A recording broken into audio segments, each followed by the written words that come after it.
A powerful force hurled Jaehyun backward. Fresh blood splattered, staining his white hair crimson and scattering across his wounded body.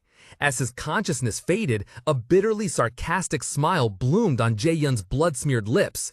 He rasped in his last breath, a vow etched into his very being by pain and betrayal. If I ever trust anyone again in this life, then I'll be a dog. Though his body was at its limit, his eyes burned with a terrifying light, reflecting hatred and a chilling resolve newly forged in hell. A cold blue light flickered in Sirre's eyes, hidden behind her slender fingers. Her voice rang out, decisive and ruthless, an order that could not be refused. Kill him. Upon receiving the order, the masked warrior roared savagely. His muscles rippled as he swung his massive stone axe high. Incredible power channeled into the blow, aimed directly at the man pinned on the ground. The axe blade tore through the air, carrying the force to crush anything in its path. The warrior gritted his teeth, putting all his body weight into driving the weapon down, determined to finish his opponent in a single strike. But just as the axe blade was about to strike, a figure suddenly lunged forward like a bolt of lightning. A hand appeared, seizing the warrior's wrist, halting the fatal blow. A gruesome crack echoed as the terrifying force of the blow was completely restrained by an unimaginable resistance. The entire body of the white-haired man who had just appeared was enveloped in an aura of mystical blue light. He effortlessly blocked the descending blow, while the warrior could only stand dumbfounded, astonished by the sudden intervention and the stranger's extraordinary power. The armored warriors suddenly cheered in delight as they recognized the familiar figure. The bearded leader enthusiastically yelled, "Jaehyun!" However, their joy was cut short when a blue-armored soldier shouted, "It's Hyrkan! Capture him! If we all charge together—" In response to that reckless call to arms, Jaehyun remained motionless, his hood obscuring half of his face. A brilliant blue aura blazed around his body. His eyes flashed with a cold light, unwavering. He didn't flinch as the bloodthirsty crowd charged towards him. In the blink of an eye, Jaehyun vanished from his original position. He plunged into the enemy formation like a storm, the sword in his hand drawing cruel and lightning-fast slashes. A streak of blue flashed past, leaving behind bodies collapsing onto the leaf-strewn ground. When the whirlwind subsided, Jaehyun stood tall amidst the chaotic battlefield. He glanced at the defeated enemies at his feet, his voice cold and mocking echoing in the silent space. Did you really think charging together would make a difference?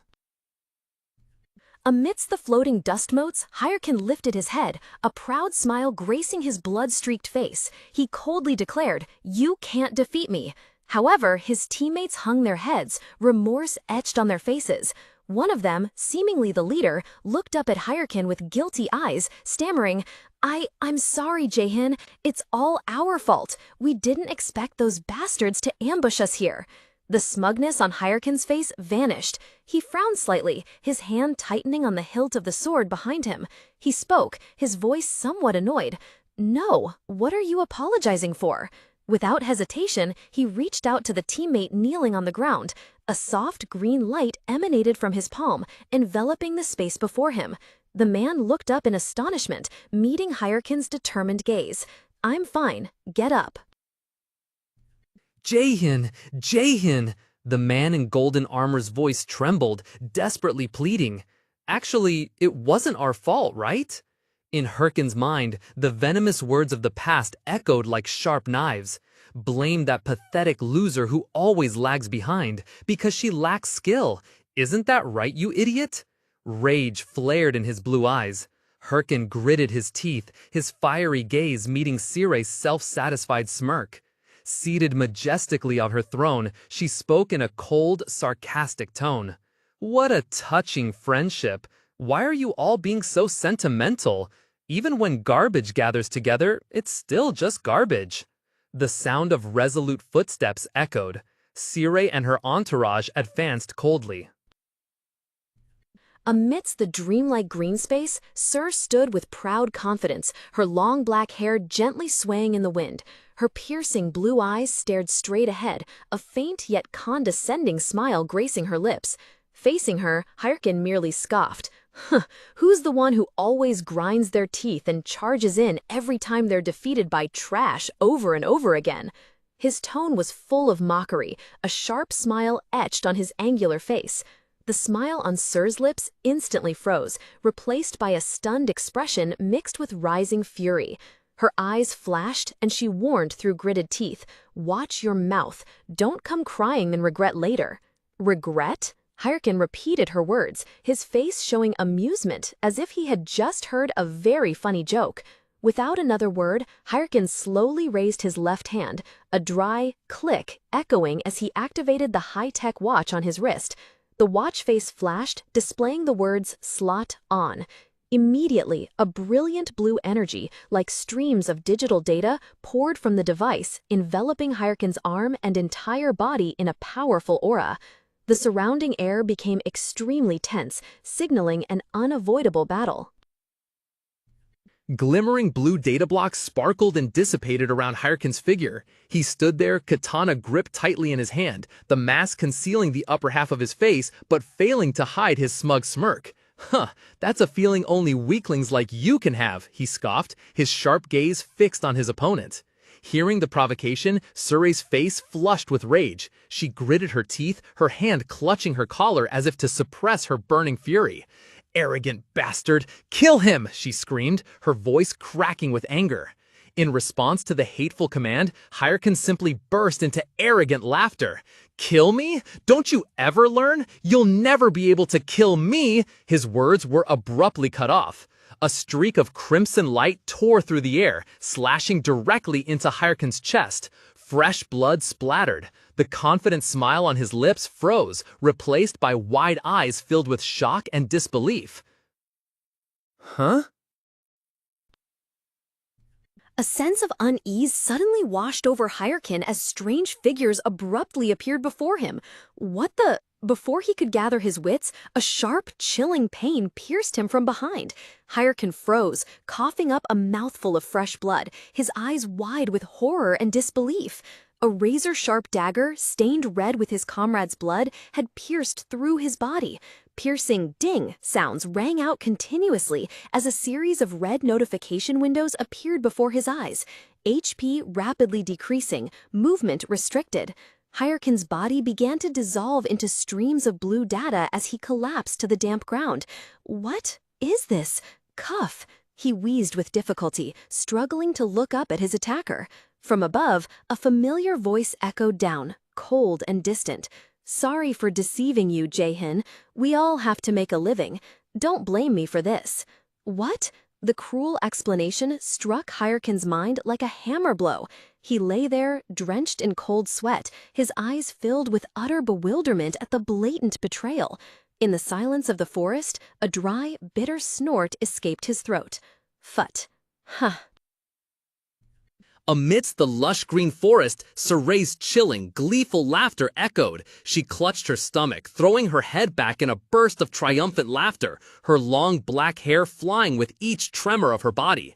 At her feet, Hyrkan lay sprawled on the damp ground, his eyes wide with shock, unable to believe the scene before him.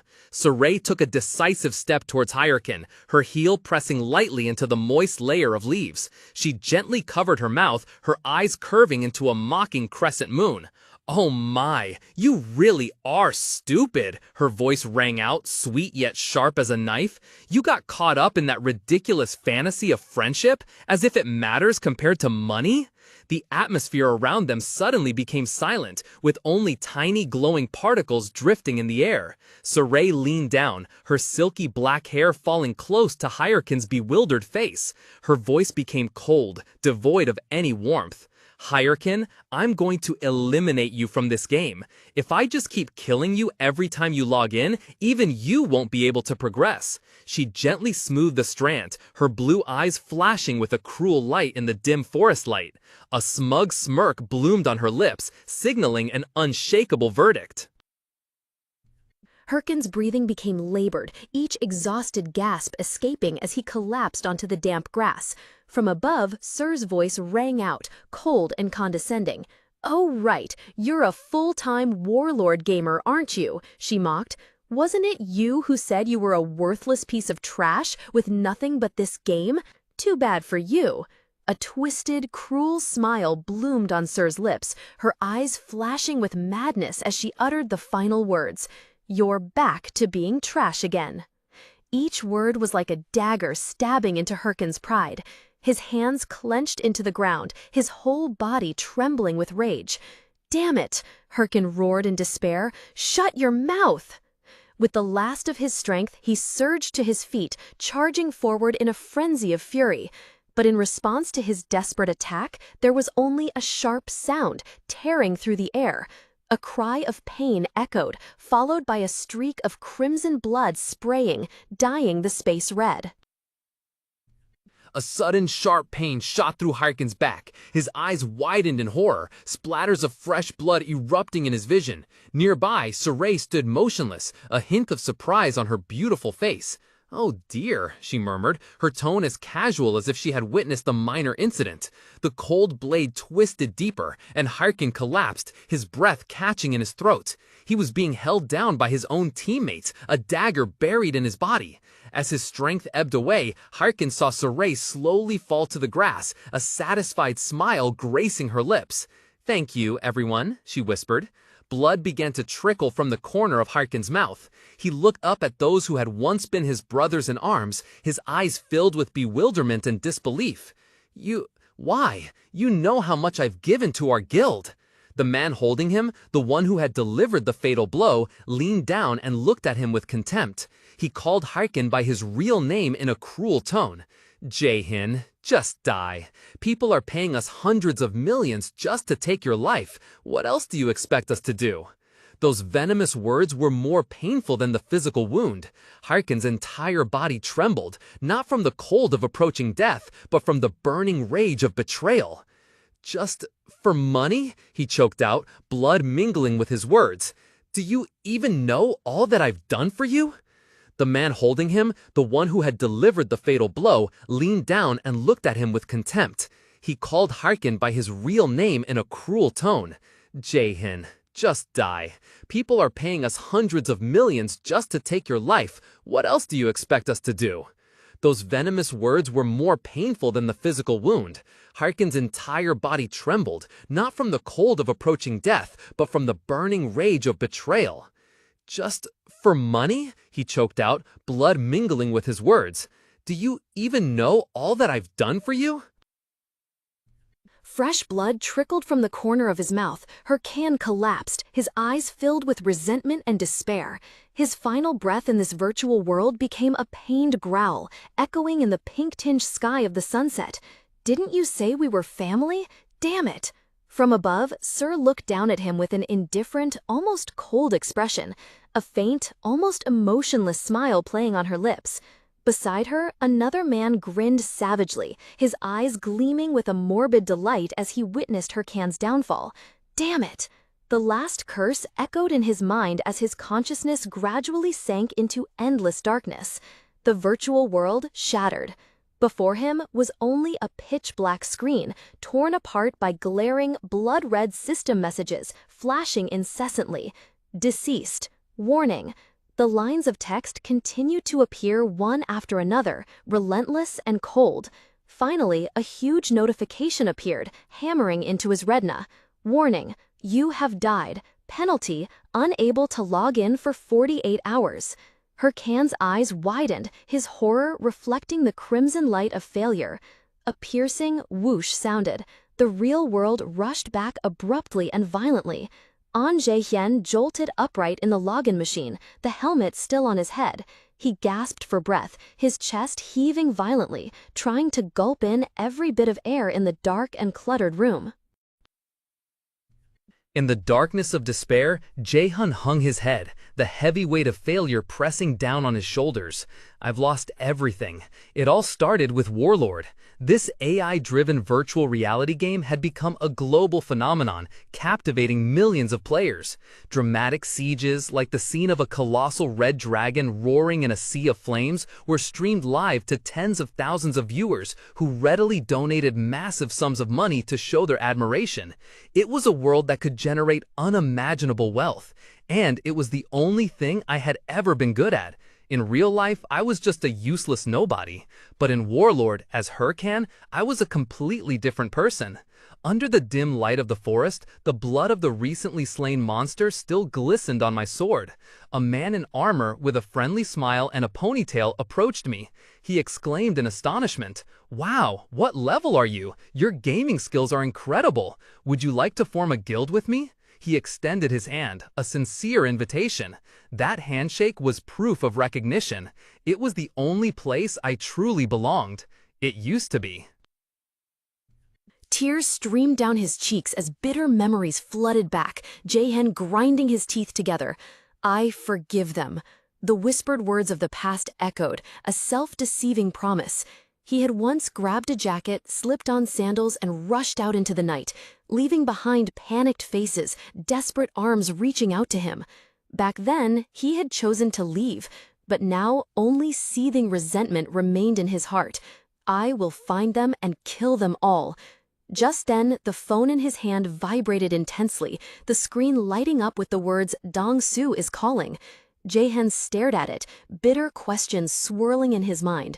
What was the point of enduring all that hardship, just so those bastards could live a good life without me? He walked aimlessly, not noticing the pedestrian light had turned red. The savage screech of tires on asphalt erupted beside him. A truck was speeding towards him at a terrifying pace. In the final moment, as the blinding headlights swallowed him whole, Jaehyun's face contorted in pain and utter despair. Tears streamed endlessly. Damn it, if only I knew things would end up like this. If only I hadn't bothered caring about anyone else from the very beginning. A horrifying crash erupted, tearing through the silent night. The jarring sound of metal colliding and bones breaking echoed in the air. Jaehyun's body was flung into the air like a broken puppet before slamming onto the cold pavement. Fresh blood immediately poured out, staining a section of the road red, mottled among the white paints of the crosswalk. Amidst the scattered debris, Jaehyun lay motionless, the piercing screams of passers-by echoing from afar. His consciousness faded into darkness, his breath becoming ragged and heavy. Beside him, the shattered phone emitted a cold, automated voice. "The number you have dialed is currently unavailable. Please try again later." Damn it! Jaehyun groaned inwardly, the strong metallic taste of blood filling his mouth. Of all things, it had to be a garbage truck. No, I can't die now. That treacherous bastard! Lying in a pool of blood, Jaehyun's consciousness gradually dissolved. He raised his hazy eyes to look at the figure standing over him. The man, with a ferocious expression, roared maniacally. "Just die already! They're offering hundreds of millions just to kill you! What else do you think we'd do?" Hatred flared in Jaehyun's heart as he thought about that bastard who betrayed him. Immediately after, the image of Sirre's malicious and satisfied smile appeared, haunting his mind. In his final moments, as life slipped from his grasp, a venomous vow was etched deep into Jaehyun's soul. "I must take revenge on all of them in the most brutal way." His consciousness plunged into endless darkness, then was suddenly torn apart by a strange blue light. In the midst of the ethereal space, electronic lines of text began to appear. "Connecting. Authenticating user." A notification window suddenly popped up in front of him. "Welcome. Username Hyrkan." Jaehyun slowly opened his eyes, his piercing blue eyes reflecting utter bewilderment and confusion. A dry ding echoed and a cold blue system window appeared before his eyes. Tutorial complete. Survive the maze master, Minotaur. Immediately after the announcement, a colossal monster with a human body and a bull's head emerged, its red eyes flashing with deadly light in the darkness of the maze. At the monster's feet, bodies lay scattered in pools of blood. Its enormous shadow loomed over the catastrophic scene, an overwhelming power that suffocated. Jaehyun was stunned, his mind blank. A tutorial quest? What the hell is this? He thought, his eyes wide with disbelief at what was happening. "Hey, rookie!" a rough voice boomed, interrupting Jaehyun's thoughts. A man who looked experienced, gripping a sword tightly, shouted angrily, "Don't just stand there! Pull yourself together! You saw the announcement, didn't you? We have to take down that monster!" The Minotaur responded to the challenge with an earth-shattering roar, shaking the very space around them. The monster panted heavily, exhaling hot air. In the ruined hall, only the three of them remained, facing it. The man who had shouted assessed the situation and said, "Looks like one person alone can't take this thing down. Maybe all three of us have to charge together." His gaze shifted to Jaehyun, his voice decisively ordering, "You take the first hit." In the dark, damp space of a cave, Jaehyun leaned against the cold rock wall, his mind in turmoil. He mumbled to himself, "The guide boss? The Minotaur? Wasn't it removed 5 years ago because of the difficulty?" His words caused a man in the group to turn and look at him with a confused expression. 5 years ago? What are you talking about? Warlord only came out 10 months ago. That information was like a bolt of lightning, leaving Jaehyun completely stunned. His face was blank, his mind empty. 10 months ago? While Jaehyun was still trying to absorb this unbelievable truth, his teammates had begun to look at him with suspicion. He slowly stood up, muttering as if to reassure himself, "Oh, I see. It's only been 10 months. The man from before, looking impatient, began to give orders. "All right, focus everyone. When I signal, you rush out and—" But before he could finish, a figure flashed past. Jaehyun suddenly surged forward, without a word of warning. The rapid sound of his footsteps echoed in the cave. "Where are you going?" the man shouted in astonishment. Leaving his stunned teammates behind, Jaehyun charged ahead alone, his steps decisive on the cold stone floor, leaving behind bewilderment and a big question mark for everyone. In the dilapidated dungeon, two guards stood frozen at the gate, utterly horrified by the scene unfolding before them. One couldn't help but cry out in despair, "Hey, are you crazy?"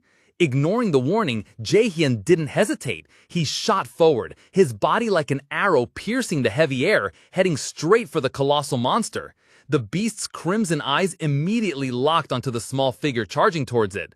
Roaring furiously, it growled, its voice shaking the very ground. "You will die!"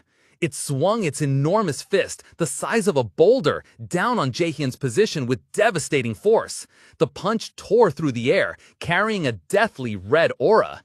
But just as the fist was about to crush him, Jaehyun calmly raised his arm to block. A terrifying sound echoed. His eyes flashed with a cold blue light as he effortlessly stopped the heaven-shattering attack. At the point of impact, a brilliant blue aura erupted, completely overwhelming the monster's fiery red power. A dazzling blue energy flashed, tearing through space in a sharp and brutal slash. With icy eyes and intense focus, Jaehyun unleashed a single blow. The blade of light sliced through the monster's body with ease, fresh blood spraying, staining a patch of dark rock crimson. In a final, agonizing roar, the monster's massive body was cleaved in two and crashed to the ground with a heavy thud, ending its existence instantly. Witnessing the scene from afar, two men could only stand dumbfounded.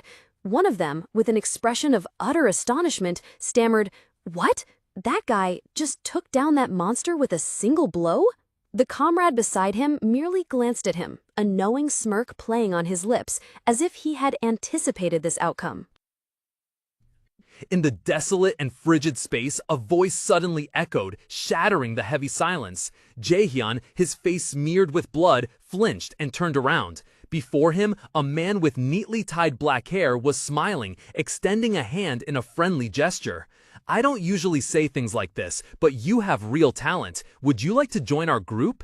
The invitation and the outstretched hand were like a cruel key, throwing open the door to painful memories that Jaehyun had tried to bury. The image of a person in armor with a hand outstretched in the hazy past resurfaced, overlapping with reality.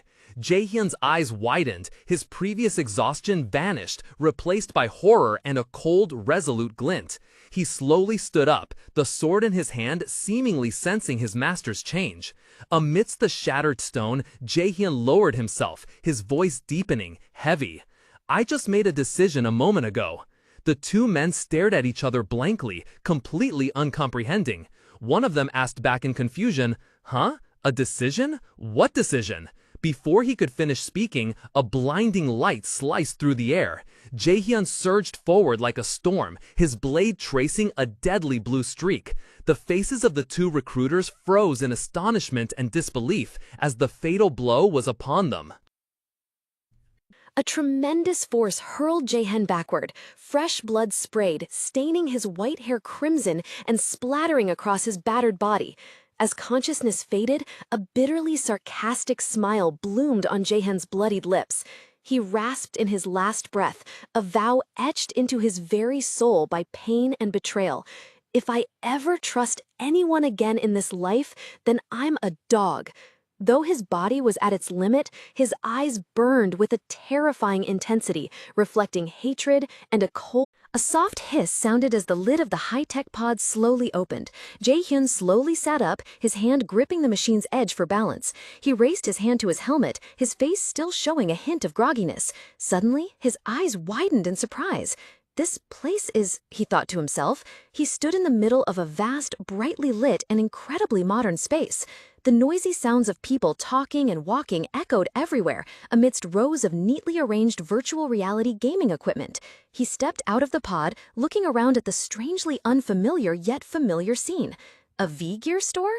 A bead of cold sweat suddenly trickled down his temple as a memory rushed back. Jaehyun mumbled to himself, his voice full of confusion. "Come to think of it, 5 years ago I was still broke, so I always had to come to stores like this to play games on the display units." His whole body stiffened as a terrifying thought flashed through his mind. His eyes narrowed in shock. Could it be that I've actually gone back in time? But then the initial panic quickly gave way to a surge of intense determination.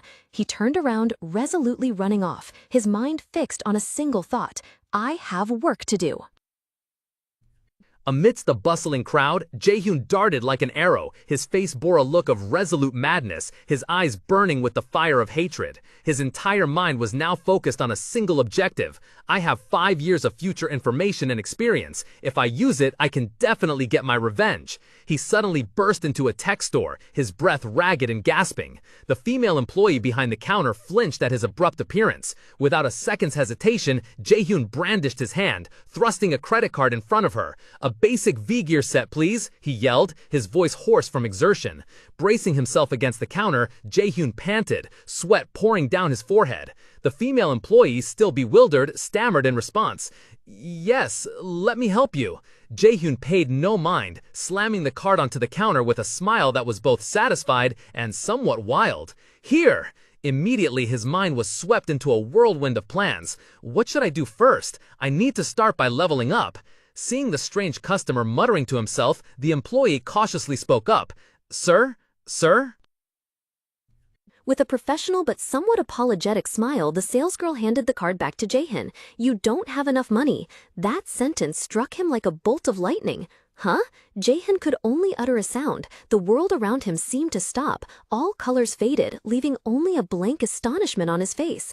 The initial shock quickly gave way to a wry, self-mocking smile. A cold drop of sweat trickled down his temple. Anger and helplessness flared. Damn it, that's right. Jaehyun's whole body seemed to collapse. He slumped his head onto the counter, his hands raking through his messy hair. If I had the money, I would have bought one. What the hell am I doing playing games here? The darkness of despair enveloped Jaehyun's mind, gripping him in panic. His face flushed red, his eyes wide with fear. What do I do now? Earn money right now? But it'll be too late. Just as he sank deep into the abyss of despair, a blue window, looking like a game system interface, suddenly appeared before his eyes. The glowing text spun directly into his mind. "What are you waiting for?" Jaehyun froze, his eyes wide with surprise at this unexpected event. Amidst the space filled with ethereal blue light, Sirre's graceful voice rang out, refined yet powerful. Her image, with long black hair and a gentle smile, appeared amidst the swirling feathers. "The strong never fear challenges," she said, her tone resolute. "Hesitation is a luxury you cannot afford in battle. Become a war overlord. Begin, overlord."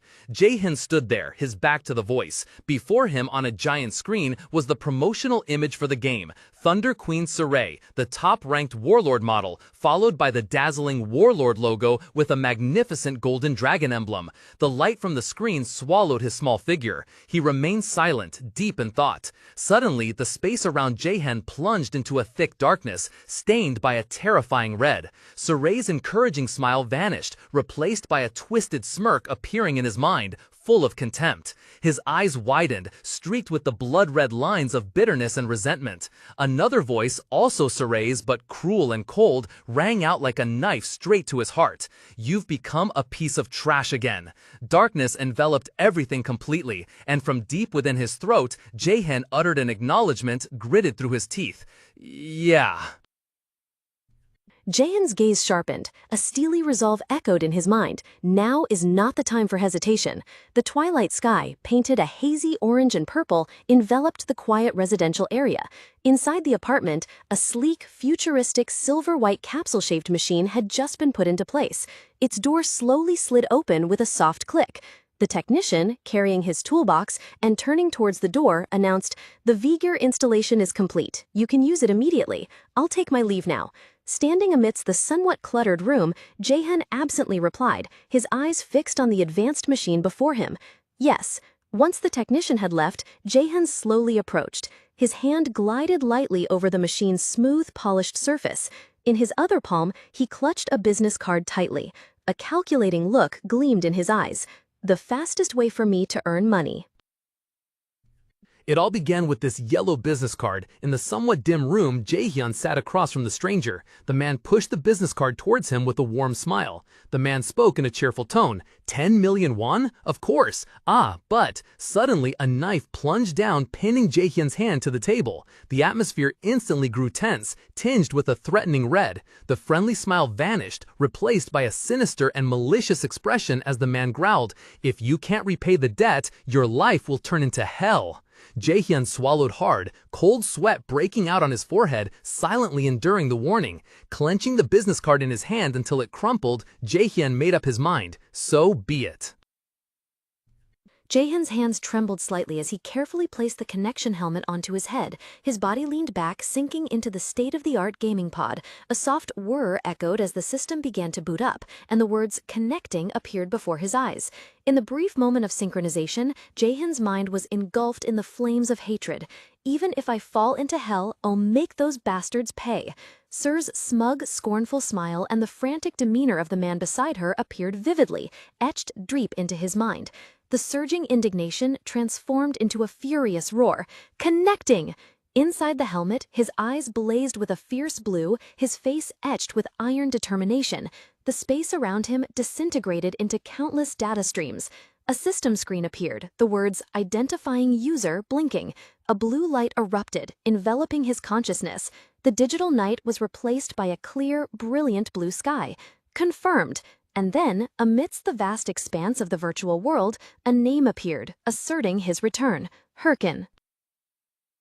A brilliant green light flashed, and Hyrkan appeared in the heart of a magnificent city with towering spires. The words "Welcome to Warlord" appeared and then dissolved into the air. Standing in the dark space where white electrical sparks crackled and danced around him, Hyrkan slightly curled his lips, his eyes glinting with nostalgia. "It's been a long time," he thought to himself, his mind beginning to work. "She's coming soon. What was her name?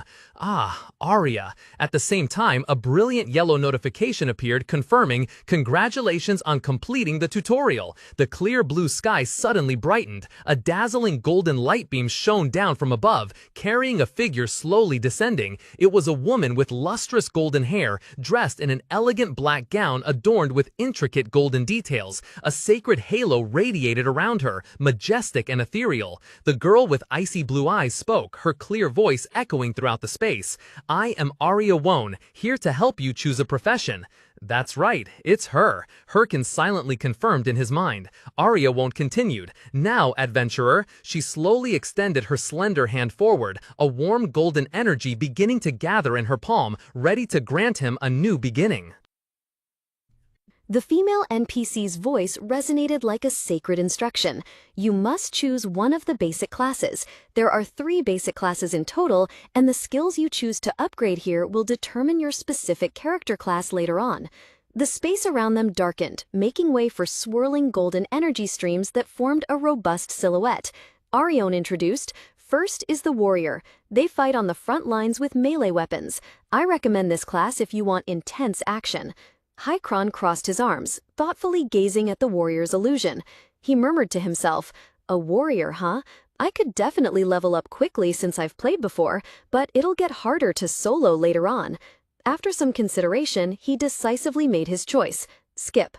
The warrior's image vanished. Ahn Jaehyun continued, unfazed. Another golden light gathered, this time forming a hooded figure with hands clasped in prayer. The cleric, she explained. You will use healing power to strengthen and restore others. Skip. Hyrkan interrupted immediately, his expression resolute. I have no intention of cleaning up after others. Hyrkan's face clearly showed extreme annoyance and discomfort, but Ahn Jaehyun, standing beside him, was completely the opposite. She maintained a serene composure, her eyes closed and the corners of her lips curving into a gentle, tranquil smile. A warm, golden orb of light gathered in her palm. Ahn Jaehyun's voice rang out, clear and soft. Then there's only one choice left. I hope you will have a truly interesting adventure. As soon as she finished speaking, she clasped her hands together. The orb of light flared up violently. Streams of dazzling golden energy, like vibrant ribbons, poured from her hands and surged directly towards Hyrkan, engulfing him in a brilliant vortex. Before he could react, he was completely enveloped by the warm yet incredibly potent energy. Hyrkan's eyes widened in astonishment, his pupils now reflecting the brilliant golden hue of the power swirling around him. The entire space was bathed in light, then abruptly turned a stark white. A blue system window appeared before his eyes. The notification text appeared clearly.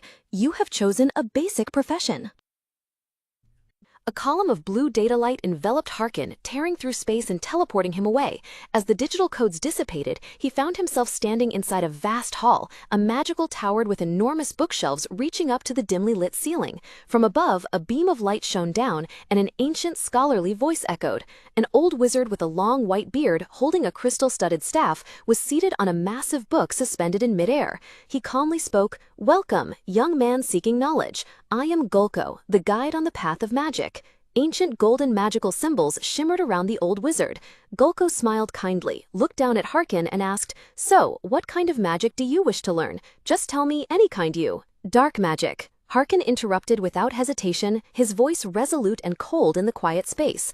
The smile on Gulko's face immediately froze. The old wizard fell silent, his eyes wide with bewilderment and confusion, staring at the young man below. The entire vast tower plunged into a heavy, awkward silence. Hyrkan also looked up, wondering about the wizard's strange reaction.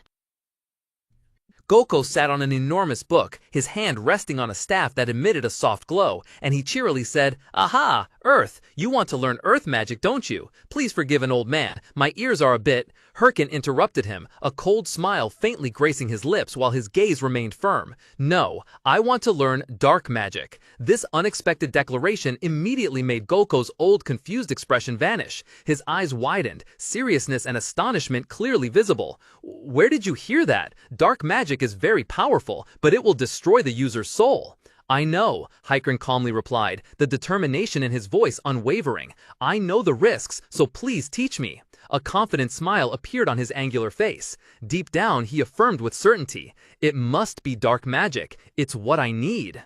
Faced with Hyrkan's resolve, Golko's entire body began to tremble violently, cold sweat breaking out on his wrinkled forehead. He stammered, "How can this be? This is—" Suddenly, a surging wave of dark purple energy erupted from the old man's body. Golko's flesh melted like wax, revealing a screaming skeleton in a violent transformation. His voice now became echoing and eerie. "It will go smoothly. This is it."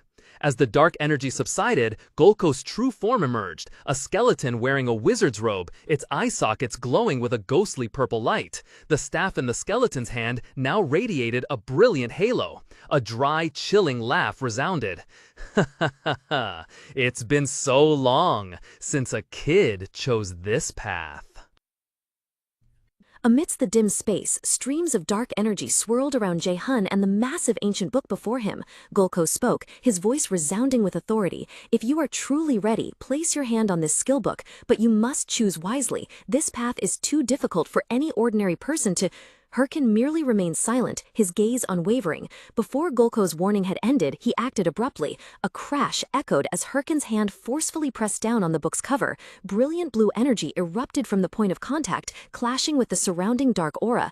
Hyrkan lifted his head, a cold and confident smile spreading across his lips. His green eyes flashed with challenge as the dark energy now began to surge around his body. He said nonchalantly, "Hurry up, sorry, but I am not one of those ordinary people." The eerie, horrifying laughter of Golko echoed throughout the space, beginning with a dry kek before bursting into a long arrogance peal. From within the dark purple mist, his bleached white skeletal jaw appeared. Facing the powerful entity, Hyrkan gritted his teeth, cold sweat beading on his temples. A torrent of purple magical energy swirled violently around him. Golko's ancient and intrigued voice resonated from within the smoke. "What an interesting fellow. It's been a long time since I've met someone like you." Jaehyun's mind sank into a distant memory. "In my previous life, there was an incredibly famous video. It was footage of the only summoner player. A solitary figure in a wizard's hat obscured their face, revealing only glowing eyes and empty sockets, appearing with immense majesty. Who defeated the boss alone?" The legendary image reappeared in Hyrkan's mind, a cloaked figure hovering in a desolate sky. Below him, an army of skeletons and abundant zombies, all obeying his command. That magnificent scene had become an endless source of inspiration. And right now, I myself— Cascading magical energy swirled around Hyrkan, radiating an aura of deep violet and mystical blue. His eyes blazed fiercely, reflecting unyielding resolve. This was the power he had always craved. Suddenly, a series of system notifications echoed in his mind. He had officially become a summoner, bearing the title Apprentice Summoner, and learning his first skill, Bone Shard. Hyrkan's lips curved into a cold, self-satisfied smile. He whispered, as if to confirm to himself, "Bone Shard." Immediately, he extended his hand forward. A skull engulfed in spectral blue flames appeared from thin air. In the room filled with towering bookshelves, he casually dropped it to the floor. The skull hit hard and shattered into pieces. But that was not the end. A stream of mana began to be absorbed into the broken bone fragments. From them, a skeletal warrior gradually reconstructed and took form amidst a hazy blue smoke.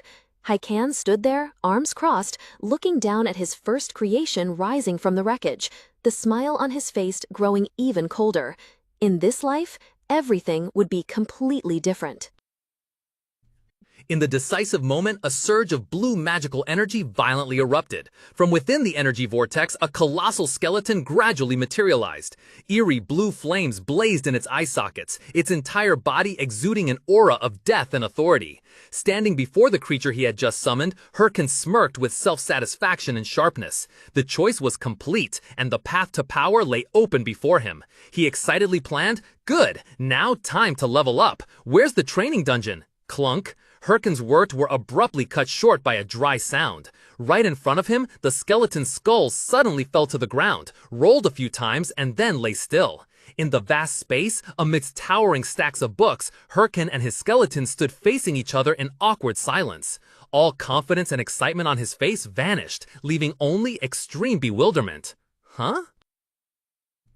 A radiant blue energy vortex materialized in the gloomy space. The ground cracked from the concentrated power. Hyrkan stepped out, and as soon as his heel touched the ground, the vortex behind him vanished. He let out a long breath as a system notification appeared before his eyes, confirming he had entered the training dungeon for beginners. However, a strange sensation permeated Hyrkan's mind, making him furrow his brow slightly. Cold sweat beaded on his temples as he tried to comprehend this difference. He mumbled in confusion. This feeling isn't like the leisurely skeletons I saw in my previous life. What's going on? To find the answer, he commanded, Skill Window. Instantly, an interface screen appeared, displaying information about the Skeleton Shard skill. Its proficiency was only at F, and currently he could only summon one skeleton warrior. Hyrkan rubbed his chin thoughtfully. He mused, is it because my proficiency is still low? I need to level up quickly. Suddenly, his thoughts were cut short by a new presence. Hyrkan's eyes gleamed sharply. A cold smile subtly formed on his lips as he thought, perfect timing. In the dark night of the desolate wasteland, savage growls echoed. From the shadows, a pack of coal wolves charged out, their eyes burning red like hot embers, bearing sharp, menacing fangs. They were monsters created for training, and now they had found their target. Faced with the ferocious beasts, Hyrkan merely smirked, showing no signs of wavering. He thought to himself, coal wolves, they're not strong, but agile, perfect for testing performance. A confident and challenging smile spread across Hyrkan's face, his eyes gleaming with an enchanting blue light. He raised his hand, and emerald green energy streams like lightning began to gather in his palm, forming a brilliant magic orb. Bone shard, he chanted, then resolutely pushed the energy orb forward. Charge! The magic orb shot forth swiftly, tearing through the air and plunging directly into the ground right before the wolf pack. A violent blue energy explosion erupted, scattering dirt and rocks around. From the heart of the explosion, an emerald green magical flame rose, gradually forming a dry skeleton. Its empty eye sockets glowed brightly, and it slowly stood up, its bone joints clattering. As soon as it detected its enemies, the skeletal warrior immediately assumed the combat stance, ready to charge into the slaughter. The warrior skeleton roared with an echoing sound, blue magical flames blazing in its eye sockets, signaling a bloody hunt was about to begin. Facing it, a pack of black wolves with eyes glowing red like embers were snarling, bearing sharp fangs, ready to pounce and tear apart their enemy. From the shadows, Hyrkan subtly curved his lips into a cold smile, his eyes also gleaming with a blue light similar to his subordinates. He coldly commanded, "Kill them all." Upon receiving the order, the skeleton immediately shot forth like an arrow. The battle erupted swiftly, the warrior skeleton charging left and right amidst the pack of wolves, collision sounds echoing continuously. Witnessing the scene, Hyrkan appeared utterly content, muttering to himself, "Oh, more effective than expected. At this rate, I'll reach max level in no time." However, the wolf pack was too numerous and ferocious. They quickly overwhelmed it completely, using sharp fangs and claws to tear the skeleton into pieces. The warrior skeleton was ripped to shreds by the wolves, falling to the ground along with shattered bone fragments, utterly destroyed right before Hyrkan's eyes.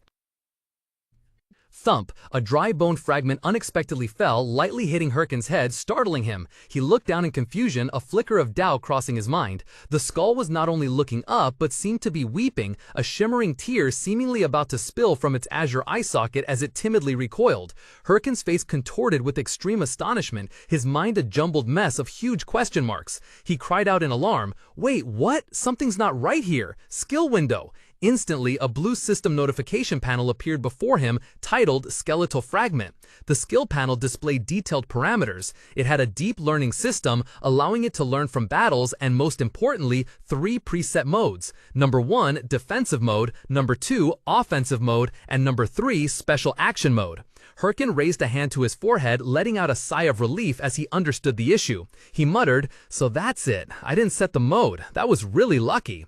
Regaining his resolute look, he pointed forward and decisively commanded, "Number 1, defensive mode." After receiving the command, the skeleton warrior still lay on the barren rocky ground, 2 gigantic black wolves growling ferociously, and the dry sound of bones breaking echoed. Witnessing the scene, Hyrkan was frozen, cold sweat pouring down his forehead. His face paled, and he muttered in utter panic and despair, "No, impossible. This can't be happening. Do I really have to use Special Action Mode 3? The moment the thought flashed, a blue system window appeared in mid-air. The skeleton warrior has begun its wild dance. A mystical pinkish-purple aura suddenly enveloped the skeleton. Instead of fighting, it began to twist wildly and mesmerizingly, dancing in the battlefield. The scene became utterly absurd as the two ferocious wolves suddenly froze, their red eyes now glistening, cheeks flushed, captivated by each strange movement of the skeleton. Standing petrified from afar, Hyrkan felt his whole body stiffen. A desperate thought flashed in his mind. Oh, I'm screwed. Tears began to stream down Hyrkan's bewildered face. In his mind, the image of old Golko appeared, shaking his finger reproachfully. I tried to stop you, kid. In despair, he tried to delete the character, only to receive a cold system notification that appeared before his eyes. Cannot delete character. Accounts under 3 months cannot delete characters. Sitting up abruptly, Hyrkan ran his hands through his silver hair, staring blankly into space. I can't even delete a character. Changing professions isn't working either, he muttered in despair, the burden from the real world weighing on his shoulders. Next month is the debt repayment deadline. For a moment, the dark image of a car accident flashed through his mind. Maybe I should go out and get hit by a car again. He clutched his head, helplessness and anger welling up. Why does nothing ever go my way? I thought everything was finally getting better. His eyes darted to the ignorant skeleton soldier waving its limbs beside him, and this idiotic bonehead isn't helping at all. The skeleton's chaotic movements further irritated him. "Ha!" Hyrkan roared, unable to bear it anymore. "You're driving me crazy. Stand still. How did that summoner guy in my previous life handle guys like you?" No sooner had the words left his mouth than a light flashed in his mind. Hyrkan's eyes widened, surprise and a sudden idea clearly visible on his face. Huh? Amidst the silence, a system window suddenly appeared before Hyrkan, displaying chilling text. Information about the summoned creature left him stunned. It was equipped with a deep learning system and capable of learning from battles. Users could set default modes such as defense, attack, or special action. Hyrkan's eyes narrowed slightly, his mind fixated on a single detail. "Learning? From battles?" he murmured, a flash of astonishment in his eyes.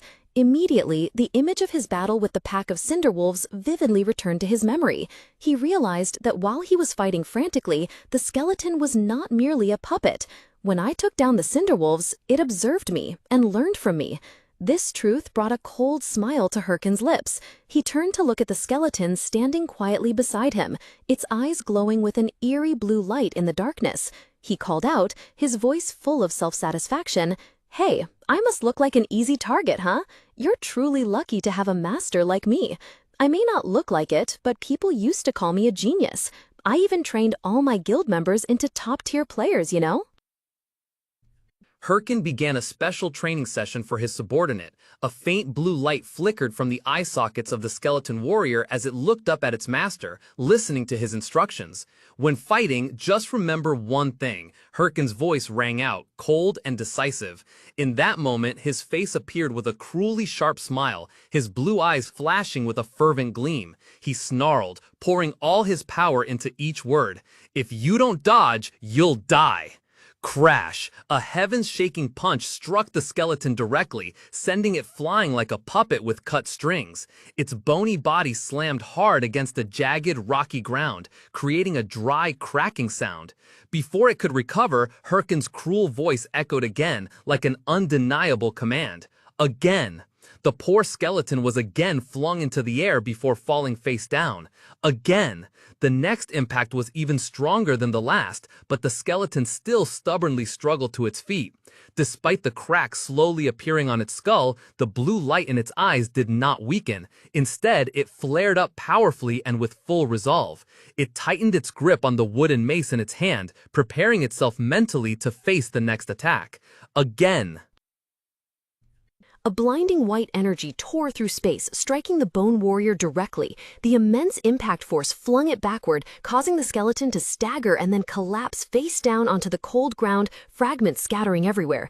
Witnessing the scene, Hyrkan gritted his teeth, veins bulging on his temples as he roared in anger. "If you get hit, don't just stand there like an idiot. You have to think of a way to counterattack. Find an opening after dodging, then strike back. Understood?"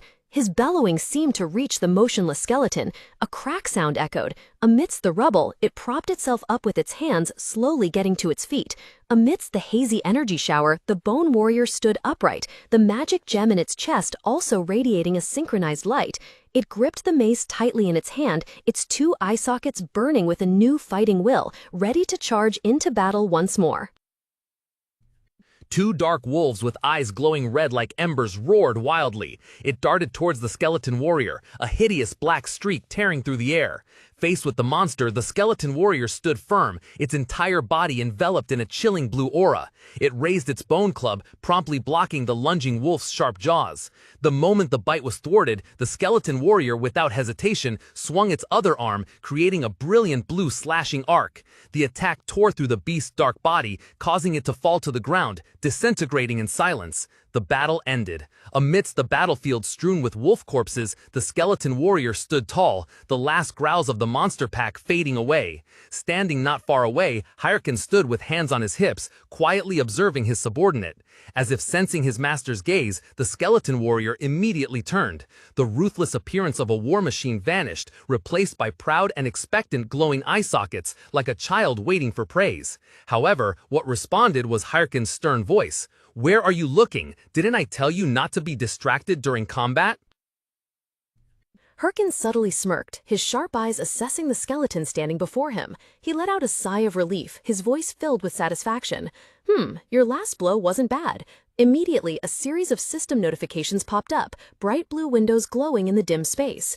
The proficiency of the skeleton shard continuously increased.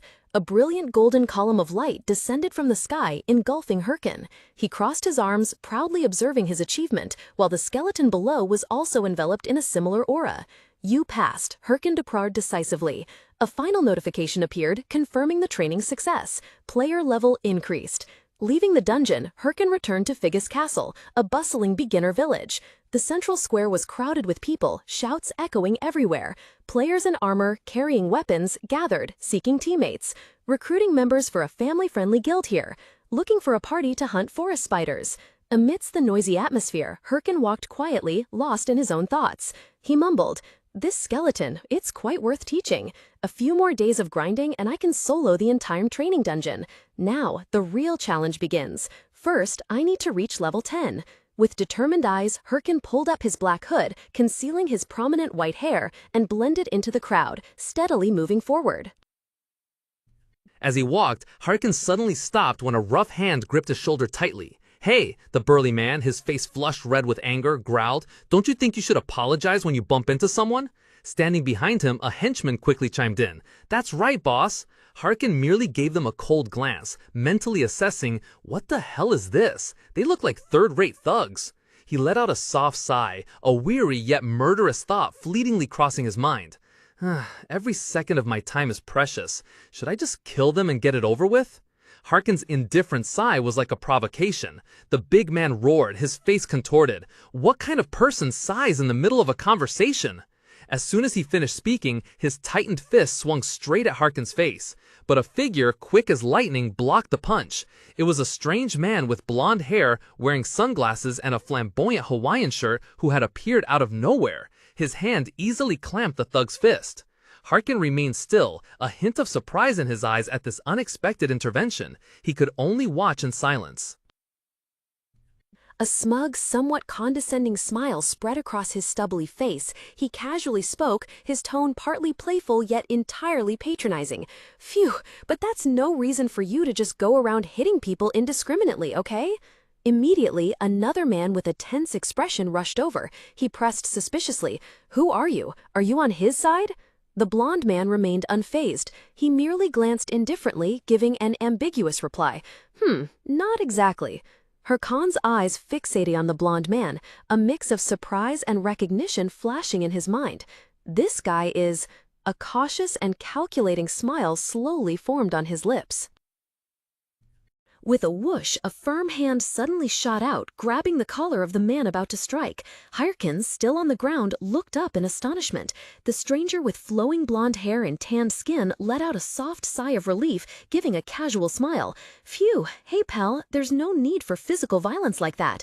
Unexpectedly grabbed, the thug spun around, roaring angrily. "Who the hell are you? Are you on his side?" The blonde man glanced down at Hyrkan, then shrugged indifferently. Not exactly."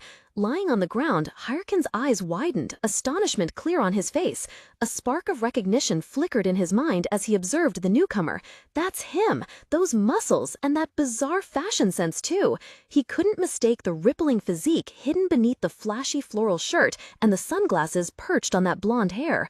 Above, the stranger maintained his self-satisfied, knowing smile. Hyrkan was stunned. A name that couldn't be more familiar echoed in his mind. Mathador Shev, the top warrior from my previous life. But why is he here? Hyrkan mused, cold sweat beading on his forehead as he tried to comprehend this unbelievable presence. Wait! A sudden sharp shout rang out, interrupting Hyrkan's chaotic thoughts. With an annoyed tsh, the stranger spat a mouthful of saliva onto the ground in front of Mathador Shev with utter contempt. The thug, face contorted in anger, growled menacingly. "Hey buddy, you'd best not interfere if you don't know him. He's the one who hit me first. Don't you know the saying, an eye for an eye?" Mathador merely curved his lips into a slight smile, his expression utterly nonchalant and even somewhat amused by the opponent's aggression. He replied dismissively, "Ah ha ha, so that's how it is." A fierce surge of crimson energy erupted violently, centered around Mathador Shev. He stood there, casually adjusting his shirt collar, exuding an arrogant self-confidence. The invisible pressure from the spreading aura left those nearby dazed. Hyrkan staggered back a few steps, clutching his head, his face contorted in shock. At the same time, the burly thug gaped in horror, eyes wide at the terrifying power that had just been unleashed. Amidst the chaotic scene, Mathador Shev smirked, a challenging smile on his face. "Well then," he uttered in a raspy voice, "since you just used your fist to strike my palm." His eyes suddenly turned icy cold, his pupils glowing blood red. He slowly clenched his fist, his fingers straining with a cracking sound. "I should do the same, shouldn't I?" Seeing the perilous situation, the two thugs broke out in a cold sweat. "Sir, that's Mathador Shev. He's the guildmaster of Red Bulls, one of the top 30 guilds." His reputation stemmed not only from his unparalleled might, but also from his fervent passion for battle. That was Mathador Shev. Cold sweat poured down his temples. The fat man stammered in extreme panic. "What? Why would someone like that?" Before he could finish, a firm hand landed on his shoulder. A deep voice, laced with malicious amusement, echoed from behind. "So, what's your answer?" The fat man trembled uncontrollably. He slowly turned around, greeted by Mathador's casual smile right next to his ear. Mathador's gaze, though lacking murderous intent, carried an invisible pressure that suffocated him. The fat man's face was as white as a sheet, his eyes wide and vacant with fear. Bending abruptly, he screamed in despair, "I'm sorry!" then quickly fled for his life. Mathador burst into hearty laughter, seemingly quite pleased. "Ha ha ha, I'm glad we could settle everything with words." Those around who witnessed the scene were stunned, whispering to each other in bewilderment. With words? Mathador Shev friendly slung an arm over Hyrkan's shoulder, patting him lightly with a radiant smile. He spoke in a booming voice. "Hey, are you all right? Don't mind guys like him." Before he finished, Mathador's large hand suddenly froze. Hyrkan shoved Mathador's hand off his shoulder. "Huh?" Mathador exclaimed in surprise, his eyes wide as he looked down. Hyrkan, who had been silently bowing his head until now, finally looked up. His eyes were sharp and cold beneath the hood's brim, his voice resolute and distant. "From now on, you don't need to help me anymore." With those words, Hyrkan coldly turned and walked straight into the crowd, leaving Mathador Shev stunned with his hands still suspended in midair. Watching the receding figure of the young man in the white hoodie, Mathador could only utter a bewildered, "Huh?" He scratched his head, a wry smile appearing on his lips as he mumbled, "Well, he's truly a cold guy." Meanwhile, Hyrkan continued to stride decisively forward. "Damn it," he cursed inwardly through gritted teeth. In that moment, when Mathador's hand rested on his shoulder, Hyrkan had felt a terrifying surge of power. His palm trembled uncontrollably. He had been completely overwhelmed by the other man's aura. Clenching his shaking hand into a firm fist, Hyrkan tried to suppress the profound shock within his mind. Hyrkan's face was etched with fury, his teeth clenched as he uttered a venomous vow. "The next time we meet, I will be a completely different person." The promise of vengeance still echoed, but now Hyrkan sat alone in the dungeon. Jagged, rugged rock walls soared high, enclosing his solitary figure. Flickering light from torches randomly stuck into the rock face was the sole illumination, casting strange, dancing shadows upon the quiet, cold space. Amidst the eerie silence, Hyrkan sank into a stream of thoughts, recalling the bitter battle. "I truly felt the power gap between us," he bitterly admitted. "Shiru and Chev have comparable skill levels. To exact my revenge, I need to become stronger." The image of his foe with radiant blonde hair, bloodshot eyes, and a haughty smile suddenly appeared in his mind, fueling the flames of hatred. The grinding sound of his teeth resonated, a dry, harsh noise expressing the anger and iron will surging within his chest. Suddenly, a thunderous roar echoed, tearing through the silence. The colossal ash tiger, with a body like carved stone and eyes blazing with malice, lunged at Hyrkan from behind with its maw wide open. But instantly, an eerie blue surge of energy erupted. The skeletal warrior shot towards the tiger like an arrow, landing a fatal blow to the monster's chest, creating a small energy explosion. Giving its opponent no chance to retaliate, the skeletal warrior spun, transforming into a deadly blue whirlwind, delivering the finishing blow. The ash tiger collapsed. Simultaneously, blue system notifications appeared. Skeletal warrior has slain ash tiger. Level up!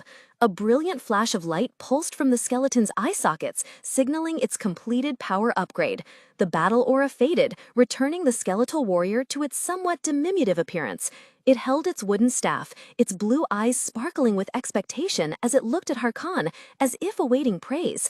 However, Hyrkan was deep in his own thoughts, muttering, "It took 3 days to reach level 10, longer than I expected." Seeming to sense its master's indifference, the skeletal warrior suddenly drooped. It hung its head, its bony body exuding an air of dejection and disappointment. Noticing this sudden change, Hyrkan turned to look, his gaze revealing his confusion and surprise. System messages continuously appeared in the virtual space, signaling the end of a phase. "Congratulations, you have reached level 10. There are no more monsters in this training dungeon. Your novice emblem has been removed." Amidst a brilliant golden glow, Hyrkan smiled contentedly as the system began to deliver his rewards. A blue light enveloped his wrist, gradually coalescing into a familiar object. "Finally done," he silently cheered, clenching his fist excitedly. The War Watch appeared, its high-tech face glowing exquisitely. Hyrkan looked at it, muttering to himself, "Stats, quests, maps, inventory, and even the messenger? These are all built-in features of the game. It's been a long time since I felt this way." A nostalgic yet confident smile crossed his face. Without a moment's hesitation, he commanded, "Status window." Immediately, a virtual blue information panel appeared. Level 10, Class Summoner, Title 1, Stats, Strength 3, Stamina 3, Intellect 5, Mana 5. Hyrkan clicked his tongue. Just as I predicted, the stats have been reset. Everything was proceeding according to his plan. Immediately after, a new notification window popped up, urging, "Please distribute your potential points." The point allocation screen appeared, ready for him to begin his path back to the top. Hyrkan's eyes were half closed, his sharp gaze filled with contemplation. "This is my first time allocating stats. I must be very careful," he thought to himself. Normally, a summoner would focus on increasing energy or intelligence to optimize their magic. However, a challenging smirk appeared on Hyrkan's lips as he made a completely contradictory decision. All points will go into strength. As soon as he finished speaking, a radiant golden aura flared, enveloping his entire body. Pure power surged through every muscle fiber, an intense sensation that made his entire body taut. Immediately after, a system notification appeared. Strength has increased by 50. Total strength stat, 53. Hyrkan mumbled with a satisfied expression. He slowly clenched his hands, feeling the surge of physical power, a completely new and exhilarating sensation. Witnessing the entire scene, the skeleton warrior standing beside him was utterly dumbfounded. Its blazing blue eye sockets widened, and its bony jaw seemed about to drop to the ground in extreme astonishment at its master's insane choice. The skeleton warrior sat huddled, its bony hands covering its face, letting out faint sniffles. Seeing this, Hyrkan frowned as he approached, his voice slightly annoyed. "What are you doing?" Without waiting for an answer, he slapped its head and spoke. I'm not giving up on becoming a necromancer, Hyrkan growled, his words both an explanation and a command. I'm trying to teach you. Even if I increase my mana and intelligence now, it won't significantly affect my playstyle. Conversely, if I increase my strength, I can teach you all the skills I had at my peak. Right now, I'm betting my life on your growth. The light in the skeleton's eye sockets seemed to glow brighter as it silently listened to its master's every word. Perhaps realizing his overly serious demeanor, Hyrkan blushed slightly, then softened his voice and gently patted the skeleton's shoulder. A shimmering drop of green light, like a tear, slowly rolled out from its eye socket. Anyway, you just need to focus on training, Hyrkan said, his voice now more relieved. He smiled confidently, giving a thumbs up. After all, there are still other ways to compensate for missing stats. The scene then shifted to a bustling road under the morning sun. Ahead stood a large building with ancient architecture, featuring a sign that clearly read Raid Association, Figus Castle Branch. In the dim light of the inn, a quest card shimmered with a promising glow, making Hyrkan quietly exclaim to himself, "A brand new quest!" However, the surrounding scene was utterly chaotic. A crowd of players were frantically jostling and pushing each other in front of the quest board. "Get out of the way, that's mine," one person yelled. Another retorted, "Dream on. I've been waiting since yesterday." Amidst the noisy scene, Hyrkan just stood with his arms crossed, an indifferent half-smile on his lips. He thought to himself, quests of this level are usually nothing great, but everyone's too eager, probably because they're all beginners. Detaching himself from the boisterous crowd, Hyrkan leisurely approached the quest giver's counter, an old man with a flowing white beard and a scar across his eye. He pulled his hood down slightly, revealing his sharp eyes, and then spoke. "I'd also like to take a quest. May I see the list?" The elderly man looked up in surprise, glanced at Hyrkan, then back down at the cards left on the table. He crossed his arms, his voice slightly skeptical. "All right, but all the quests here are quite tough. No one wants to take them. Are you confident?" Hyrkan bent down, carefully examining the discarded cards. He rested his chin in his hand, mumbling to himself, "It's true, they're all useless things. However, this is the time." Hyrkan sported a self-satisfied smile, his spiky silver hair gently swaying. In his hand was an old-looking quest card. Found it, he thought to himself, a glint of triumph in his eyes. His gaze fixated on a specific quest on the bulletin board, one that seemed overlooked by everyone: exterminate all monsters near Bima Mountain. The requirement was to clear the monsters from the Bima Mountain cave for a meager reward of only 10 gold. Clearly, this was just a trivial low-level quest. At the quest counter, the NPC looked at Hyrkan with suspicion. "Are you sure you want to take this quest? It's just a low-level quest with a paltry reward of only 10 gold. Without a moment's hesitation, Hyrkan replied concisely but firmly, "Yes." Immediately, a blue system window popped up in front of him confirming, "You have accepted a new quest." With a cold and calculating smile, Hyrkan mused over his plan, a cunning glint in his eyes. "Just by completing this seemingly boring quest before reaching level 15, I can obtain a super rare title called Prospect. You ask what's so good about it? Hyrkan pondered deeply. Possessing a title will help increase my stats. He scrolled through mundane titles like Amateur Mage, Despised by the Lamenting Wolves, or Apprentice Alchemist. They offered only negligible benefits, adding an insignificant 1 or 2 points of mana or intelligence, and especially this Prospect title. A mystical purple energy suddenly erupted fiercely around Hyrkan. His eyes gleamed as the power spread throughout his body. This title was unlike the others. It increases your stats by a percentage.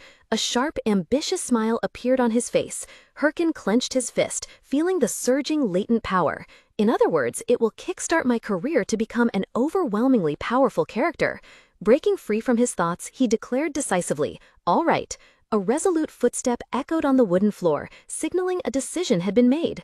Now, Hyrkan stood under the bright sunlight of a city street. He looked around with confidence and readiness, then proclaimed, "Let's start with the equipment."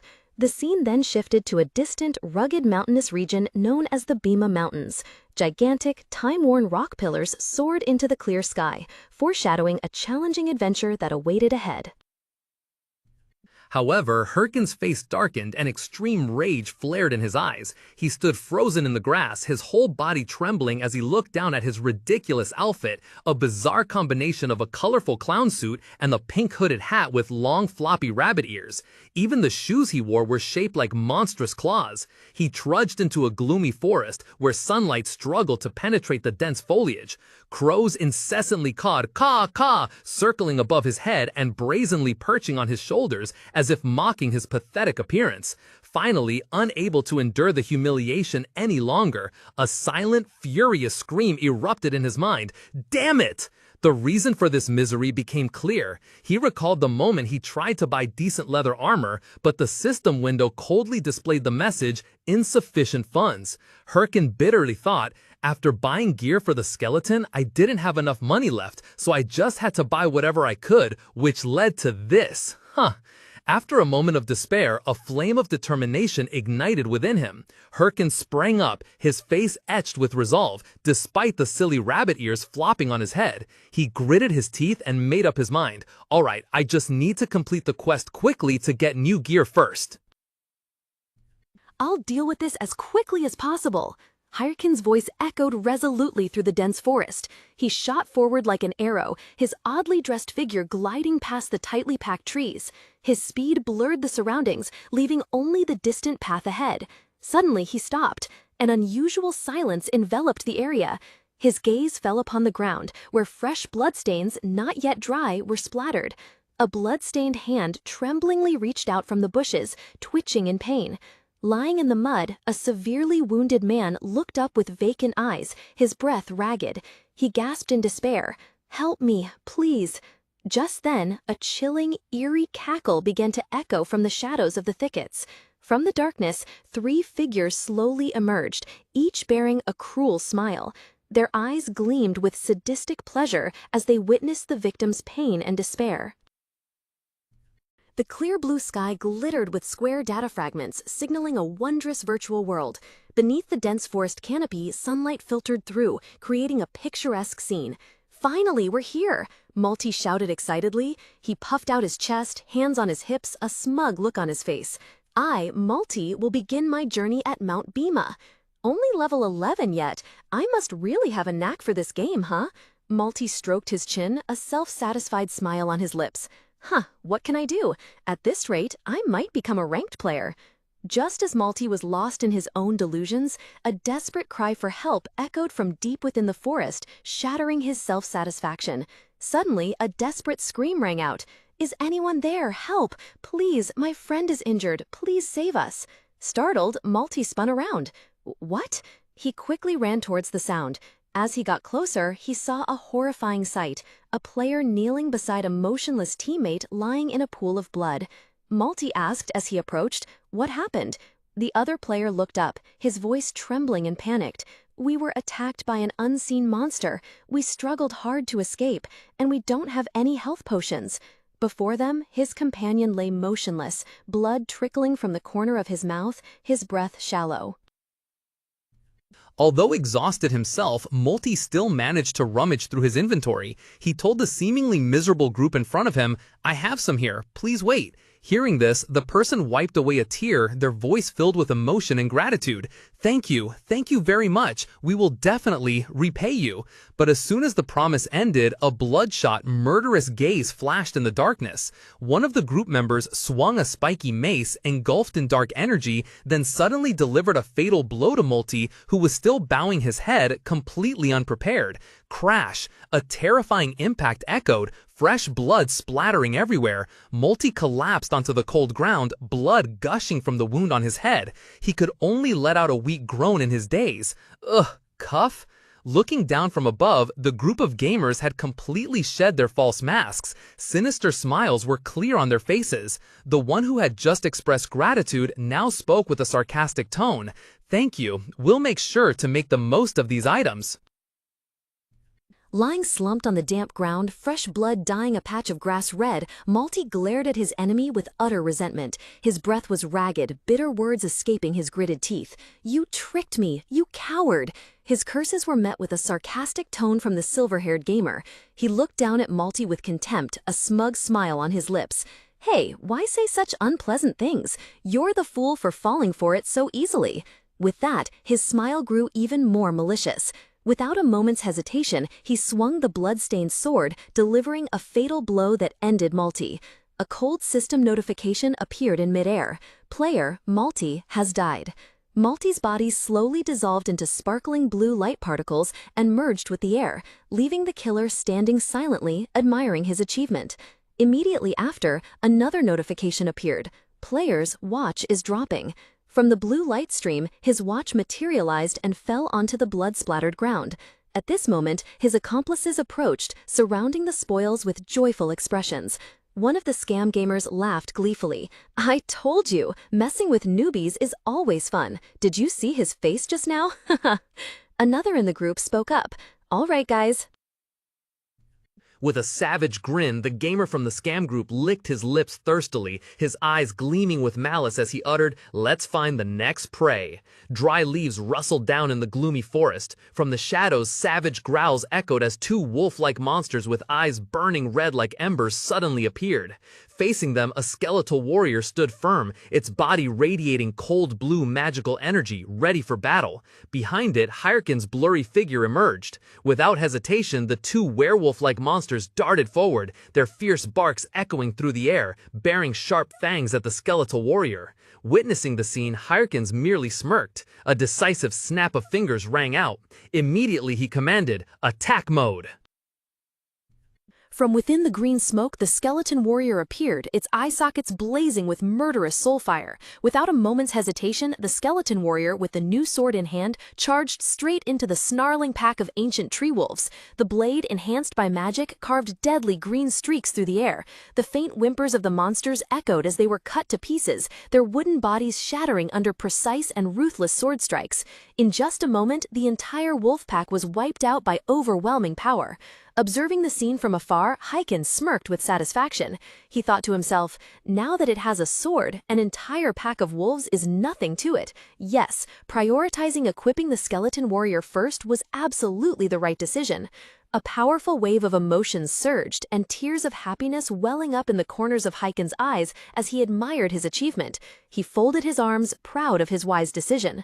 A true gamer, he continued his thoughts and emotion, always cares more about utility than appearance. In the gloomy forest, Hyrkan stood with his arms crossed, watching his skeleton warrior sitting on the ground, propping its chin with a sorrowful expression. In its naive mind, an image of a giant skeleton was tearfully feeling pity for its poor master. Seeing the strange sight, Hyrkan frowned and asked, "Hey, what are you thinking?" Without waiting for an answer, he sighed and turned to walk away, his tone somewhat impatient. "Sigh, if you're done, follow me. We need to level up quickly to clear this area." Hearing the command, the skeleton warrior immediately sprang up, hastily grabbed its sword, and clattered after its master. Suddenly, a sharp whoosh tore through the silent air. A streak of light flashed, and before anyone could react, an arrow flew straight into the middle of the skeleton warrior's forehead. Hyrkan instantly froze, his whole body rigid. Cold sweat trickled down his temples as he exclaimed in astonishment, "An arrow?" He quickly spun around, his sharp gaze sweeping towards where the arrow had come from. From a distance in the bushes, another player started in fright, hastily apologizing profusely. "Oh, so sorry." Both Hyrkan and the skeleton warrior, with the arrow still lodged in its skull, stood rooted to the spot, staring blankly at the unwitting attacker. A member of the scammer gamer group grabbed his accomplice by the collar, looking terrified. "From afar, I thought it was a monster." Another in the group quickly stammered, I'm truly sorry." Hyrkan, in his bizarre outfit, merely looked down coldly, letting out a, "It's fine," which made the man look up blankly. For a moment, Hyrkan recalled his precious watch and mana potion being shattered under their heels. His gaze turned sharp, thinking, what kind of game are these guys playing? Suddenly, Hyrkan burst into hearty laughter. Beside him, the skeleton warrior also raised its fist, snapping an arrow to intimidate. A smile still on his lips, Hyrkan looked directly at the frightened group, his voice becoming laden with meaning. "I will forgive you if you can compensate me with a mana potion." The three scammer gamers immediately huddled together, whispering amongst themselves. One nervously spoke up, "Damn it, we don't have any potions either. What do we do now?" How about this? Since your mana will automatically regenerate when you level up, can we help you level up instead of compensation? Hyrkan asked with some hesitation, "Is that okay?" Facing him, one of the scamming gamers waved his hand eagerly, a bright smile on his face. "Of course, it's our fault, isn't it? At least we should do that." However, hidden behind that friendly facade was a malicious thought growling in his mind. Suddenly, the surrounding space darkened. From within the dense bushes, a series of monsters with eyes glowing red like embers and jagged sharp teeth began to appear, surrounding the group. One of the scammers looked around with amusement and exclaimed, "Ah, it seems the monsters have appeared just in time." The burly, bearded man turned to Hyrkan, a smirk of self-satisfaction on his face, while his other companions chuckled slyly. "We'll beacon them. You just need to finish them off." Hyrkan replied curtly, "Oh, yes." Secretly turning to his accomplice, one whispered with a sinister smile, "Remember what to do, right?" The other man also smirked slyly, replying concisely, "Yep." He mumbled about his sinister plan. First, after drawing the monster's attention, I'll pretend to cast an attack buff for the group, then casually throw an energy ball at him as if by mistake. That confused fool will surely die instantly. As planned, a beam of purple light shot straight towards Hyrkan. Immediately, the wolf monster, roaring furiously, switched targets and charged directly at him with jaws wide open, full of sharp fangs. Hyrkan looked utterly panicked, raising both hands to cover his face and screaming frantically, "Ah!" Witnessing the scene, the group of scamming gamers couldn't hide their triumphant smiles, certain their plan had succeeded. However, the smiles on their faces quickly froze, replaced by looks of bewilderment, which then turned to extreme astonishment. As the dust cloud dissipated, Hyrkan still stood there completely unharmed. Beside him, a skeletal warrior silently sheathed its sword, while the wolf monster's corpse lay motionless at his feet. Hyrkan put his hands on his hips, looking at his bony companion with a reproachful expression, let out a sigh of relief, then said, "That was truly dangerous. Why can't you move a bit faster?" The entire group of scammers was petrified, unable to believe what was unfolding before their eyes. Hyrkan flashed a bright smile, giving a thumbs up in approval. Right beside him, the skeleton warrior with glowing blue eyes also appeared extremely excited. "Ah, we're doing great. Keep it up," Hyrkan said cheerfully. Witnessing this scene, the scammer gamers were dumbfounded, their faces filled with confusion and anger. One of them gritted his teeth and thought, "What the hell? Why is his summon so strong? Is his level higher than it seems? If so, let's lure more monsters towards him." After a discussion, they quickly put their plan into action. A horde of fierce monsters was lured over, simultaneously rushing towards Hyrkan. The young man feigned panic, letting out a desperate scream. "Ah!" Seizing the opportunity, the burly gamer with a full beard stealthily approached from behind. An evil thought echoed in his mind. Once he's distracted, we'll take him down. With that thought, he raised his spiky mace high and slung a devastating blow aimed directly at Hyrkan's nape. A red aura enveloped the weapon, signaling a powerful attack about to land. The scammer's face stretched into a sinister grin as he put all his strength into the strike. The smug look on the burly scammer gamer's face instantly twisted into utter astonishment. "What?" he roared, sweat pouring as he realized his insidious attack had missed its mark. One of his teammates, standing elsewhere, also couldn't believe his eyes, thinking he dodged it. In a flash, Hyrkan darted past the enemy with astonishing speed. A cold blue streak of light flashed, and immediately after, fresh blood spewed from the burly gamer's back as an unseen force ripped through his body. In the chaotic forest, another member of the scammer group stood frozen, watching their comrades fall one by one to a flickering phantom. "What?" he stammered, terror clearly etched on his face. At the epicenter of the carnage, Hyrkan stood firm, his sharp gaze devoid of emotion. He stomped his foot down. "Skeleton," he commanded in a deep, powerful voice. Instantly, the ground beneath Hyrkan's feet cracked open. A mystical blue light surged from the earth, and a skeletal warrior rose. Its empty eye sockets blazed with blue soul flames, ready to sow terror at its master's command. The skeleton warrior, longsword in hand, shot forward like an arrow. Facing it, two scamming gamers stood frozen, their faces deadened with terror. Realizing death was imminent, one of them frantically raised a hand, stammering in desperation, "Wait, we can talk." But his plea dissolved into the air. Without a moment's hesitation, the skeleton warrior swung its sword.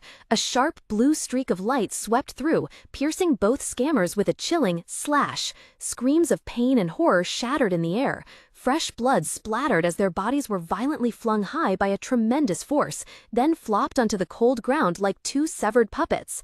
Witnessing the scene from afar, Hyrkan's blue eyes gleamed with cold indifference. He slowly approached, his hand tightening around the sword hilt. Standing before the two crumpled corpses on the ground, Hyrkan spoke in a low, husky voice filled with contempt.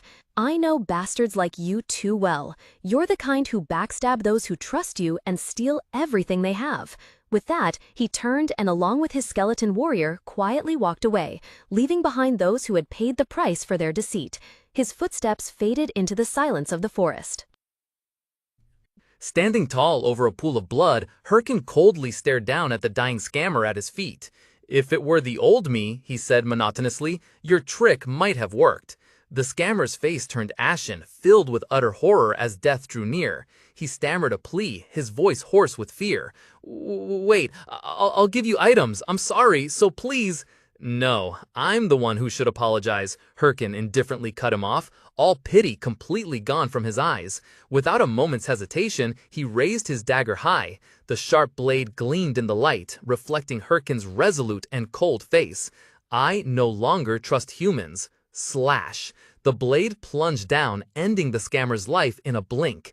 Instantly, a blue system notification panel appeared in midair. "Player, Ralph, has died. 8 ownerless watches have dropped." Staring at the displayed number, Hyrkan was stunned. He softly mumbled in a mix of surprise and disgust. 8 of them? This bastard is truly insane. Hyrkan stood over the data-fragmented remains of a fraudulent gamer, a smug yet mischievous smile on his face. Seeing the defeated scattered around, he decided this spoils of war couldn't be wasted. "Well, since things have turned out this way, I'll make good use of them. Let's start with my clothes first," Hyrkan mumbled, a gleam of amusement in his eyes. Noticing his subordinate's adorably playful demeanor, Hyrkan turned to it with a gentle, teasing tone. "My precious skeleton, do you want to take something for yourself?" Hyrkan's hand pressed against the top of the skeletal warrior's head, and a radiant turquoise energy slowly spread, seeping deep inside. The magical light enveloped the skeleton, healing the wound on its head. "It's done." The skeletal warrior stood tall, raising the sword in its hand as if taking an oath. Its entire body shimmered under the aura, signaling a more powerful rebirth. In the dense forest, the skeletal warrior stood before Hyrkan. Its cheeks were oddly flushed, its eyes sparkling with admiration and joy, seemingly very pleased with its new appearance. Hyrkan looked at its form and asked, "You like it that much? Appearance isn't important when playing games. What's important is what's on the inside." The skeletal warrior stood bewildered in the forest, completely unaware of what Hyrkan was saying.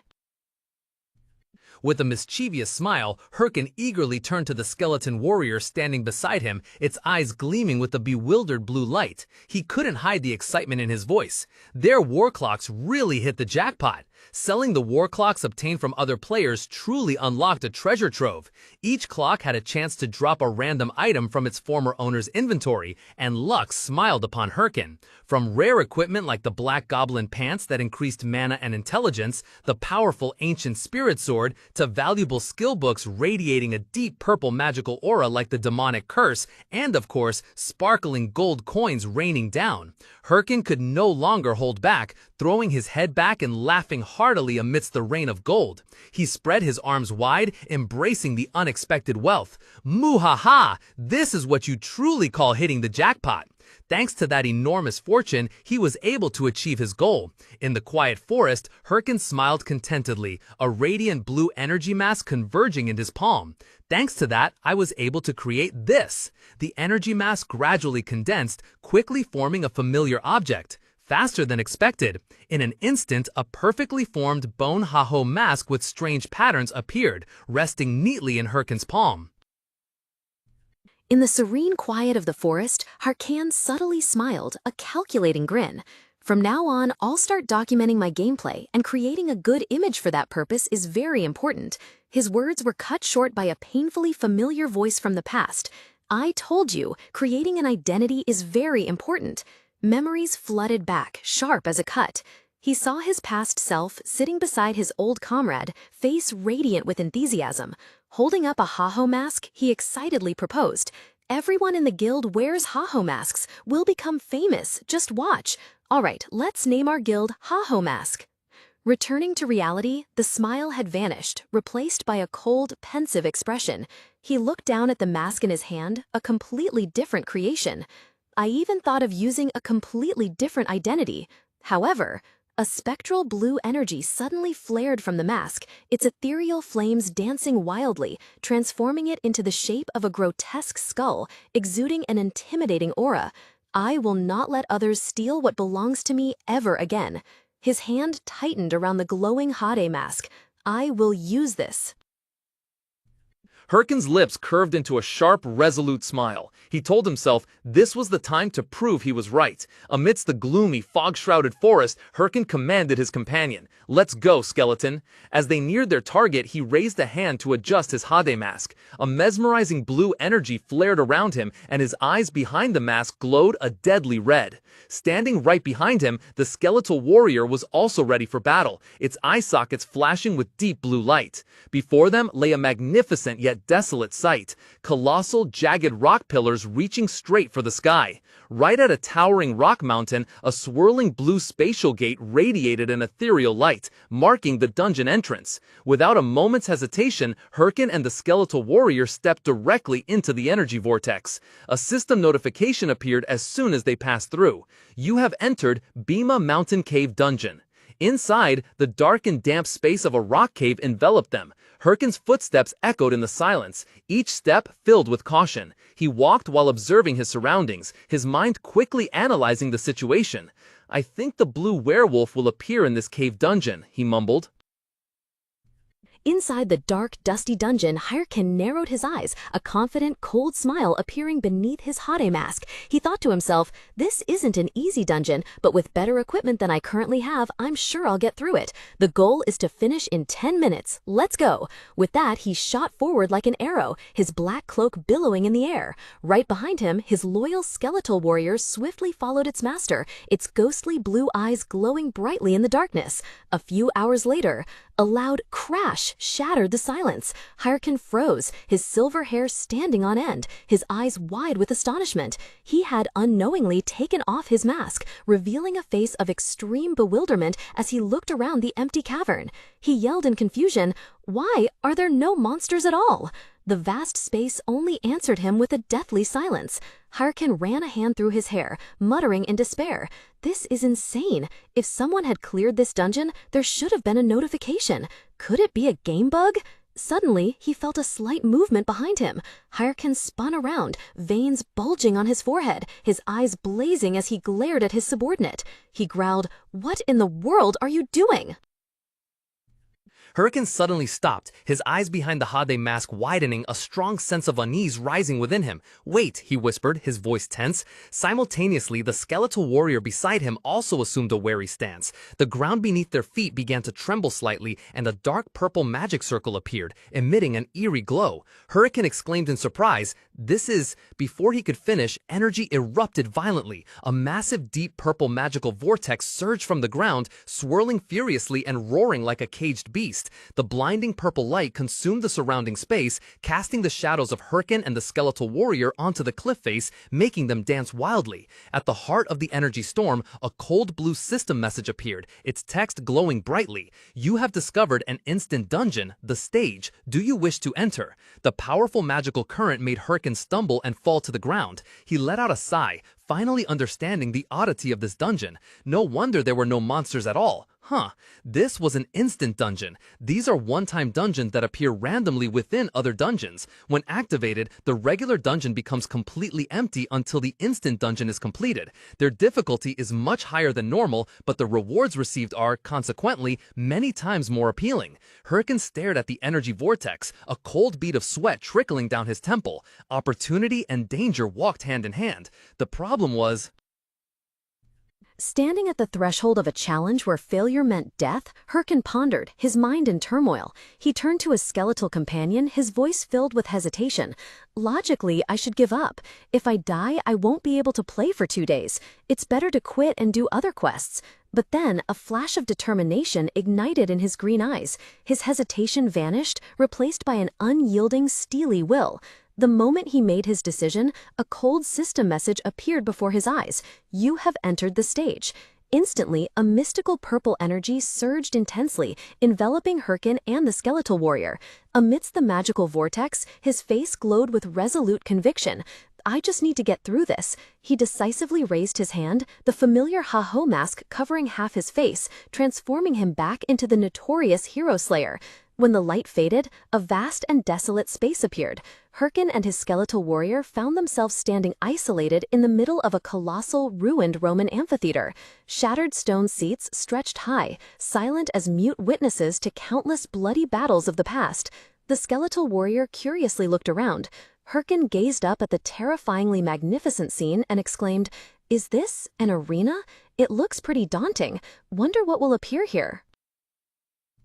Beneath Hyrkan's feet, a torrent of dark energy surged violently. His face was tense, hidden behind the haughty mask as he gritted out each word. From the shadows, a colossal creature arose. Its massive body was covered in shaggy ash-gray fur, with eyes glowing red like burning embers. It stood towering amidst the desolate ruins, exhaling heavy breaths, its gaze fixed on Hyrkan and the skeleton warrior below. The monster lifted its head, letting out a sky-shattering roar, revealing jagged fangs and a mysterious glowing red seal on its forehead.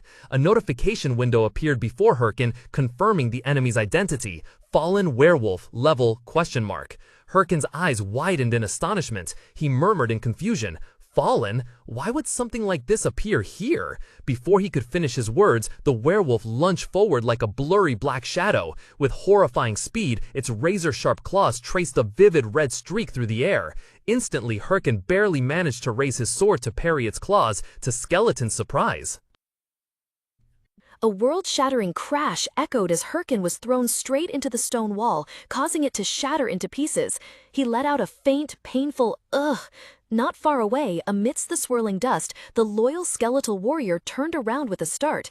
It gripped its sword hilt tightly, its eye sockets glowing with a cold blue light, and a growl emanated from its dry jaws.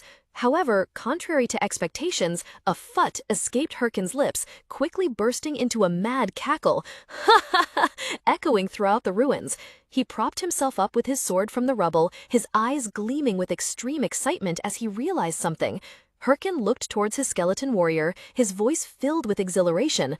"Why am I so lucky today? These corrupted monsters are related to the main quest." Hyrkan dusted off his clothes, his expression turning sharp and decisive. He stared intently forward, where the enemy was hiding, then commanded, "Hey, skeleton, if we don't kill it..." With a cruel smile hidden behind the Hankari mask, an icy voice resonated through the chaotic air. "No dinner tonight." The skeleton with eerie blue eyes suddenly turned. Without hesitation, it forcefully swung the greatsword in its hand and held it firmly, ready to serve as a jumping platform for its master. The unexpected impact launched Hyrkan into the air, his body soaring like a cannonball over the stunned monster's head. As he reached the apex of his flight, a mystical purple energy burst forth, enveloping his body. From within that glow, the giant wolf tilted its head skyward and let out an earth-shattering roar. Grrrr! Immediately after the commanding roar, a powerful and ancient command echoed from Hyrkan's beast form: "Inflict a curse." A dark, deep violet energy began to gather in Hyrkan's palm, emitting low, menacing sounds. Its eerie light reflected on his cold, resolute face, hidden behind the Hade mask. With a sharp gaze, he condensed his magic to its limit before unleashing it. "Demonic curse," he growled. The dark energy instantly exploded, transforming into a massive, purple cleaving attack. The huge werewolf monster, with its glowing red third eye on its forehead, froze for a moment before letting out an angry roar. It couldn't dodge in time. The curse struck its massive body. Streams of malevolent energy like venomous snakes coiled tightly, gnawing away at the monster's power. Knocked backward onto the barren ground, it stumbled and then let out a deafening shriek of agony. Fresh blood sprayed from its shoulder, mixing with the purple smoke corroding its body. While the monster was still screaming in pain, Hyrkan was already in position for the next attack. A cold system notification appeared, confirming the effectiveness of the recent attack. The demonic curse skill had been activated. All of the target's stats would be reduced by 10%. The giant wolf let out a sky-shattering roar, its body writhing in a wave of dark purple energy. Standing opposite the monster, Hyrkan calmly observed his results, a smirk flashing across his face. This demon's curse, not bad for a first use. However, the pain only seemed to further provoke the beast's wild instincts. It snarled, its ash-gray fur beginning to glow in a bloody red aura. Breaking free from the curse's grip, the wolf with bloodshot eyes and a glowing mark on its forehead charged directly at Hyrkan, its furious roar shaking the ground. Oh? Hyrkan subtly raised an eyebrow, a little surprised. Immediately, a system notification appeared before him. Fallen werewolf has entered a state of fury. All status effects have been nullified. Understanding the situation, Hyrkan pulled up his hood, a chilling smile reappearing on his lips. He calmly thought, I guess this wouldn't be an instant dungeon if it were that easy. I was going to save this for later, but perhaps now's the time to try it. As he finished speaking, his eyes became resolute. Slot, Hyrkan commanded in a low voice, then decisively called out, Activate. Immediately, a device on his wrist glowed with a mystical blue light. Through the Haho mask, Hyrkan's eyes also blazed a menacing red, signaling that a true battle had only just begun. A surge of dark energy imbued with an enchanting blue hue suddenly erupted from Hyrkan, swirling violently like a storm. The ground beneath him trembled and cracked as a colossal energy vortex formed, its core a dazzling spear of blue light. From the heart of the maelstrom, pieces of pitch-black armor began to materialize. They zipped through the air, fitting onto his body one by one with sharp, clanging sounds. First the arm guards, then the pauldrons, and finally his entire form was encased in majestic battle armor, etched with mystical blue patterns. Blue flames flared fiercely around Hyrkan, illuminating the haughty mask that had just appeared on his face. His eyes behind the mask glowed brightly, and an arrogant, belligerent smile formed. He gripped the sword in his hand, feeling the power surging throughout his body. Fully encased in the gleaming armor, Hyrkan subtly curled his lip beneath the mask, his voice brimming with excitement. Excellent! Let's begin! In the world of Warlord, there's a unique feature called Slot On. When a player activates this skill, they are temporarily granted power drawn from the Warlord world itself, allowing them to manifest into an enhanced form. This form varies greatly depending on each player, from a fiery warrior with demon horns, an elegant female commander, to the shadowy figure behind Hyrkan's chilling smile. Returning to the battle between Hyrkan and the wolf, suddenly a stream of dark blue energy erupted, roaring and swirling violently around Hyrkan. Within the energy vortex, a pitch-black, angular armor gradually materialized, encasing his body.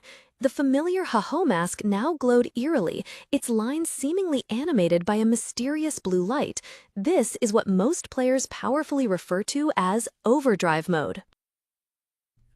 Enchanting azure flames fiercely blazed around Hyrkan's body, reflecting in his bright eyes behind the Hade mask. A defiant smile appeared on his lips as he subtly beckoned with a gauntleted finger, his challenging voice ringing out, "Come on in." In response to the provocation, a colossal ghost wolf roared an earth-shattering sound. Its mouth gaped wide to its ears, revealing jagged, razor-sharp fangs and a throat as deep as an abyss. Without a hint of hesitation, the monstrous creature lunged, its shadow engulfing Hyrkan's small figure. But the young man did not waver. He stomped his foot down, launching himself into the air like an arrow to directly confront the beast. The ghost wolf, with eyes glowing crimson with killing intent, simultaneously swung its gigantic claws. Deadly red streaks tore through the air, forming a dense web of attacks. Amidst the storm of blows, Hyrkan spun in midair, his movements unbelievably swift, gracefully weaving through every gap in the assault. He somersaulted over one slash, then used the monster's own body as a pivot to dodge another blow, turning their furious attack into a stage for his own agility. In a fleeting moment, as if finding an opening, the ghost wolf gathered all its strength and lunged to seize Hyrkan. A blinding explosion erupted at the point of impact, its terrifying power shattering the ground beneath into pieces. Hyrkan nimbly dodged, crouching and sliding away, his toes digging hard into the dusty ground, readying himself. Almost instantly, a surge of fiery red dark energy struck the spot he had just vacated, its terrifying power causing the ground to crack and crumble. Concealed in the air after his narrow escape, Hyrkan coldly assessed the situation. He thought to himself, it truly is a boss monster. Speed, strength, everything is just too overwhelming. If it hits me 4 times? No, just 3 hits and I'm done for. Facing him, the colossal beast let out an earth-shattering roar. Its entire body was a mass of bulging muscles beneath its jet-black fur. Its 3 bloodshot eyes on its head glowed with ferocity, and the dark red energy emanating from its body was like an infernal flame. Yet, despite this menace, a chillingly sharp smile spread across Hyrkan's lips. A brilliant blue aura suddenly erupted from his body, dispelling the suffocating atmosphere. Hyrkan charged straight towards the monster like a blue arrow, energy swirling around him to form a sharp blade. The monster's agonizing roar echoed through the space, shaking the ground violently. Amidst the desolate scene, Hyrkan stood firm, dark wings radiating a gloomy blue energy that enveloped his body. He smirked, an excited and arrogant smile appearing from behind his mask. This is what makes the game interesting, isn't it? Before the words had even finished, the smile on Hyrkan's lips vanished, replaced by an expression of extreme astonishment. The monster didn't fall. Instead, it was transforming. Its body swelled rapidly, a dense darkness enveloping it, turning it into a massive, many times more ferocious entity. A thunderous crash echoed as its colossal claws slammed down, pulverizing the ground and flinging Hyrkan away like a leaf. Thrown a distance, Hyrkan stumbled upon landing, his eyes still wide with surprise. He exclaimed in bewilderment, "Whoa? Oh, right, this is its berserk state." He sighed softly, briefly covering his face in a mix of embarrassment and amusement at his own forgetfulness. I completely forgot. Before him, the beast had completed its transformation. Now it was a colossal mass of shadow, vaguely shaped like a ferocious wolf, with eyes glowing red like burning embers, ready to tear everything apart. Despite the imminent danger, Hyrkan stood up straight, his expression calm again, even somewhat defiant. He pointed at the monster and called out, "Hey!" Hyrkan still wore a chilling smile. His eyes gleamed with a mystical blue light as he looked up, where a familiar figure was hurtling down from the sky. "Perhaps you've also forgotten something," Hyrkan spoke, his tone full of challenge. Instantly, from above, the skeleton warrior with glowing eye sockets swooped down. The werewolf monster, having just triumphed, flinched in terror upon sensing deadly peril from behind. It had no time to react, as the skeleton warrior, in a flash, swung its longsword to form a fatal arc of blue light. At that very moment, Hyrkan sprang up, dust swirling around him, and roared his command, "Skeleton, execute the move we practiced." Hearing the order, the skeleton warrior tightened its grip on the sword hilt, ready for the coordinated attack. The monster spun round, its 3 bloodshot eyes bulging, letting out a thunderous roar filled with anger and shock. Simultaneously, Hyrkan and his skeleton warrior landed directly in front of it, forming a perfect pincer movement. In the decisive moment, Hyrkan and his skeleton warrior simultaneously charged from below. The gigantic werewolf, already on the offensive, had no time to react to the sudden coordinated attack. A series of bright blue energy slashes, interwoven like a storm of sword energy, tore through the monster's powerful body. Fresh blood splattered, dyeing a whole area of space red, painting a brutal scene of death. The monster let out a final roar of immense pain before its heavy body collapsed onto the dusty ground. Below, Hyrkan and the skeleton warrior stood firm without a single scratch on them. A clear "ting" sound rang out, and a blue system notification appeared before Hyrkan's eyes. "You have hunted the werewolf." Immediately after, another notification appeared. "Slot on deactivated." Eerie black smoke began to pour out from the haughty mask and armor, gradually dissipating into the air. The disguise vanished, revealing Hyrkan's true face beneath the hood. He smirked with utter self-satisfaction, his cold eyes gleaming with absolute contentment at the recent victory. Not bad. A brilliant golden light erupted, signaling the end of the battle in Bima Mountain Cave. As the light faded, a series of familiar ting sounds rang out, and system notification windows continuously appeared before Hyrkan's eyes. Skeleton Warrior has defeated a very powerful monster.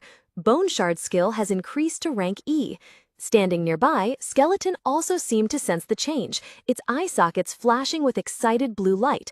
A shower of rewards began to pour down. You received 20,865 gold. You received werewolf skull. You received werewolf leather. Hyrkan grinned with satisfaction, hands casually on his hips, while the skeleton soldier behind him raised its arms in celebration. He exclaimed gleefully, "The dungeon rewards are indeed quite generous." But the biggest surprise was still ahead. Another notification, distinctly separate from the previous ones, ceremoniously appeared. You have received Necklace of the Fallen Hunter. Before him, a beautiful necklace floated in midair. The pendant was a mystical purple crystal with a strange eye carved inside, radiating an eerie glow. The item information panel confirmed its extraordinary value, an unique chronicle item, increasing all stats by 18 points and requiring the title Fallen Hunter for use. Hyrkan froze, his eyes wide in astonishment. He couldn't believe his luck, his voice trembling. A unique chronicle item? Even if it's untradeable, it's still on a much higher level than regular unique items. Hyrkan froze. A cold drop of sweat began to trickle down his temple. "Wait," he mumbled, an unbelievable thought suddenly flashing through his mind. "Fallen Hunter? Could it be?" Ding! A system sound rang out, and a blue notification window appeared before him. 3 new titles have been recorded. Below it were 3 empty slots hovering, awaiting revelation. The first slot lit up, displaying the text, "Promising Recruit, Int plus 3%, Magic plus 3%. Hyrkan nodded slightly. "Promising Recruit, that's exactly what I was aiming for initially." Immediately after, the second slot also filled. Hero Challenger, Stamina plus 3. He frowned and thought, so the entire hero title series also appears here? Well, I cleared the dungeon solo, so it makes sense. Ding! The sharp sound rang out again as the third and final slot began to glow. Hyrkan held his breath, but when the text, "Fallen Hunter," appeared, he was completely stunned, only a huge question mark remaining in his mind. "Fallen Hunter?" Hyrkan exclaimed in astonishment, his eyes wide in disbelief. "That's the opening title for the first chapter of the main quest? Fallen Count?" His mind was immediately drawn into another vision, the main quest. In a world submerged in fire and ashes, a giant dragon with blazing red eyes roared in anger. Standing before it was a mysterious count with an eye emitting an eerie red light and a malevolent smile. A flood of massive memories rushed back, for this was the core plotline, the very backbone that created the entire universe of Warlord. Because the reward was so extraordinary, any player wanted to participate at all costs. That was Warlord's trump card. In the dark space of the game, Hyrkan trembled, his mind shaken. He thought to himself, in my previous life, I had just barely gotten past the 4th chapter, but now I've unlocked this? This isn't just luck anymore. I've hit the jackpot. A radiant, wildly excited smile bloomed on Hyrkan's face. The surging feeling of extreme joy made him unable to restrain himself any longer, and he yelled, "Lock out!" The virtual world vanished, making way for the real-life scene. The sunset sky was painted a soft pink-orange, casting shadows on a quiet apartment building. In a dark room, lit only by the light from the computer screen, Jaehyun sat motionless. On the screen was a paused live news broadcast. A character in modern white armor was eloquently declaring, "The Hydra Guild has officially entered the final chapter of the Corrupted Count scenario. Our goal is to complete it within 3 months." Jaehyun's hand holding the mouse had just pressed the pause button.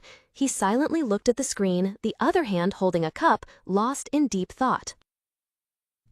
Tears streamed down Jaehyun's face, mixing with the dried blood at the corner of his mouth. "What kind of jackpot is this?" he thought bitterly. Thud! He slammed his hand on the desk in despair, the screen's blue light casting on his indignant face. Someone has already reached the final chapter of the Corrupt Count? If I jump in now, I won't get anything. Damn it, what a waste! Head bowed on the cold table, Jaehyun let out a long sigh, a sense of failure overwhelming him. Maybe I should skip this turn and aim for the next chapter? But then a flicker of thought sparked in his mind. Wait a minute, Jaehyun's eyes widened, a daring idea suddenly emerging. What if this is an opportunity for me? He sprang up, lunging towards the computer screen with renewed energy. His eyes shone brightly, fixed on the screen. Jaehyun mumbled, his voice full of determination. Right now, the whole world is focusing its attention on the corrupt count, with immense interest. This is Warlord's first main quest, and it's about to be completed. What if a video related to the corrupt count is released right now? His finger moved decisively, placing it on the mouse. Click. The mouse cursor pressed the play button on a video player, initiating a plan known only to him. In Jaehyun's mind, the vision of wealth and fame shone brightly. Millions of views would pour in, bringing with them a shower of money and the recognition he so longed for. Sitting in front of his computer screen in the dark room, Jaehyun's eyes gleamed with a determined red light. He muttered with a confident smile, "Luckily, I recorded the entire gameplay. I'll have someone edit it and upload it directly to YTube. Editing is key. I can't entrust it to just anyone. So it has to be that person, the one known as the edit saint in my previous life." With that thought, he quickly drafted an email and hit send. In another room, amidst a clutter of instant noodle cups and snack wrappers, Romani was eating noodles while browsing her phone. Suddenly, the phone on the table vibrated, signaling a new email. She picked it up to read, her brows slightly furrowed. Video editing request for a dungeon clear? Hyrkan, level 15? Her voice was full of skepticism as she read the sender's level. In the dimly lit room, illuminated only by her phone screen, Romani leaned back in her chair, her eyes narrowed in suspicion. A sarcastic smile played on her lips as she scrolled through a new video. What kind of exciting dungeon-clearing video could a level 15 player possibly make? Probably just some rich newbie trying to show off on social media, right? However, as the images on the screen continued to play, her ridicule gradually faded. Romani's eyes behind her large round glasses widened, her suspicion quickly replaced by a flicker of astonishment. She unconsciously sat up straight. Bang! The chair was pushed back forcefully as Romani sprang from her seat, leaning forward, her hands pressing firmly against the table. She stared intently at the small screen, unwilling to miss a single moment. Her breath seemed to catch, then a whisper escaped her parted lips in stunned awe. "I found it." Immediately, the dim space around her seemed to brighten. A radiant, almost wild smile blossomed on Romani's face. Her eyes sparkled like stars, reflecting a powerful inspiration that had just ignited. She held up her phone like a treasure, her voice ringing out in exhilaration. "My muse!" Meanwhile, elsewhere, the city at night stretched out, sparkling like an artificial galaxy with countless skyscrapers. Inside a luxurious high-rise room, a powerful woman stood with her back to the room, silently gazing at the magnificent view through a massive glass window. The faint blue light from the tablet in her hand cast a glow on her figure, next to a waiting glass of red wine. She then called out loudly, "Director." Behind the vast, cold-toned room, a man in a neat suit rushed forward, a hint of worry on his face. "Madam, did you call for me?" Sirre didn't turn around. Her voice rang out, steady but tinged with interest. "A video related to the degenerate count has just been uploaded. How interesting. A level 15 player single-handedly defeated a degenerate werewolf." The man flinched slightly as he looked at the tablet in his hand. "Ah, that video," he stammered before quickly regaining his professional composure, pushing up his glasses. "Our team has also checked it, but the degenerate werewolf's level was quite low, so there's no need to pay attention to it, madam." His explanation was cut short by a simple yet weighty statement. "I like it." A faint smile bloomed on Sirre's luscious red lips, a smile that conveyed absolute delight and determination. "I want that." Her voice turned sharp, an undeniable command. Her gaze lowered, exuding the aura of a ruler. "Bring it to me." In the cold, calculated business world, Sirre is a name at the peak of power. As the heiress of Thunder Group and the world's top businesswoman, her every gesture exudes majesty and sharpness. Under soft light, her calm eyes held deep calculation. Her flowing black hair highlighted her proud face. But her power isn't confined to luxurious boardrooms. When the real world falls silent, another persona emerges in Warlord's virtual realm. There, she bears a different moniker, a living legend. The space around her transforms, dissolving into a shimmering digital matrix. Her calm eyes now blaze with brilliant blue light, like two pure lightning bolts. This is no longer Chae-Sol-Yeon, the corporate heiress. This is Sirre, the Thunder Queen, absolute ruler of the game world. Her gaze flashes with unparalleled might, a true queen reigning on her digital throne. Jaehyun absent-mindedly took off his gaming headset, eyes wide with astonishment. What is this? He quickly picked up his phone, its bright screen illuminating his still confused face. The video title, Warlord, Perfect Takedown of the Degenerate Werewolf, was clearly visible, but what stunned him were the numbers below. 6,000 views? Posted just yesterday and already so many views? Jaehyun mumbled, unable to believe his eyes. 6,000 views already?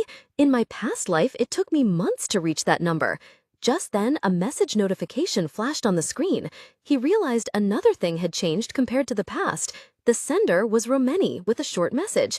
Have you seen the view count yet?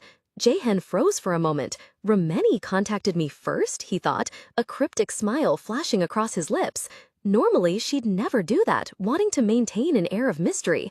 He quickly typed a reply. Yeah, I just saw it.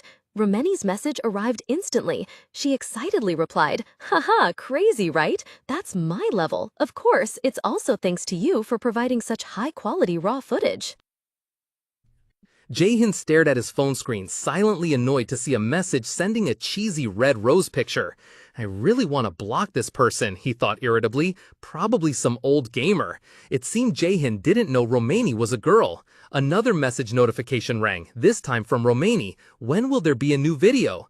Leaning back in his specialized gaming chair, Jaehyun tiredly looked up at the ceiling.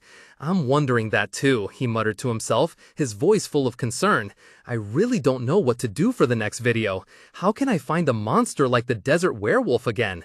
But then, a spark of determination flickered in his eyes. He couldn't just lie there forever. But what can I do now? Strike while the iron's hot. Without another second of hesitation, Jaehyun reached out and pressed a start button on the console. A blue energy circle appeared, the screen displaying connecting. Blue light enveloped him as the high-tech helmet activated, his eyes also glowing with digital blue. With a confident smile, he loudly commanded, "Connect!" His entire consciousness sank into the virtual world, ready for a new adventure. In another scene, Matador Chev in dazzling red armor stared intently at his phone screen.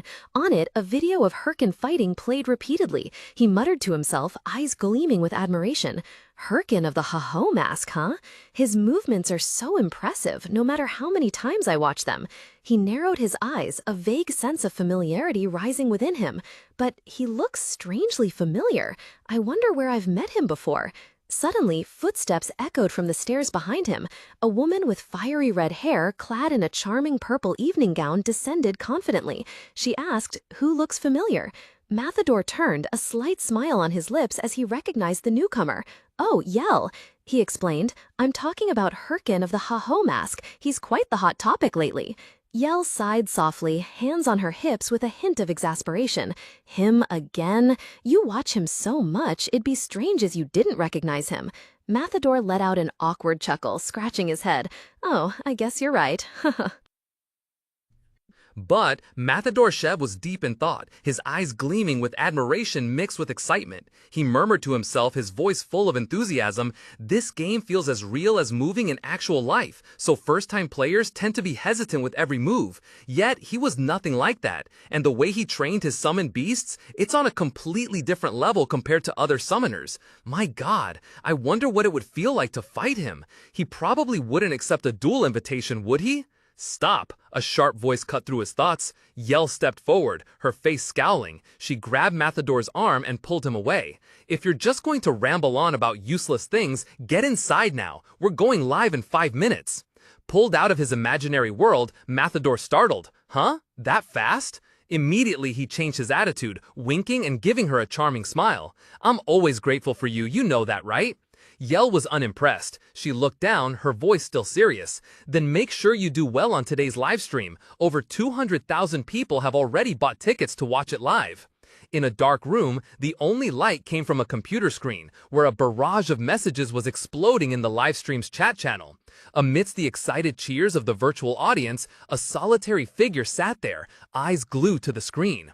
He whispered with long-awaited anticipation, "You have finally arrived." Heavy, resolute footsteps echoed as Mathador Shev in his majestic crimson armor strode forward. Under the blinding light of the vast arena, he stood tall, his back to the neatly aligned members of the Red Bulls Guild. The aura of the guild leader and the Warlord's ninth-ranked warrior exuded immense authority. Just then, a system notification appeared, signaling an impending dungeon gate. Almost immediately, a mystical purple energy began to swirl in midair, gradually forming a colossal gate. Mathador Shev showed no hesitation. A brilliant blue halo flared, enveloping his entire body, power surging forth. As the dungeon gate stabilized, a countdown appeared before everyone. 5, 4, 3, 2, 1. The gate was now fully open, dark and mysterious.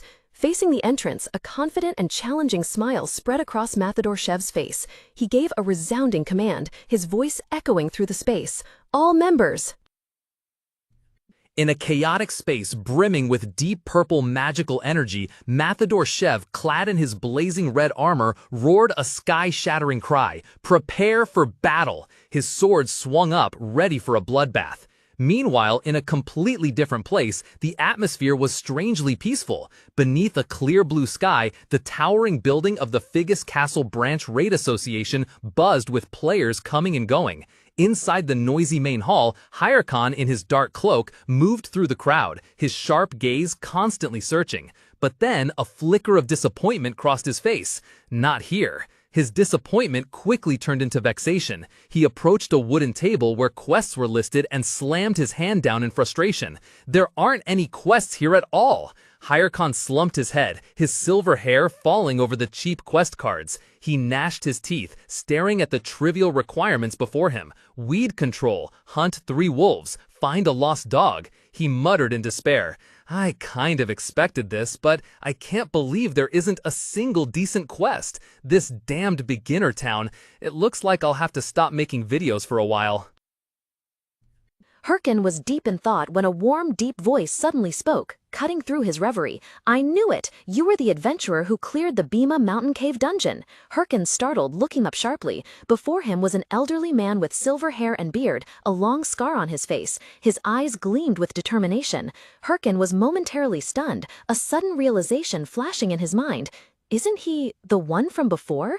The calm man introduced himself, his voice carrying an indescribable weight. "My name is Hotan. Do you have a moment?" Hyrkan followed the man into a private room, the faint yellow light from the wall lamps casting shadows on the wooden floor. Hotan stood with his hands clasped behind his back, facing away from Hyrkan, and got straight to the point. "I've heard everything. You found a mutated creature in the Bima Mountain Cave." Hyrkan furrowed his brow, his heart full of doubt. "What? I don't recall any such quest," he thought, then hesitantly replied, "I did see a werewolf with strange eyes." Hotan's expression became thoughtful, and he murmured as if confirming something. "Just as I thought." He turned to Hyrkan, his gaze serious, his voice deepening. "It's highly likely you encountered a monster infected by the power of the Fallen One." "The Fallen One?" Hyrkan subtly furrowed his brow. The name was entirely new to him. Hotan continued to explain, his tone full of concern. In Hyrkan's mind, the old man's words conjured the image of a cloaked figure standing amid swirling torrents of dark reddish-purple energy. Surrounding that figure were ferocious monsters, bearing sharp fangs, their eyes burning with rage.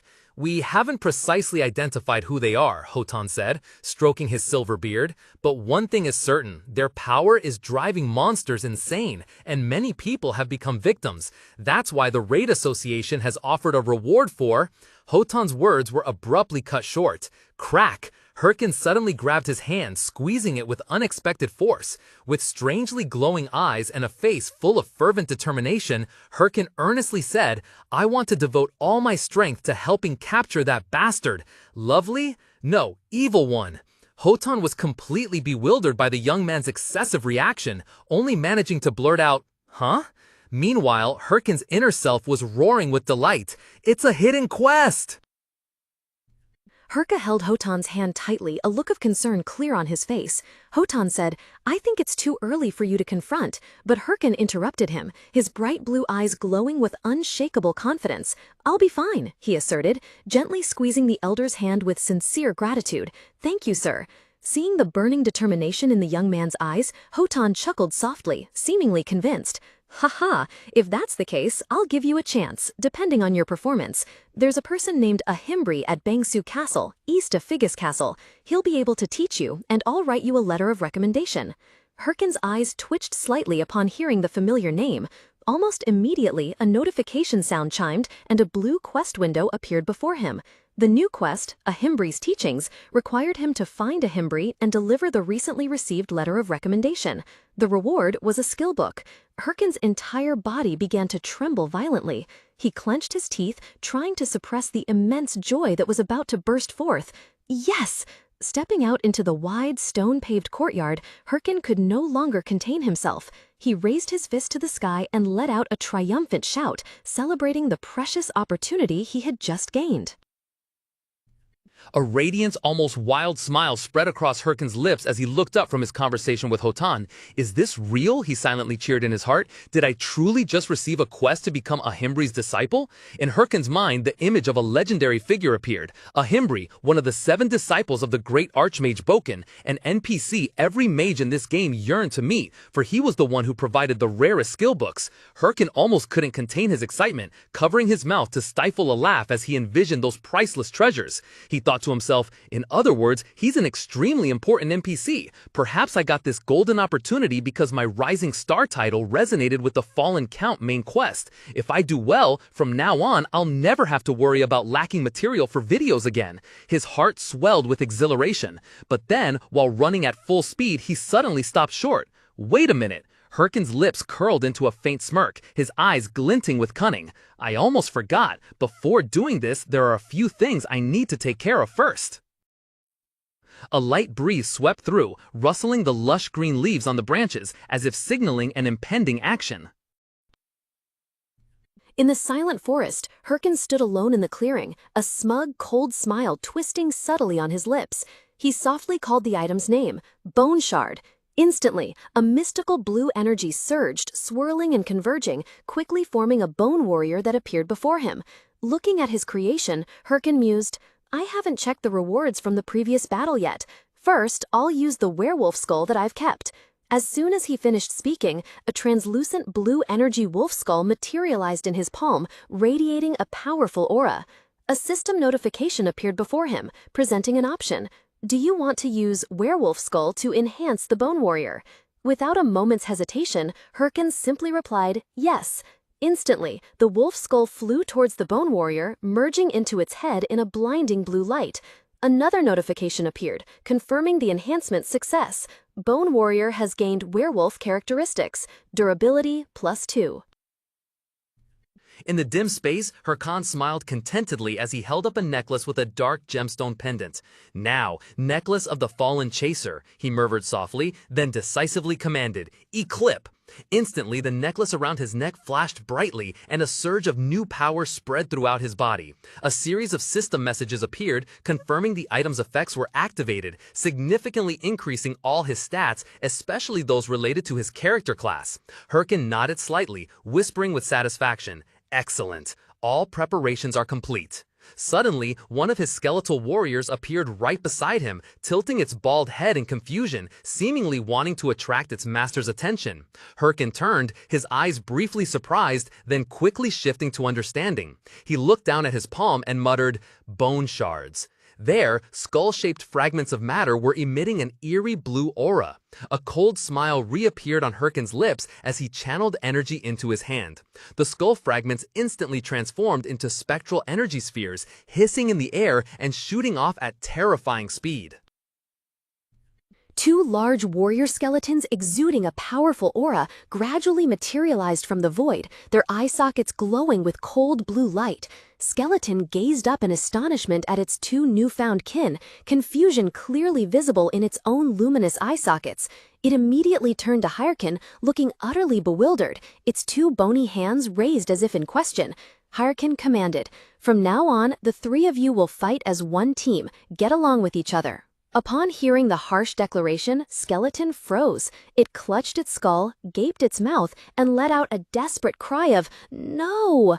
However, Hyrkan completely ignored his subordinate's tragic display. He coolly turned away, his sharp gaze already scanning the surrounding landscape, his mind fully focused on the task at hand. "What kind of monsters are in this area now?" he murmured, leaving the suffering skeleton behind. In the gloomy forest, a furious roar echoed, shaking the ground. The level 25 forest bear, with fiery eyes and a jaw bristling with sharp fangs, unleashed its rage upon the intruder who dared to trespass its territory. Yet, facing the fierce monster, Hyrkan showed no hesitation. He swiftly dodged the bear's deadly attacks. It roared earth-shatteringly, swinging its colossal paw, as large as a boulder, directly down onto Hyrkan's position.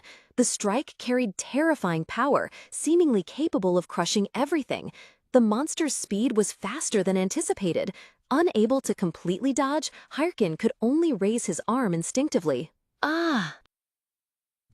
Hyrkan slightly tugged his hood, a sharp smile on his face, and snapped his fingers. It's Lord. Now then, at his command, a skeleton warrior, its entire body emanating a blue magical aura, swooped down from above, its sharp sword in hand aimed directly at the giant moss-covered rock bear monster. However, the monster reacted faster than expected. Suddenly, it unleashed a sky-shattering backhand strike. The powerful attack struck squarely in the skeleton warrior's chest, shattering its bones into pieces and sending them flying instantly. Witnessing the scene, Hyrkan clutched his head, his face showing clear annoyance. He snapped, "Did you really think such a predictable attack would work? You must attack from its blind spot. Next one." Immediately, another skeleton warrior darted out from the flank, moving swiftly, aiming directly for the monster's hind leg, precisely as Hyrkan had instructed. A skeleton warrior shot into the air, raising its longsword high. Its target was the monstrous moss-covered bear standing majestically below. But the monster was not an easy target. It let out an earth-shattering roar. The terrifying moment of impact occurred, and the white-boned warrior was smashed to pieces. Fractured bones scattered across the ground. "Hey!" Hyrkan roared, his face contorted with anger as he witnessed the familiar sight of defeat. His fury erupted. "I told you to attack from its blind spot. Why did you do the exact same thing as the last one? Ugh, this is infuriating to death." Immediately, a new skeleton warrior appeared. Unlike its ill-fated predecessors, this skeleton stood proudly confident, one hand on its hip, the other gripping its sword, exuding a flashy readiness for battle. Hyrkan's face suddenly flushed red, his eyes wide with astonishment at the scene unfolding. He stammered in utter confusion. "Huh? That guy?" Amidst the chaotic space, one of his skeleton warriors suddenly radiated a brilliant blue energy. It shot up into the air like an arrow, soaring past the giant monster's head. Hyrkan stood frozen, an unbelievable thought flashing through his mind. "No way!" With a sharp and decisive sword stroke, it plunged straight into the bear with a fatal blow. But the skeleton was slapped by the bear, sending its head flying.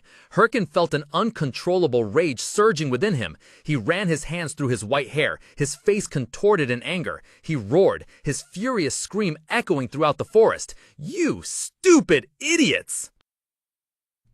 In the quiet expanse of the forest, the skeleton warriors stood motionless, their eye sockets glowing with flickering blue light.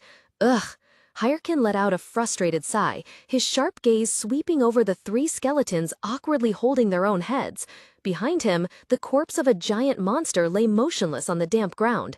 He snapped, "Do you even have brains? Well, I guess not. Now, it's fine. Put your heads back on." Suppressing his anger, Hyrkan began his tactical lecture. "Listen, when monsters are attacked, they will naturally turn towards the source of the attack." As he spoke, he moved, trying to demonstrate for his troops. "That's why you have to attack from their blind spots." To illustrate further, Hyrkan quickly drew a simple tactical diagram on the ground with a dry branch. What will happen if you just charge straight in from where they're looking? In response to his impassioned lecture, the three skulls simultaneously tilted to one side, looking pitifully bewildered. A strange halo of floating flowers and leaves seemed to emanate around them, signifying infinite cluelessness. "Never mind. Damn it, the more I talk, the angrier I get," Hyrkan muttered, feeling helpless against his troops' stupidity. He brought a hand up to his head, pulling his hood down to hide his tired face. He thought to himself, "It's great that my skill rank has increased, and now I can summon 3 skeletons thanks to the effect of the necklace of the corrupted hunter. But the problem is, they can't coordinate." Hyrkan was deep in thought about what had happened moments before. On the ground, the white bones of 2 other skeletons lay shattered. "I told you to attack from its blind spot. Why did you do exactly what the last one did?" Although Hyrkan tried to teach them, the knowledge didn't seem to be applied intelligently. He commanded, "They've all shared what I taught the previous one. Attack! Coordinate together and attack!" However, his command was met only with confusion. All 3 skeleton warriors stood frozen, scratching their empty skull heads. They simply didn't understand. Because they had never learned how to fight together, they didn't know what to do. Hyrkan ran his hand through his hair, a strained smile contorted with anger. "Costing 3 times the mana, and they're even worse than before," he muttered in despair. Finally, a weary sigh escaped his chest. "Oh well." He straightened up, looking down at the 3 skeletons gazing up at him with empty eye sockets. He said, "I've reached level 20 as desired. I guess I can't make combat videos for now." Hyrkan turned, giving a decisive command. "Get up. We'll train while we walk until we reach Bangtu Castle." With that, he started running, leading his bony army through the dense forest. The skeleton warriors immediately clattered after him. As he ran, Hyrkan couldn't help but sigh to himself. "And I thought I could leave all the fighting to them while I just kicked back, just like a dark wizard should." Hyrkan forced a wry smile, a mix of resignation. "Guess I can't avoid being at the front," he thought, his eyes glinting with reluctance. He sighed, as he gazed at the blue sky through the dense forest leaves. Below, 3 skeletal warriors stood still, awaiting orders in the hazy mist. The scene moved to the Raider Guild branch, Bangsu Castle. Inside, it buzzed like a market. Adventurers packed the space, from tables to stairs, their chatter and laughter endless. Suddenly, steady footsteps echoed from the second floor, drawing the crowd's attention. The door swung open and a figure emerged, his expression cold. All eyes turned to him. A cry of astonishment erupted from below. "He's out!" Instantly, a wave of shock spread through the room, whispers turning into stunned silence as everyone stared in awe at him. The atmosphere in the room was stifling and chaotic with frenzied screams. A crowd of players was gathering, shoving and grabbing a poor man, cornering him against the wall. "Get him! What quest did you get? Speak now!" Standing not far away, Hyrkan silently observed the chaotic scene with cold eyes. He lightly pulled down his hood, obscuring half his face. "They're no different from a pack of hyenas," he thought scornfully. "Well, I guess you find these kinds of people everywhere. They don't even try to put in their own effort, only wanting to leech off others." Suddenly, a bald man with a suspiciously ingratiating smile approached from behind, placing a hand on his shoulder. "Hey buddy," the man began, "if there's any good quest, let's—" Before the man could finish his sentence, Hyrkan seized his wrist and violently flung it away. "Get lost," he growled, the iciness in his voice making the man freeze, stammering incoherently. Hyrkan turned and strode towards the stairs. "I can't let them find out I'm doing the Ahimbri quest," he mused, pulling his hood lower and quickly disappearing downstairs. Hyrkan calmly approached the foot of the stairs, extending a carefully red wax-sealed envelope to the guard. "I bring Hotan's letter of recommendation," he stated clearly. The guard merely glanced at the envelope, then nodded. "Confirmed. Please proceed to the second floor." As soon as Hyrkan was allowed through, the crowd behind erupted into chaos. They shoved each other, trying to bypass the barrier. "I'm with him. Let me up," someone desperately yelled. Hyrkan merely cast a cold glance over his shoulder at the chaotic scene, an indifferent thought crossing his mind. "No, you're not." His footsteps echoed steadily on the wooden stairs, leaving the noisy shouts behind. A smug smile touched Hyrkan's lips as he pondered, "I wonder what reward Ahimbri will have for me. Since it's a hidden quest, it must be good. I need to use this opportunity to build a long-term relationship with him." Finally, he reached the top of the stairs, facing a sturdy wooden door. He gently knocked, calling out with a mischievous smile, "Excuse me." Hyrkan cautiously pushed the door open slightly, peeking inside. But the sight before him made his eyes widen in astonishment, his smile instantly freezing on his face. Inside the room, a chaotic scene caught Hyrkan's eye, making him secretly astonished. Wow, what a mess! Books were piled high, scattered across the floor, on the table, and even on the already packed bookshelves. A rustling sound came from the far end of the room. Amidst the mountain-high stacks of books, a man suddenly turned around, his expression slightly annoyed at being disturbed. With his glasses slid down his nose, he squinted at the uninvited guest. "Who are you? I don't recall having an appointment today." Hyrkan, with his familiar haho mask, thought to himself, is Ahimbri always like this? Despite being somewhat surprised by the NPC's brusque attitude, he calmly stepped forward, offering a letter of introduction. "I am Hyrkan. I came here at the recommendation of Sir Hotan." NPC Ahimbri took the letter, adjusting his glasses to read. His gaze swept from the letter to Hyrkan, scrutinizing him. "Oh, you still look like an apprentice dark wizard. I suppose you're quite talented for your level." At the somewhat condescending compliment, Hyrkan's cheeks flushed slightly under his mask. He humbly replied, "It's just my luck." However, in his mind, he only had one practical thought. "Whatever, as long as I get the reward, it's fine." Seemingly satisfied, Ahimbri nodded. "I see. Here is the promised reward." Ahimbri's hand emanated a mystical purple energy, condensing into 2 skill books that floated before Hyrkan. Immediately, system notification windows appeared before him. "You have received skill book, Bone Armor. You have received skill book, Madness Helm." Hyrkan was stunned as he received the 2 glowing books, his face beaming with boundless joy. He couldn't believe his eyes. "He's giving me both, and they both look like ultra-rare items." Before he could utter a complete word of thanks, Ahimbri coldly interrupted. "Our business here is concluded then." Another system notification appeared, confirming his words. "Quest, Ahimbri's teachings, has been completed." In the quiet expanse of the library, amidst towering stacks of books, Ahimbri decisively turned. As he strode away, he called back, "Travel safely." Hyrkan's earlier joy instantly vanished, replaced by profound confusion and disappointment. He cried out in his mind, "What? Why did the quest end so fast? You're supposed to give me the next quest. Wait, I didn't go through all this just to get a few skills." Realizing Ahimbri was about to leave, Hyrkan unhesitatingly rushed after him. Amidst the mountain-high stacks of books, his desperate cry echoed, "Sir!"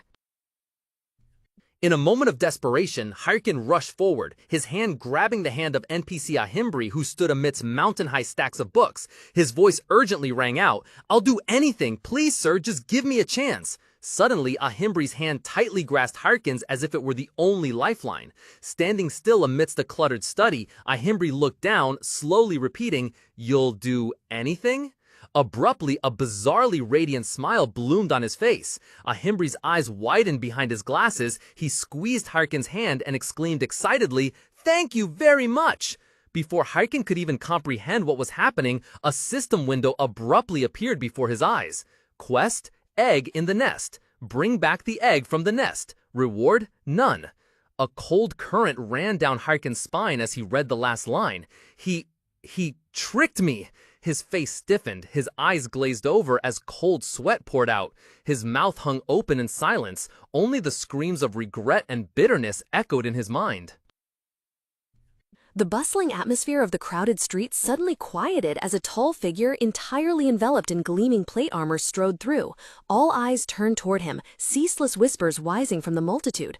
"Wow, that equipment looks really expensive, doesn't it?" a player exclaimed in astonishment, unable to hide their admiration and curiosity. Leaving the whispers and scrutinizing gazes behind, the unfamiliar player maintained a steady pace, crossing a lush green lawn. Before him stood a large building with a towering stone spire, prominent against the clear blue sky and the distant undulating mountains. He stopped, looking up at the building with a determined expression.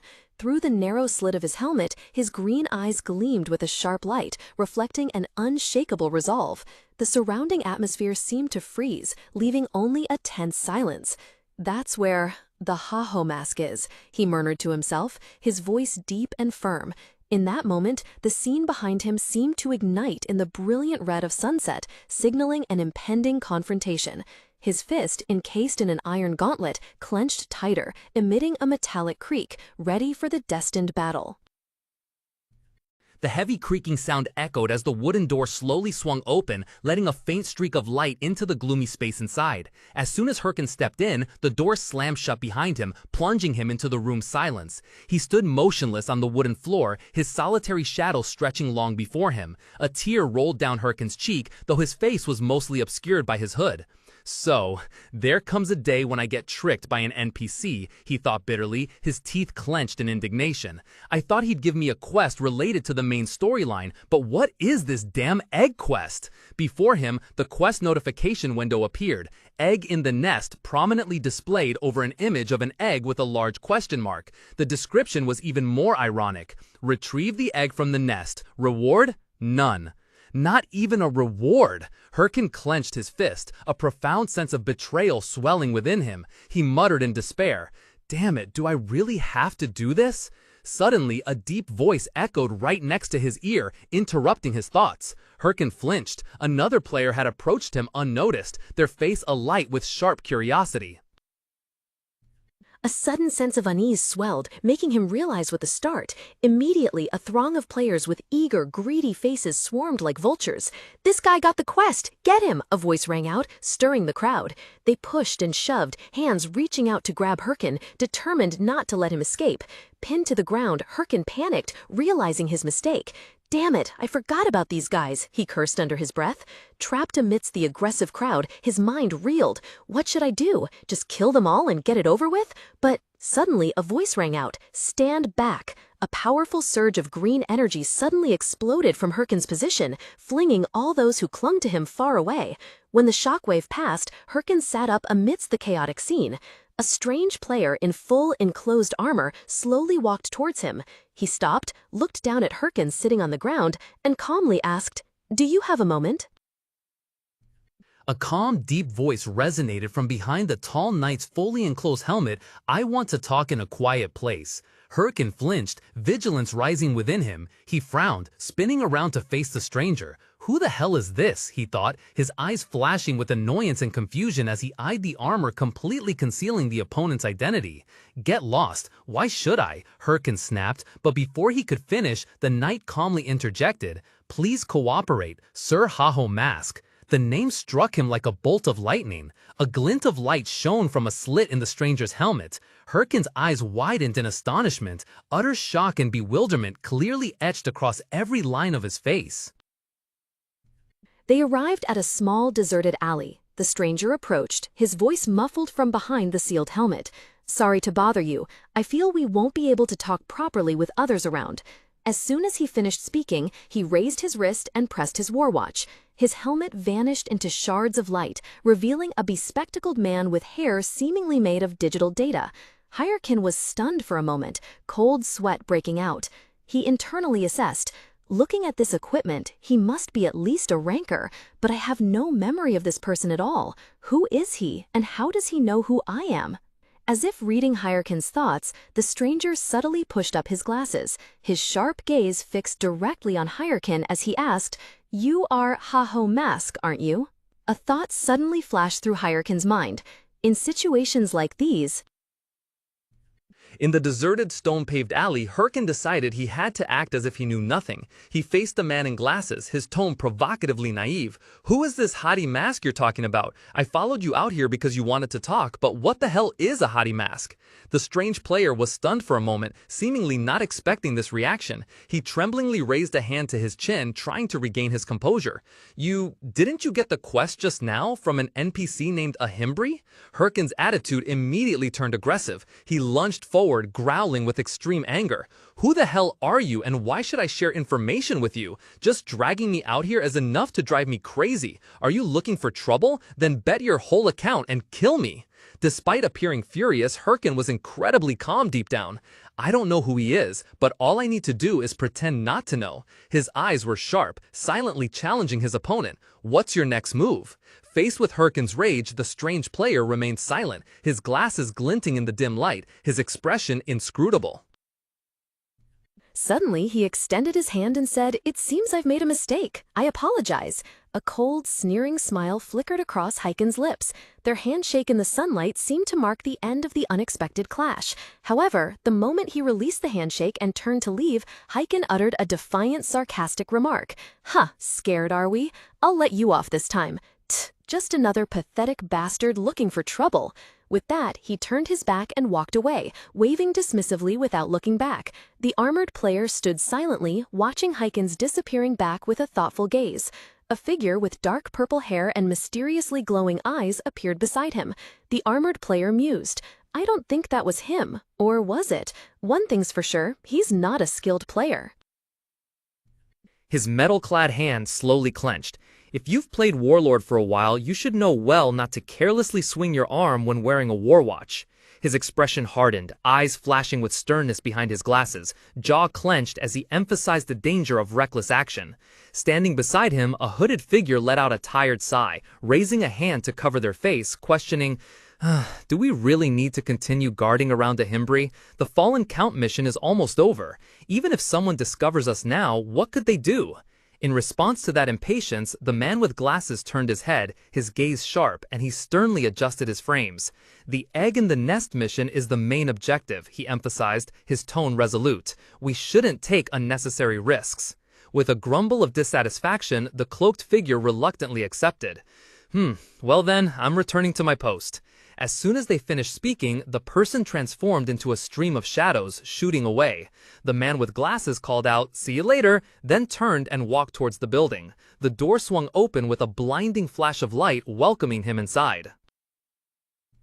Hidden in the shadows of a log cabin, Hyrkan cautiously peeked through the window crack. His eyes gleamed with surprise. Two of them? He thought to himself, his mind quickly analyzing the situation. They must belong to some organization, as they're acting together. But if they were from a common guild, they would have negotiated after revealing their identities. Daring to challenge me like this? They're certainly no ordinary individuals. The image of a man in gleaming armor and a mysterious hooded girl standing back to back, exuding a formidable aura. Even though he had left that place, their images still lingered in his mind, a big unanswered question. Ultimately, who exactly were they? Now, under the warm sunlight of a lush green forest, the clang of metal echoed as Hyrkan's two skeleton warriors diligently trained. He sat on a tree stump, elbows resting on his knees, hands supporting his chin in a pensive posture. His gaze was distant, clearly still preoccupied by that mysterious encounter. Nevertheless, one thing is certain.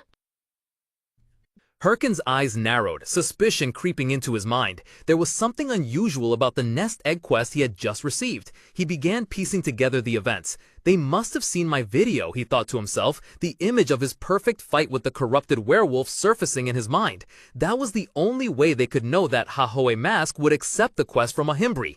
The fact that they let him leave so easily could only mean one thing. They didn't care who was behind the mask. Hyrkan plopped down on a rock in the middle of the dense forest, the humid air surrounding him. He propped his chin on his hand, his face full of troubled thoughts. I don't know what the hell is going on with this quest, but if I keep going like this, I'm sure to run into them again. If I want to avoid them, I can't upload videos for a while either. He let out a deep, heavy sigh.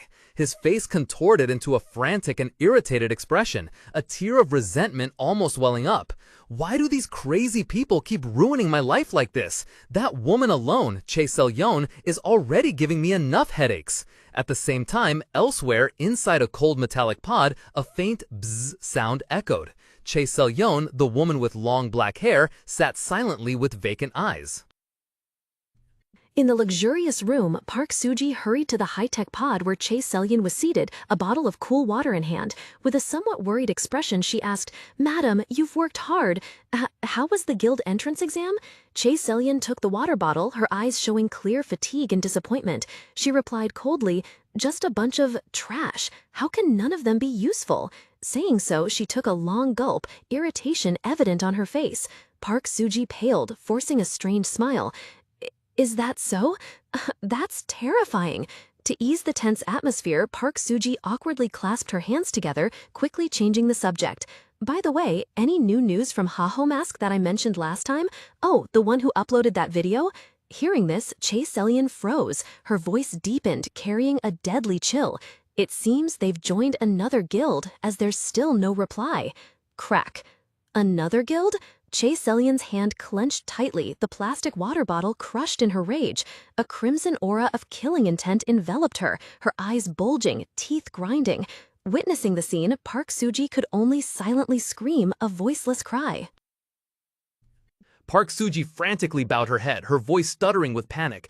No, that's not it. I'll go check again right away. From behind, Chae Sol-yen's cold voice rang out, decisive and full of authority. When you have concrete information, come back. Before that, as Park Soo-ji stood reporting, Chae Sol-yen's long, slender fingers gracefully changed clothes. She calmly asked, "What did the chairman say?" Facing her, Park Soo-ji bowed deeply, sweat beading on her forehead, her voice trembling. "No, he hasn't said anything yet." Chae Sol-yen subtly curled her lips into a smile, a confident and slightly mocking one. She slowly stood up, the click of her heels resounding sharply on the floor. Casually unbuttoning her cuff, she spoke in a calm yet sharp tone. "He's silent because Warlord is too successful. The first time I told him about playing this game, he tried to force me into an arranged marriage." Her eyes glanced over her shoulder, full of pride and defiance, as if looking back at a past she now completely controlled.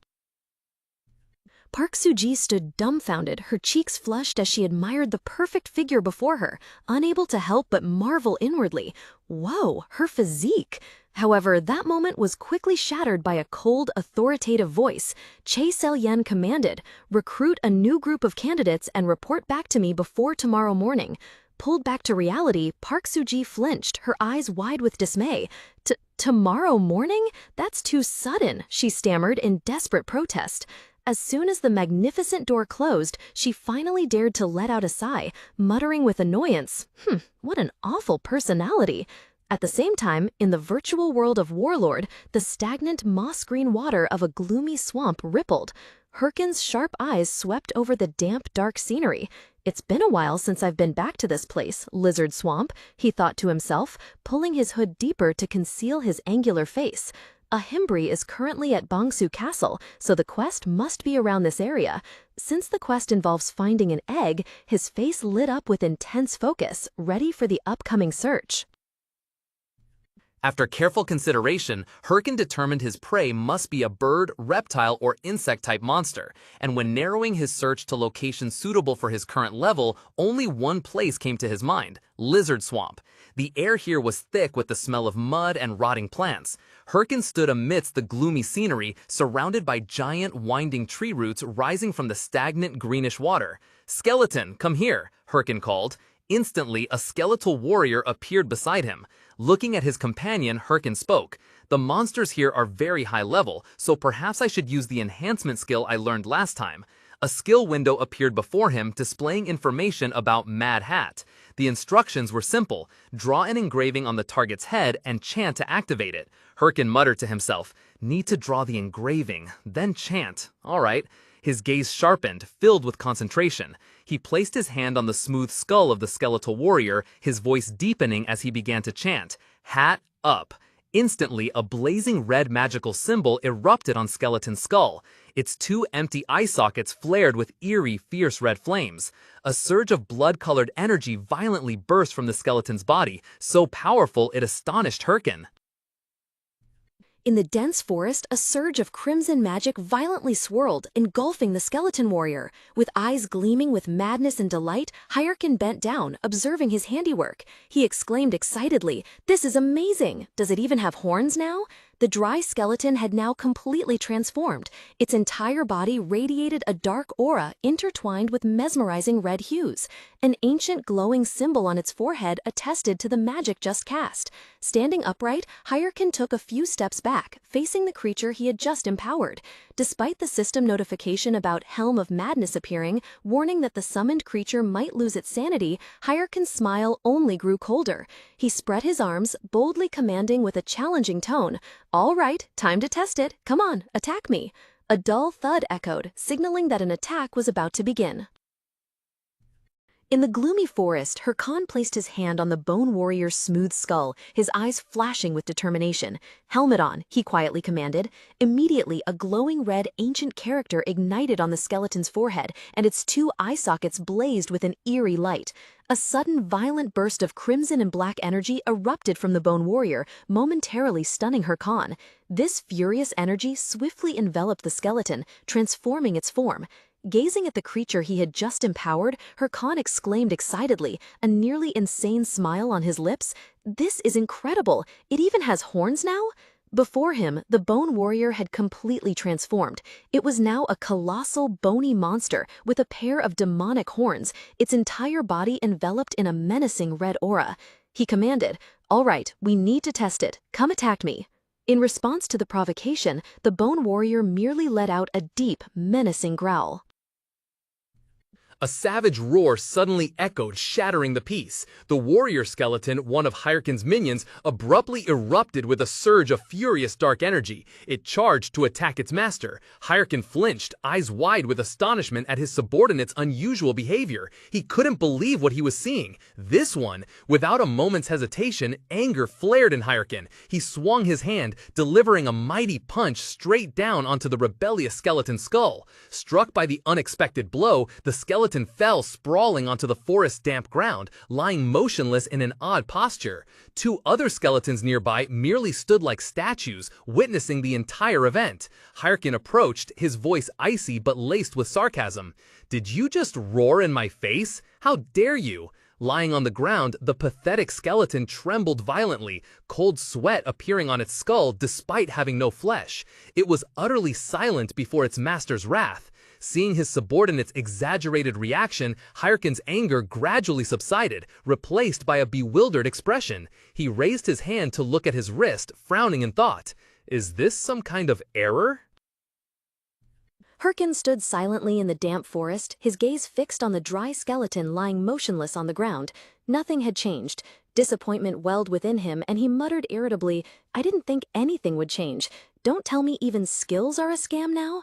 Just then, the stagnant water nearby suddenly stirred. A chilling hiss sound echoed, followed by a piercing shriek, "Kee!" tearing through the silent space. From beneath the murky green water, a horde of level 30 lizard men with glowing red eyes and sharp teeth surged forth, aggressively charging straight towards him. Caught by surprise, Hyrkan's eyes widened slightly, but the surprise quickly faded, giving way to a cold, sharp smile that appeared on his lips. He glanced at the monsters rushing towards him. "Well, the test subjects arrived just in time," he casually stated. "Helmet, activate. And while we're at it, bone armor." No sooner had he finished speaking, a surge of fiery red energy erupted, enveloping the skeleton warrior's head, forming the berserker's helmet, which boosted its stats. Amidst the chaotic space, a skeleton warrior, its body ablaze with a blood-red energy, swung its weapon, creating a deadly streak of light. A wild growl, "Kua!" echoed from its dry jaw, a sound filled with fury and aggression. Taken by surprise by the attack, three green-skinned monsters sensed the impending danger. Hyrkan, cool and authoritative, commanded, "Skeleton, deal with them." Instantly, the command was executed. Three skeleton warriors rose in unison, their eye sockets blazing with red light, charging forward like a whirlwind. Leading them was a warrior with the letter H carved on its forehead, its jaw wide open in a silent roar, its entire body seething with destructive rage. The vanguard skeleton warrior charged straight at the monster. A piercing clang resounded as its sword violently struck the enemy's defenses, producing a blinding spark.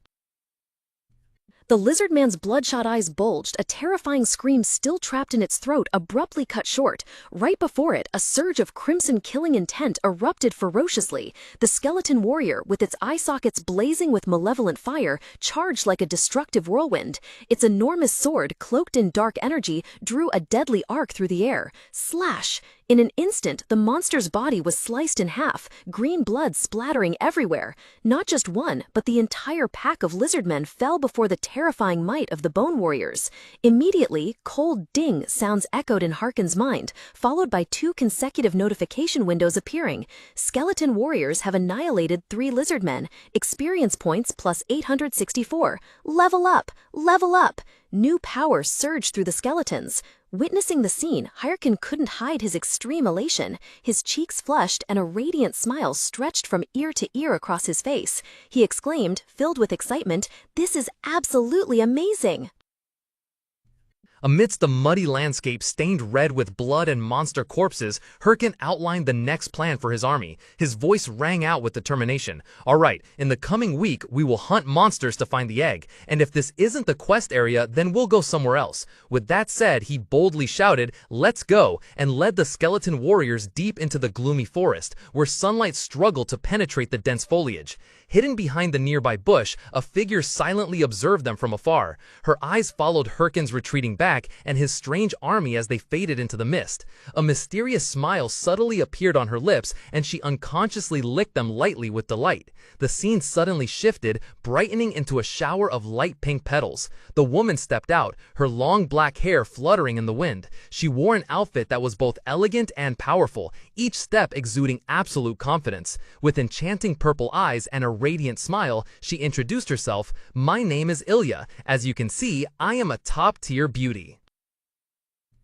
Ilya was lost in self-satisfied thoughts, a discreet smile gently gracing her lips as rose petals drifted around her.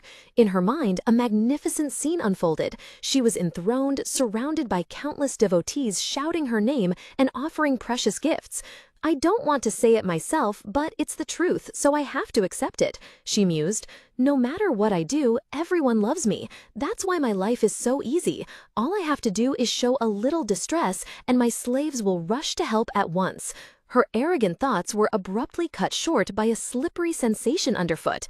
In an instant, she lost her balance and fell flat into a slimy, greenish mud puddle. She lay motionless in the mud for a moment, utterly stunned. "Damn it, this stupid place, I hate it," she screamed in silent rage. Bitter memories flooded back. "One of my slaves brought me here to help me level up." She recalled the man's eager face when he said, "Just follow me," and her own scornful smile at the time. But then he died instantly. The image of the man being dragged into a similar mire, his desperate scream, and the word help he scratched on the ground clearly appeared. "Now I'm stuck here." Ilya thought to herself, "The monsters here are too high level and it's hard to move. Is there anyone I can trick?" Suddenly, a piercing clang of metal resounded nearby, drawing her attention. Peeking through the leaves, Ilya was astonished to see a lone figure battling amidst a swarm of grotesque humanoid monsters. It was Hyrkan, his silver hair standing out against a gloomy backdrop. Briefly stunned, Ilya quickly regained her composure. A wicked smile appeared on her lips as a thought flashed through her mind. Found a new slave. Without a moment's hesitation, she clutched a piece of fabric on her chest, tearing it with force. Immediately after, a desperate, fearful shriek tore through the silent space. "Kyak!" Focused on fighting, Hyrkan startled and spun around towards the source of the scream. Before he could even grasp what was happening, Ilya staggered out of the bushes. Then, as if losing all strength, she collapsed, sprawled on the ground right in front of him. With tear-filled eyes and a pitiful expression to the extreme, surrounded by shimmering illusions of roses, Ilya looked up at him, her voice trembling with urgency. "Please save me. My leg is injured because of these monsters." With a carefully calculated, charming smile, Ilya sweetly said, "Well, doesn't it break your heart to see a beauty like me in such pain? Surely you can't resist the urge to help, can you?" However, in response to her fervent plea was only Hyrkan's cold back. He didn't turn around, simply continued striding deeper into the gloomy forest with his skeleton soldiers, leaving a stunned Ilya behind. Shock quickly overwhelmed her. "You're just going to leave like that?" she shrieked in her mind, eyes wide with disbelief. "A peerless beauty like me is injured and he dares to ignore me?" Desperate, Ilya tried to call after him one more time. Excuse me, Sir Summoner, I'm sorry." With only a dismissive glance over his shoulder, Hyrkan muttered annoyedly, "Another mad woman," then continued walking without hesitation. That blatant disregard was the last straw. Ilya's beautiful face contorted with rage. She gritted her teeth, a small trickle of blood seeping from her bitten lip. How dare you? Ignore me!" In the gloomy forest, the clang of clashing weapons echoed loudly. Under Hyrkan's command, skeleton warriors were launching an attack on a fierce lizard monster. Standing with his arms crossed, observing the battle from afar, Hyrkan sighed softly, raising a hand to cover his face in annoyance. "How troublesome," he muttered to himself. The cause of this discomfort was none other than Ilya. She was sitting on the ground not far away, looking in pain and whimpering. "Wah, it hurts so much! Can anyone here help me?" Hyrkan tried to ignore her to avoid wasting time, but she persistently followed him. Images of those who didn't take the game seriously, faces that had betrayed him in the past, suddenly resurfaced in Hyrkan's mind. Annoyance escalated into anger. He gritted his teeth thinking, "If you're in the game, then please play properly, you bastards. Do you always have to make a spectacle?" After some internal struggle, Hyrkan decided that getting it over with was quicker than enduring it further. He suddenly turned around, walking quickly towards Ilya. Startled by his action, she looked up with a bewildered expression. Hyrkan snapped, "What do you need help with?" Ilya approached Hyrkan with a pleading expression, her hands clasped together nervously. "I dropped my sword in one of the swamps while hunting. Could you help me retrieve it?" Hyrkan growled, his sharp eyes not concealing his annoyance. "You'd better be gone right after I get it back for you." Ilya flinched but then quickly nodded, her face beaming with joy. "Oh, of course, thank you so much. I won't forget this help." But the moment Hyrkan turned away, Ilya's grateful expression vanished. In its place was a sinister, calculating smile. Her eyes widened, marked by wild, triumphant glints. A wicked thought flashed in her mind. He's hooked. They ventured deeper into the swamp, reaching a stagnant, murky green pool. Ilya exclaimed, pointing to a small mound in the water, "Ah, there it is." She turned, continuing to play the role of a helpless girl. "Thank you so much. Without you, I might have—" Standing by the shore, surrounded by skeleton guards, Hyrkan indifferently interrupted. "It's fine, just don't forget your promise to leave once I retrieve it for you." Both their gazes fixed on the sword stuck in the mound, silently waiting amidst the still waters of the swamp. Hyrkan ordered coldly, "Skeletons, go get it." Immediately, 3 skeletal warriors obeyed, wading through the stagnant water towards Ilya. Seeing the approaching horde, the girl looked up with deep gratitude, whispering, "Thank you so much." However, the moment Hyrkan turned his back, the weakness on Ilya's face vanished, replaced by a maniacal and wicked smile. Summoners are nothing without their pawns, she thought, as a surge of magical blue energy enveloped her hand, forming a sharp weapon. In an instant, a burst of crimson killing intent erupted around Ilya as she lunged at Hyrkan's unguarded back. "How dare you ignore me? Die!" she roared in fury, swinging her weapon in a fatal attack. However, the insidious blow seemed to have no effect. Hyrkan merely tilted his head slightly, a mocking smirk playing on his lips. He nonchalantly uttered a cold remark, "Too slow." Ilya's face froze for a moment of extreme shock. "What?" Before she could finish her words, an irresistible force grabbed her. With a whoosh that tore through the air, Ilya's slender body was flung into the sky, tumbling aimlessly. Her desperate scream echoed through the forest and then faded as she plunged straight into the murky green water. A resounding splash echoed, and water sprayed everywhere.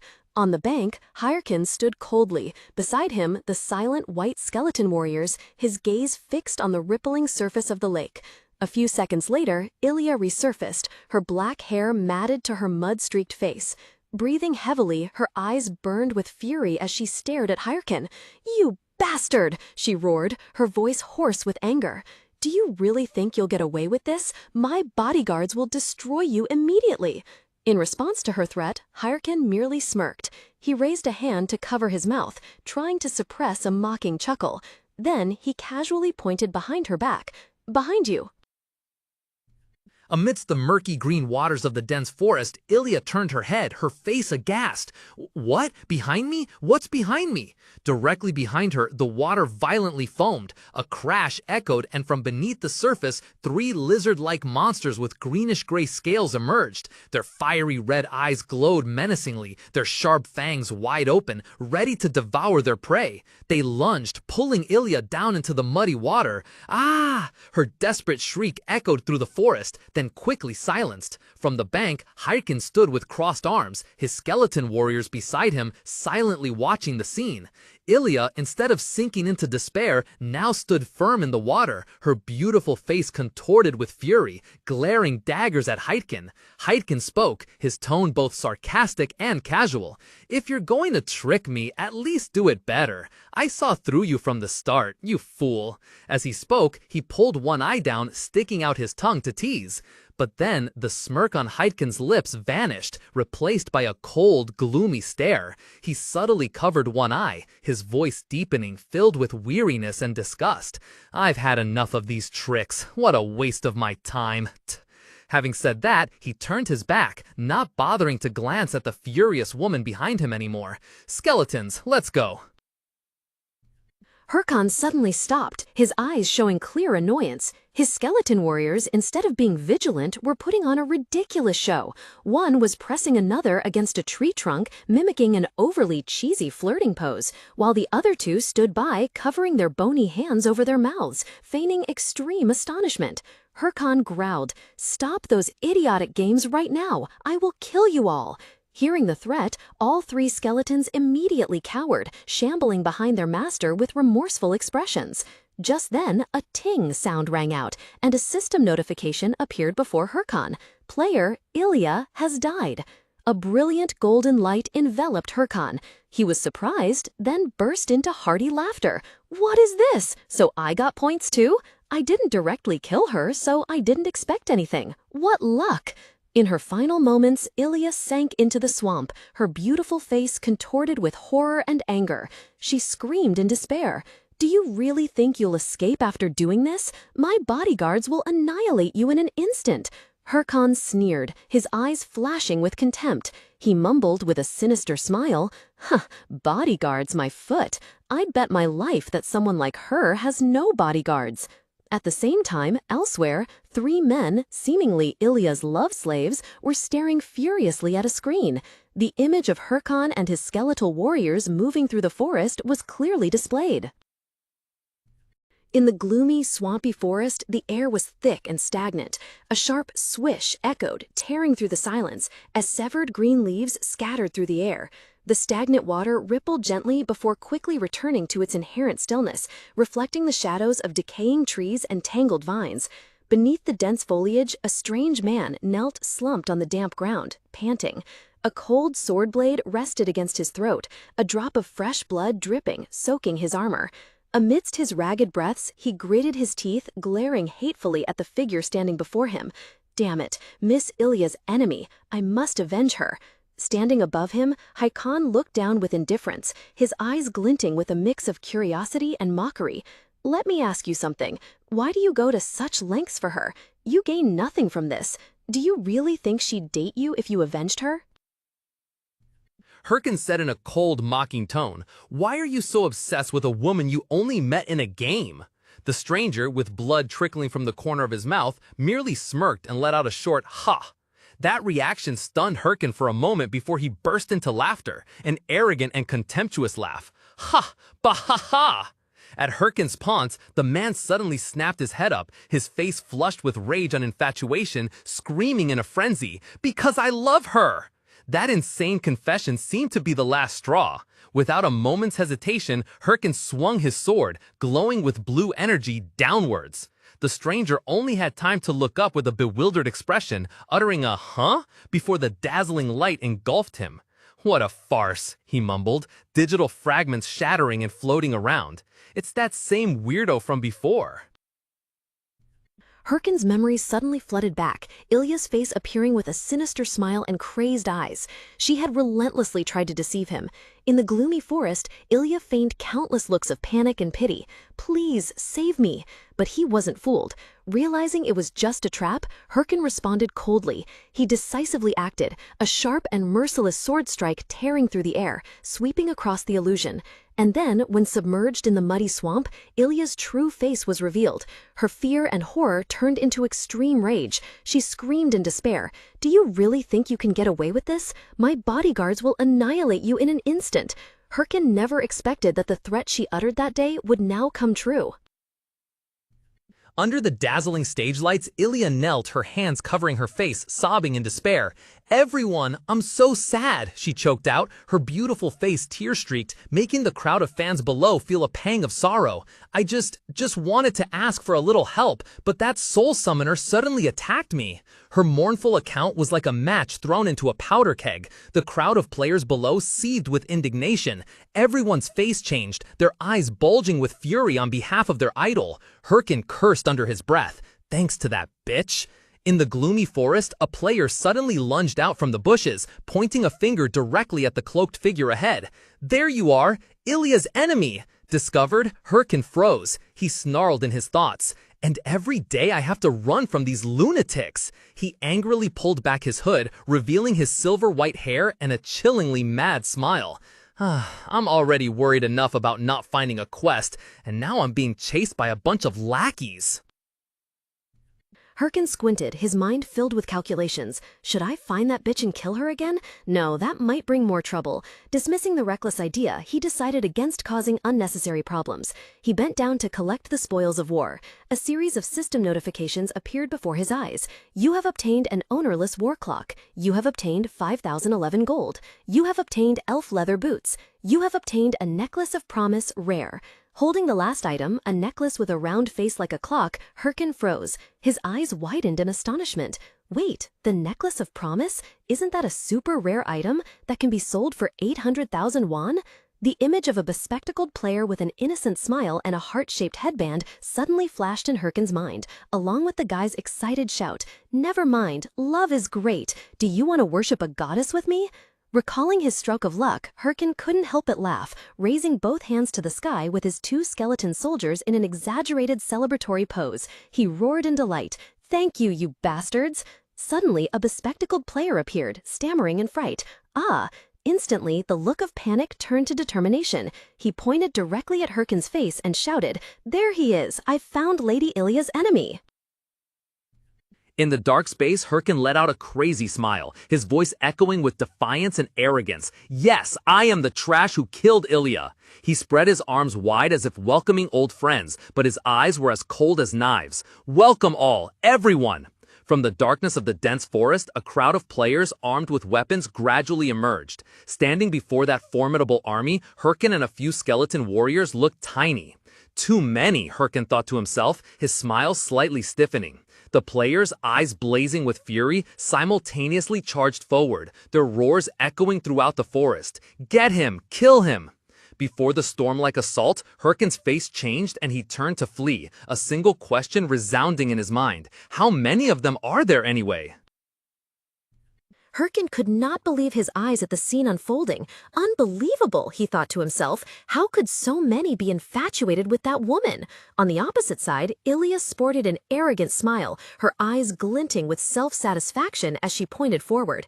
At her command, the fanatical crowd with bloodshot eyes below began to roar and surged forward like a flash flood. The pounding footsteps of an entire army echoed throughout the space. Facing the surging wave of people, Hyrkan gritted his teeth, his face clearly showing tension.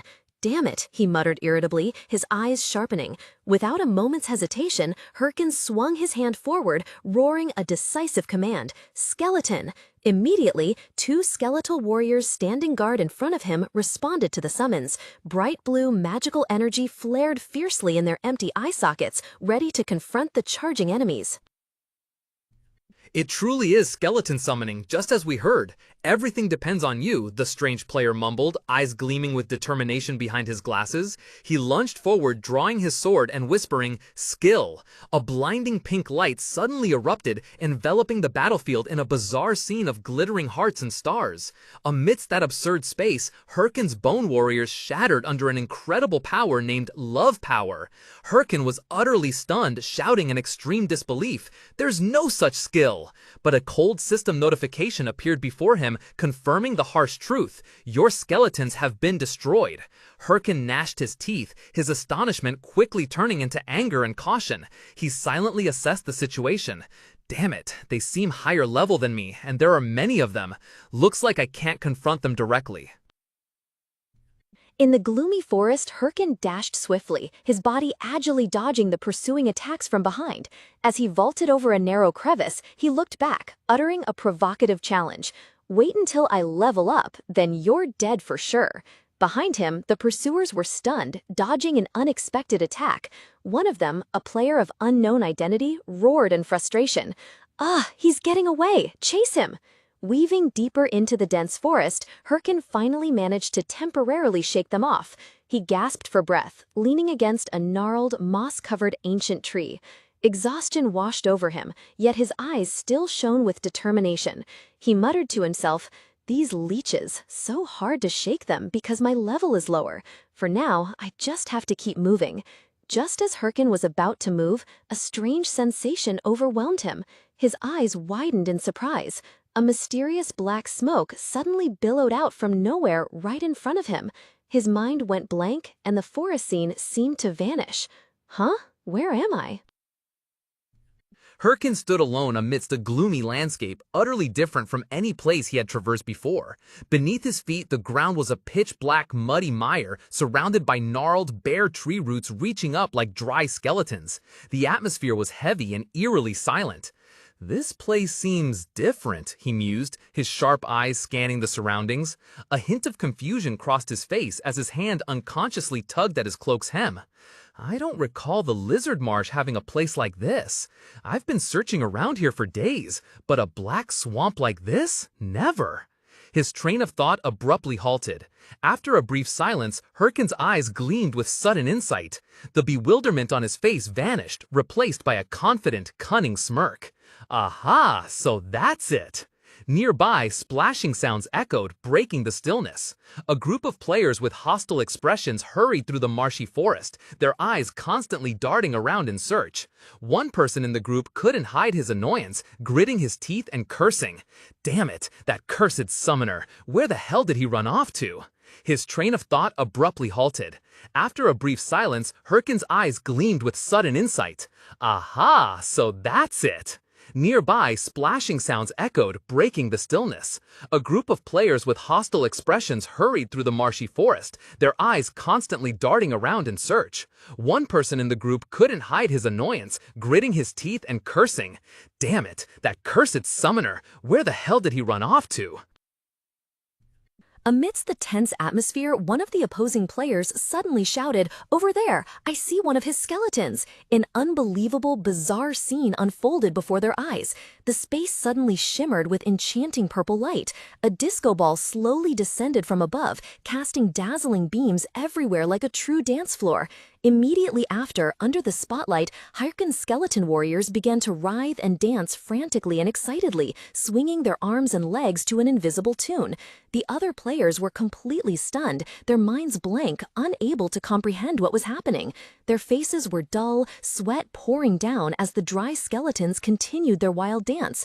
Their shock quickly turned into extreme anger when they realized they were being ridiculed. One player gritted their teeth, clenching their fists until veins popped, roaring in indignation. "Damn that wretched necromancer! Not only did he injure Lady Ilya, he even dared to humiliate us like this. Ah, so this was his intention." In the gloomy forest, the nameless player roared in fury. "I will not spare you." He charged forward, the blade in his hand flashing with deadly light, aiming straight at Hyrkan and his skeleton warriors. However, just as the attack was about to reach its target, the ground beneath Hyrkan's feet suddenly trembled violently. A horrific explosion tore through the silence, and from the earth, a golem shaped like a colossal wolf head emerged.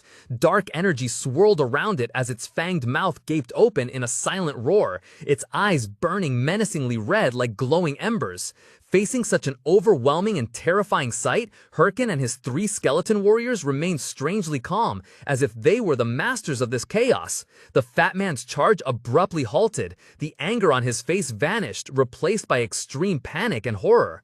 Cold sweat poured down him. He could only stand frozen in place, stuttering in utter terror. What the hell is that?"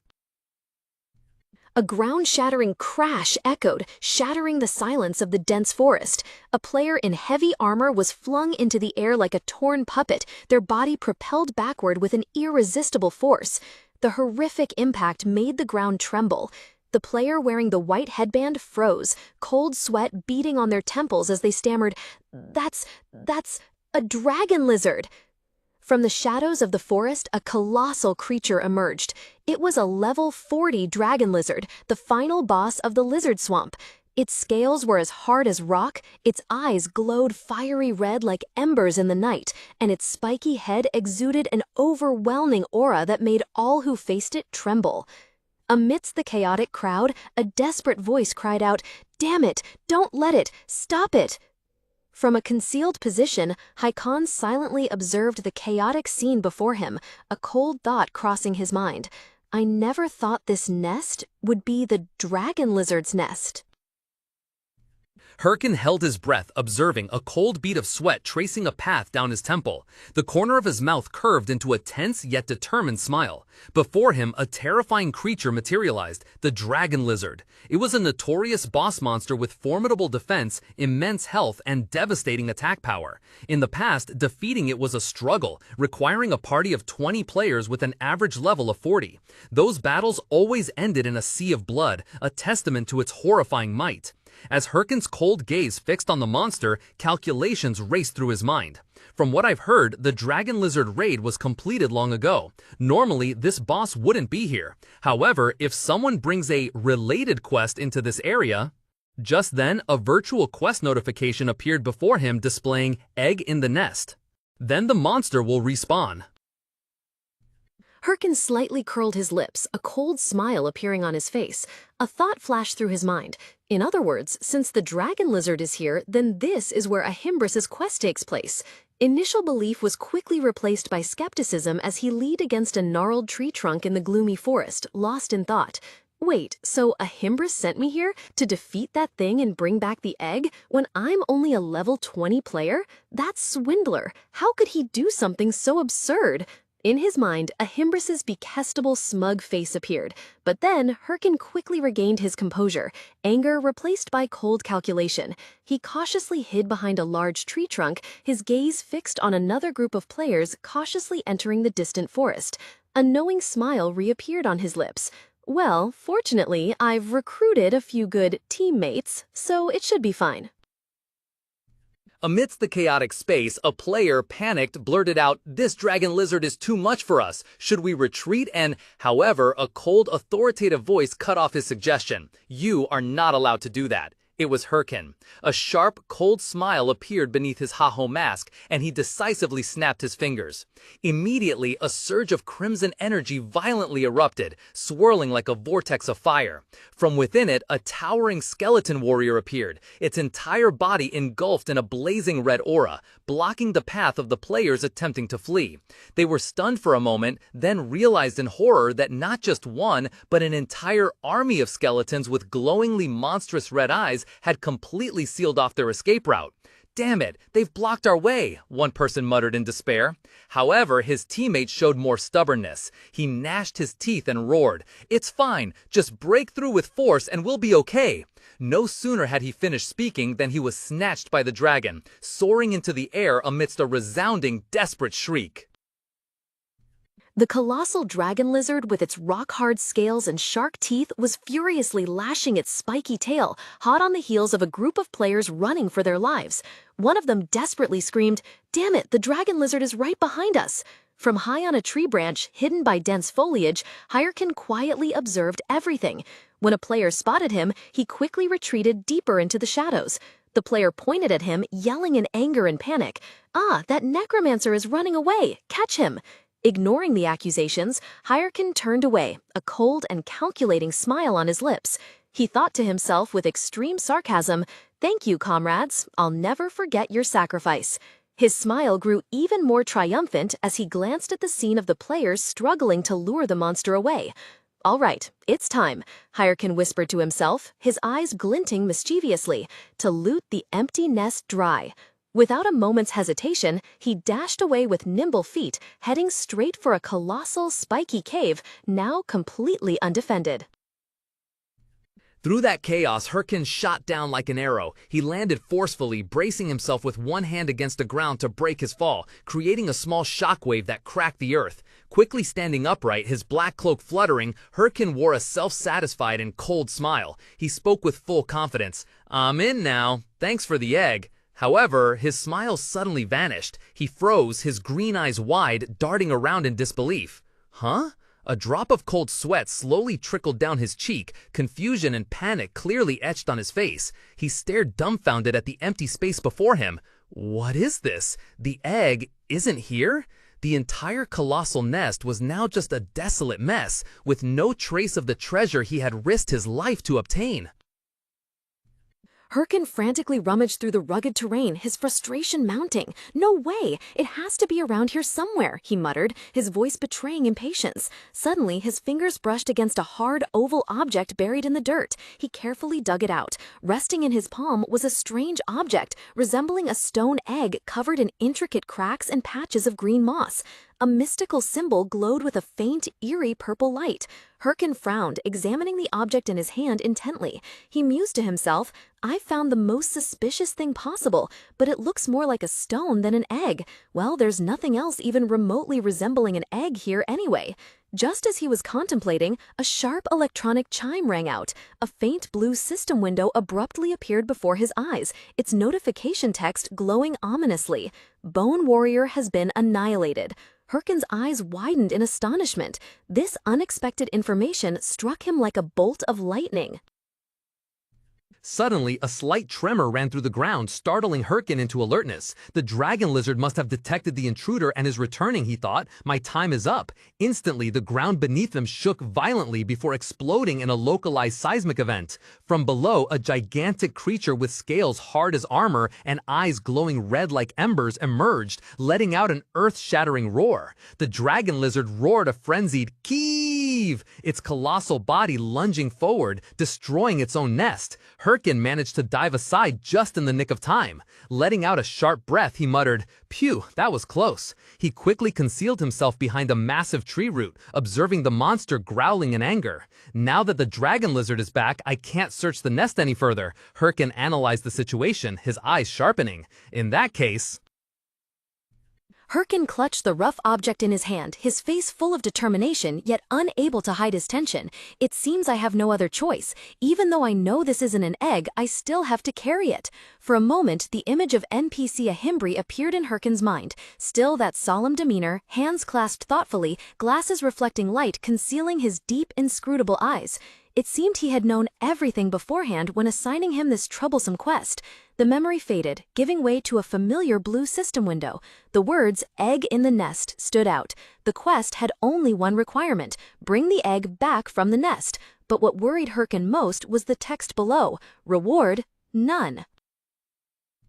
Morning sunlight faintly pierced through the thick fog, enveloping the undulating mountain range. Below, in a damp, dense forest, the sound of life seemed to have faded. Amidst the muddy ground was a scene of desolation, strewn with motionless bodies after a fierce battle. A player, with a bruised and bloody face, struggled to rise amidst fallen comrades, but then weakly coughed violently and collapsed onto the cold mud. Suddenly, decisive footsteps echoed, breaking the deathly silence. Hyrkan's tall figure emerged, a cold, smug smile spreading across his lips as he looked down at the gasping player. He bent down, his tone casual yet full of contempt. "Hey, Warlord is indeed an interesting game. It's precisely because there's so much freedom that there are so many eccentric people like this." Hyrkan gently bent down to pick up the war watch of the one destroyed by the dragon. The gleaming sword plunged into the ground, mere inches from the bruised face of the anonymous player. A few strands of hair were severed, and the wind from the strike sent a shiver down his spine. His eyes behind the cracked glasses stared wide in horror, mouth agape in a silent scream. "You bastard, that was..." Above him, Hyrkan's shadow fell, obscuring the light. His eyes were cold and emotionless, piercing through the man at his feet. Hyrkan's voice rang out, deep and sharp, shattering the silence.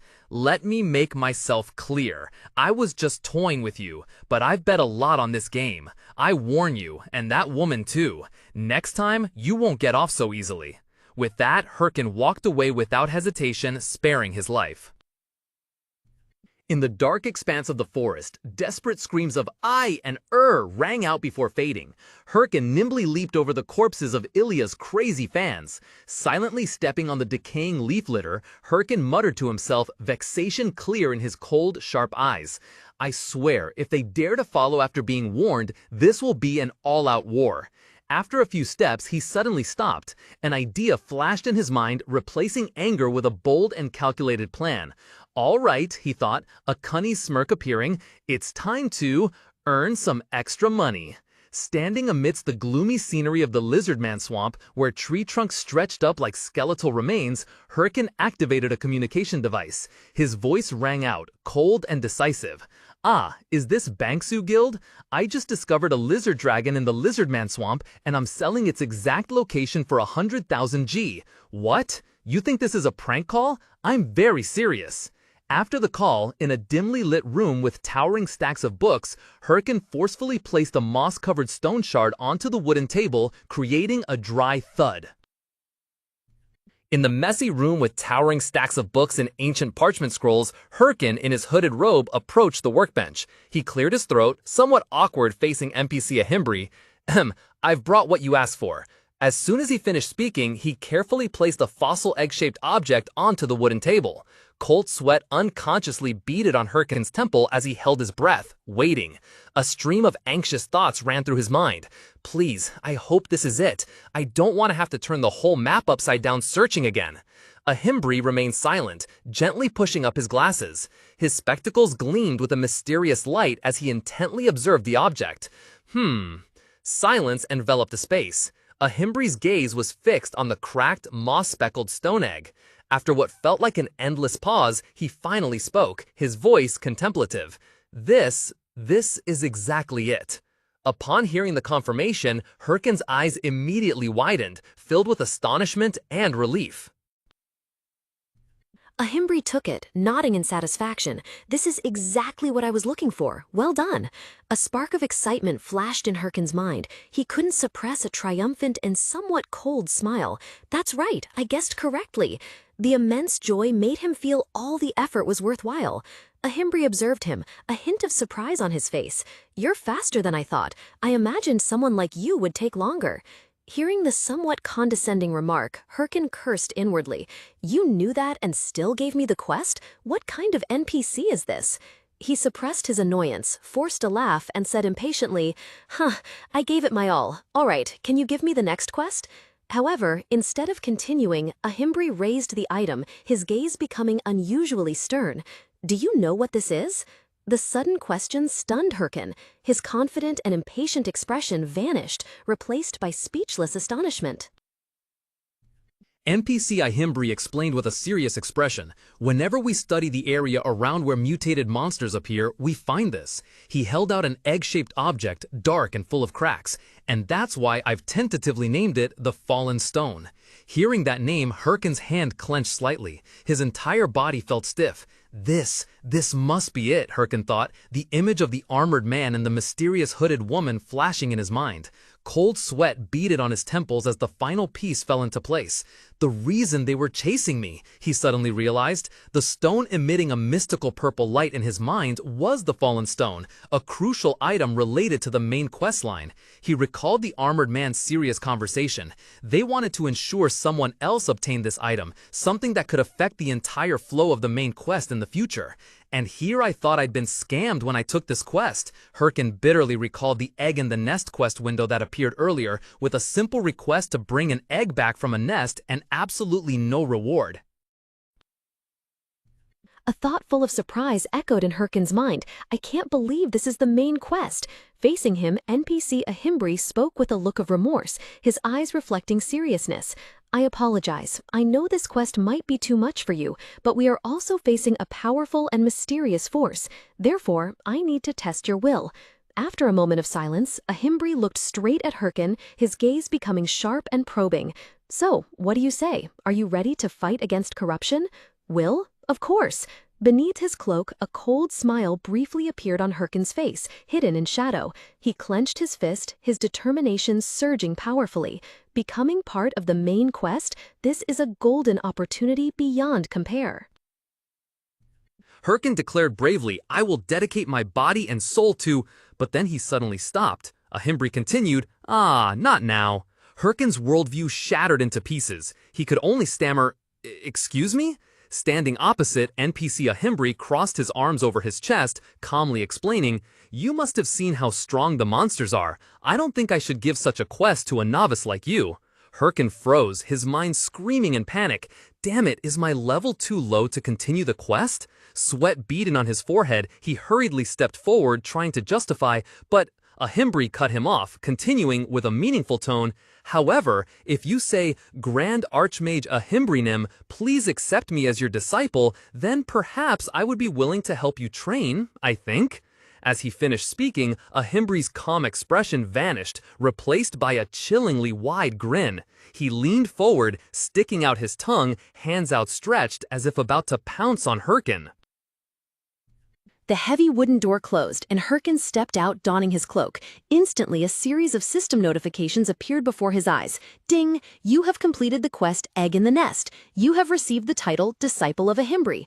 Quest Ahimbri's Teachings 2 has begun. A new quest window appeared, displaying Ahimbri's annoyingly smug, grinning face. Embarrassing memory suddenly surged back. It was the image of himself, face flushed red, hesitantly pleading, "Please accept me as..." Meanwhile, Ahimbri wore a feigned innocent look, leaning close to his ear with a mocking expression. "What was that? I didn't quite catch what you said." Hyrkan's face burned red with anger and shame, his hands clenched tightly, trembling violently as he realized he had been painfully tricked. That old man, he's really a scammer. In another scene, from within a sea of fire, a colossal monster skeleton with glowing red eyes roared as it rose, ready to destroy everything around it. Ceasefire echoed across the battleground engulfed in flames. Monster corpses lay strewn everywhere. Black smoke billowed from smoldering ruins, signaling a fierce battle had finally come to an end. Amidst the desolate scene, the surviving players began to breathe a sigh of relief. One player joyfully raised both hands to the sky, while others also couldn't hide their excitement. "Well done," a voice rang out, mixed with the cheers. "Wow, it's finally over." Amidst the jubilant atmosphere, another player called out loudly, "Anyone who needs healing, come over here." A warrior in golden armor eagerly ran over, fist bumping the captain, a radiant smile on his face. "Captain, our guild has finally achieved something great." The captain smiled back. "You're right. Tell everyone to rest for a bit and then regroup later." With that, he turned and quickly walked towards a figure standing silently. With a grateful expression, he spoke. "Helper, thank you very much. You're even stronger than we expected." The one called Helper remained calm, slowly using a white cloth to wipe something off his hand. He wore an elaborate silver and green armor, his face serene behind a pair of glasses. After a moment of silence, he turned and walked away, his deep, steady voice resonating. "It's nothing." He subtly adjusted his glasses, his tone calm and somewhat distant. "It's also thanks to everyone's excellent support." Hearing this, the other player quickly waved his hand, his expression and voice unable to hide his excitement and gratitude. "No, not at all. If it were just us, at least 5 people would surely have died. It's thanks to you that we could complete it without anyone dying. Honestly, at first, I was skeptical when I heard about players taking money to help with boss raids. I'm so glad I called you." Saying this, he happily stepped forward, offering a small, bulging pouch. "Here you go. It's not much, but I just want you to take this." The bespectacled player glanced at the pouch, his expression unchanged. "This isn't the promised remuneration." "Of course, this is separate from what was promised," the other person explained eagerly. "No." The brief, cold reply cut him off. The atmosphere around the bespectacled player suddenly grew heavy and somber. His eyes were sharp behind his glasses, his voice hardening, filled with menace. "I don't like breaking rules." The anonymous player responded, flustered, sweat beating on his temples. "Oh, yes, my apologies." But internally, a storm was brewing. What? I thought he was helping for money? He glanced at the assistant's back as he walked through the gloomy forest, his jumbled thoughts continuing to surface. And for a high-level player to join such a low-level raid is also very strange. Who exactly is this person? Suddenly, the assistant stopped. Without turning around, he spoke decisively. "Then I will take all items from the nest as we agreed." The anonymous player shot to his feet, shouting in surprise at the retreating figure, "But there's nothing valuable to take in the nest." Ignoring the cry, the assistant continued steadily forward. A discreet and contented smile played on his lips. "I'm truly lucky," he thought to himself. "I never expected an opportunity to obtain the corrupted stone." Amidst the cosmic expanse, glittering with tiny stardust-like particles, a chillingly sharp blade, emanating a fluorescent blue glow, streaked through the night. Upon hearing of the dragon lizard's revival, a worry arose within him, fearing that Mask had already commenced the mission. But seeing the monster, its red eyes glowing fiercely, still alive and well, he sighed in relief, a smug smile appearing on his lips. He must have failed in completing the mission. He gently landed in a desolate area, inside a colossal nest woven from dry, brittle branches. He mused, Well, defeating a boss monster isn't something that relies solely on controllability. He subtly adjusted his glasses with his armored hand, a sly smile gracing his lips as his eyes gleamed with satisfaction. Now I just need to retrieve the corrupting stone and prevent Hahomask from completing the mission. With that thought, he resolutely stepped into the dragon's nest, but the stone was no longer there. He suddenly collapsed, his armored hands clutching his head in silent agony. He gritted his teeth, his body trembling violently, then cursed loudly, a sound echoing to the heavens. At the same time, in a dark room, Jaehyun, who had been deep in thought, suddenly started and looked up. He sat cross-legged on the bed, his hands clasped, his sharp gaze fixed on the dimly glowing phone in front of him. His face was cold, concealing a long-held determination. His breathing became heavy, but his eyes glowed with a terrifying intensity. Jaehyun whispered, his resolute voice echoing in the quiet space. Finally, the time has come. All those days I was steeped in misery. I always told myself that if I just tried a little harder, things would get better. However... Clenching his fists, Jaehyun gritted his teeth, a fierce determination blazing in his eyes. This frugal life ends here. With fervent resolve, he declared to himself, "I'll do it. I'll order beef." A sudden surge of excitement made Jaehyun unable to stand still. He leaped up, waving his arms and legs joyfully in the small room. "I tried my best to save on food expenses as much as possible as a precaution, but now that I've received the main quest, this should be fine, right? I also earned a bit more money this time," he mumbled, recalling the moment he unexpectedly earned money in the game. "So I think this is a well-deserved reward for myself." Jaehyun's face glowed, his cheeks flushed with joy as he stared intently at his phone screen. Time to convert it into real money, he thought to himself, his fingers swiftly tapping. Immediately, a transaction notification appeared. The words "deposit plus 1,200,144 won" from Warlord shone brightly, and his account balance soared to an impressive sum. Jaehyun smiled contentedly, thinking, "This is great, time for some beef." Suddenly, a ting sound came from his phone. A large sum from Warlord had just been transferred to his account, swelling his balance promisingly. But his joy was short-lived. A series of automatic debit notifications popped up, rent, utilities, followed by a massive loan repayment. Jaehyun's exhilarated mood plummeted as he stared in shock at the final figure. From millions, his account balance was left with a mere 856 won. A shocking blow made Jaehyun feel like spitting blood. He clutched his head and wailed in despair. He screamed in indignation, "Steak dinner, my ass! I can't even afford food now. Why? I've worked my butt off. Why am I completely broke in the end?" Collapsing to the floor, Jaehyun slammed his fist onto the ground, utterly devastated. Just then, the phone on the table lit up and vibrated softly. On the screen was a message from Romani. "Hey, are you still alive? Are you really going to quit WTube for good?" Seeing the message, Jaehyun suddenly came to. He mumbled to himself, Romani, I completely forgot to tell them about my situation."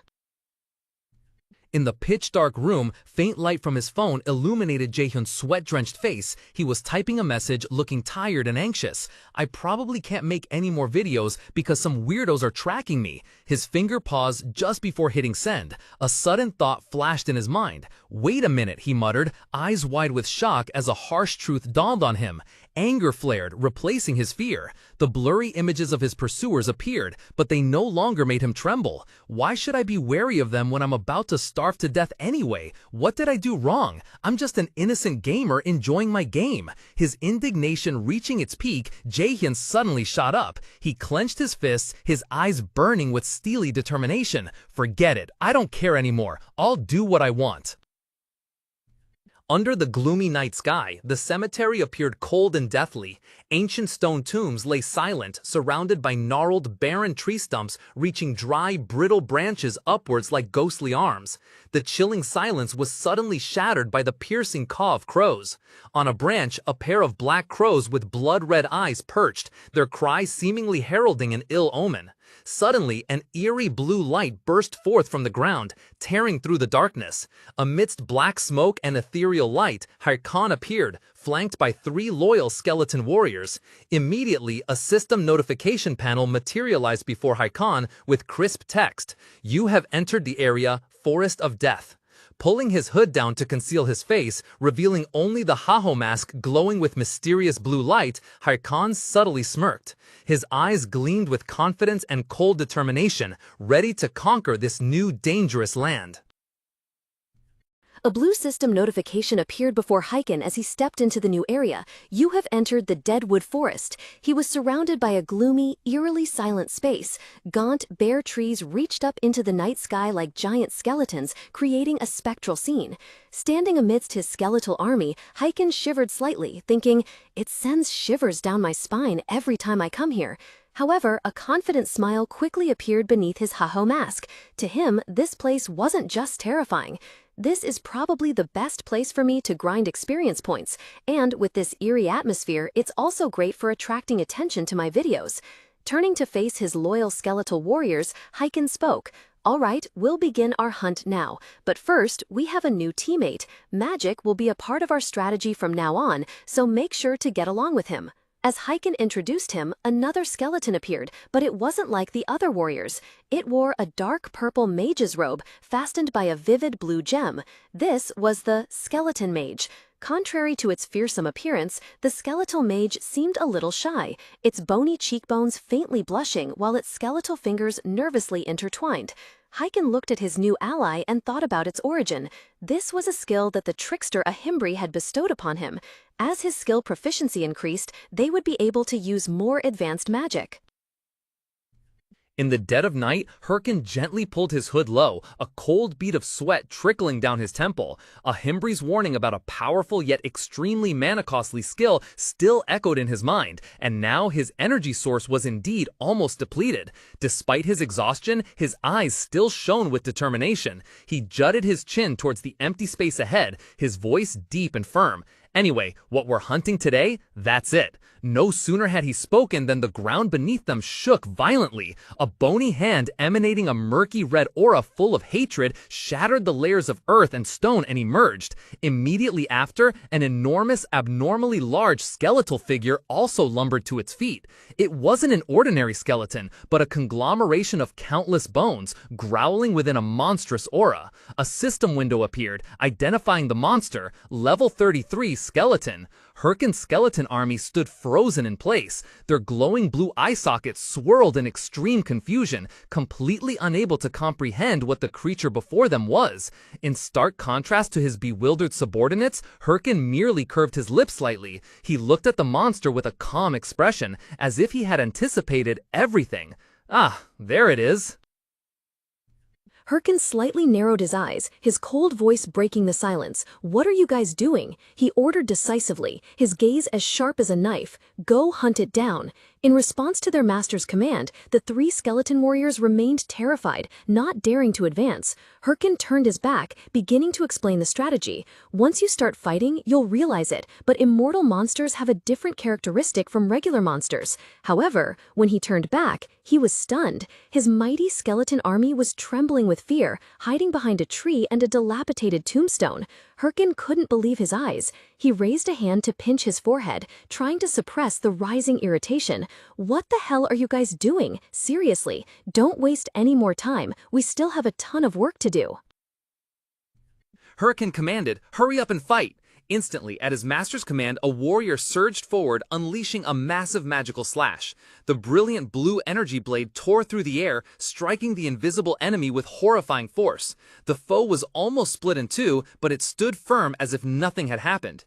Immediately after, the enemy retaliated with its other hand. From behind, Hyrkan calmly stepped forward, his sharp gaze fixed on the outcome before him.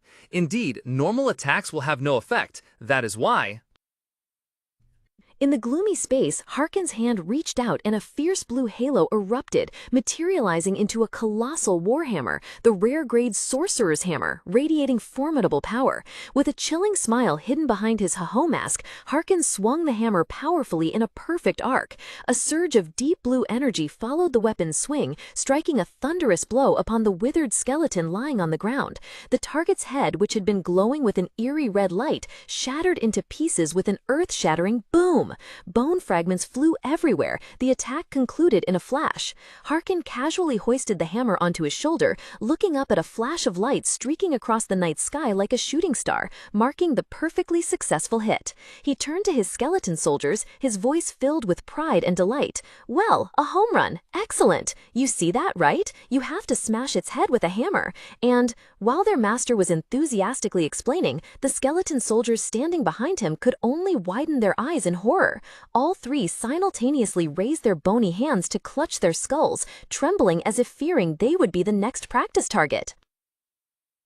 Hyrkan stood leaning on his sword, looking down at his bony army. He raised his voice, breaking the deadly silence. "What are you doing?" Without waiting for an answer, he declared clearly, his tone full of defiance. "All right then, today's objective is to defeat 100 skeletons within 100 minutes. He subtly twitched his lips, a chilling smile flickering behind his haughty mask. "And if we fail?" His voice deepened, full of menace. A scarlet aura of killing intent surged around Hyrkan, and his eyes glinted with a cruel gaze. He enunciated each word, his smile widening grotesquely. "I will abandon you here." The master's bone-chilling threat struck the undead army like a thunderbolt. The skeleton warriors immediately charged forward, despite their fear of the enemy facing them.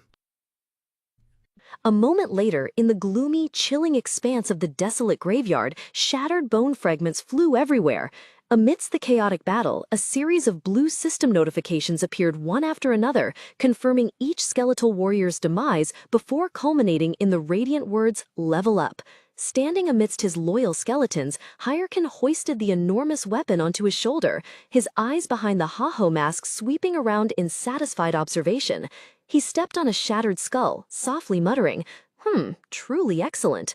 Internally, a satisfied smile clearly formed as he thought to himself, "I thought they would take longer to get used to a weapon they'd never used, but the results are better than expected. This video is definitely going to be a success. I should contact Romeni beforehand." However, Hyrkan's train of thought was abruptly cut short. The smile on his lips vanished, replaced by an expression of extreme tension. A fierce, dark energy surged, causing the surrounding ground to shake violently. A torrent of crimson-black aura surged forth, and from within, a colossal figure slowly rose. It was a towering skeleton warrior clad in heavy iron armor, with burning eyes in its empty sockets. The terrifying pressure emanating from the level 35 creature made the surrounding air feel as if it had frozen. Standing opposite it, Hyrkan couldn't help but be stunned. He mumbled with an expression full of surprise, cold sweat trickling down his temples.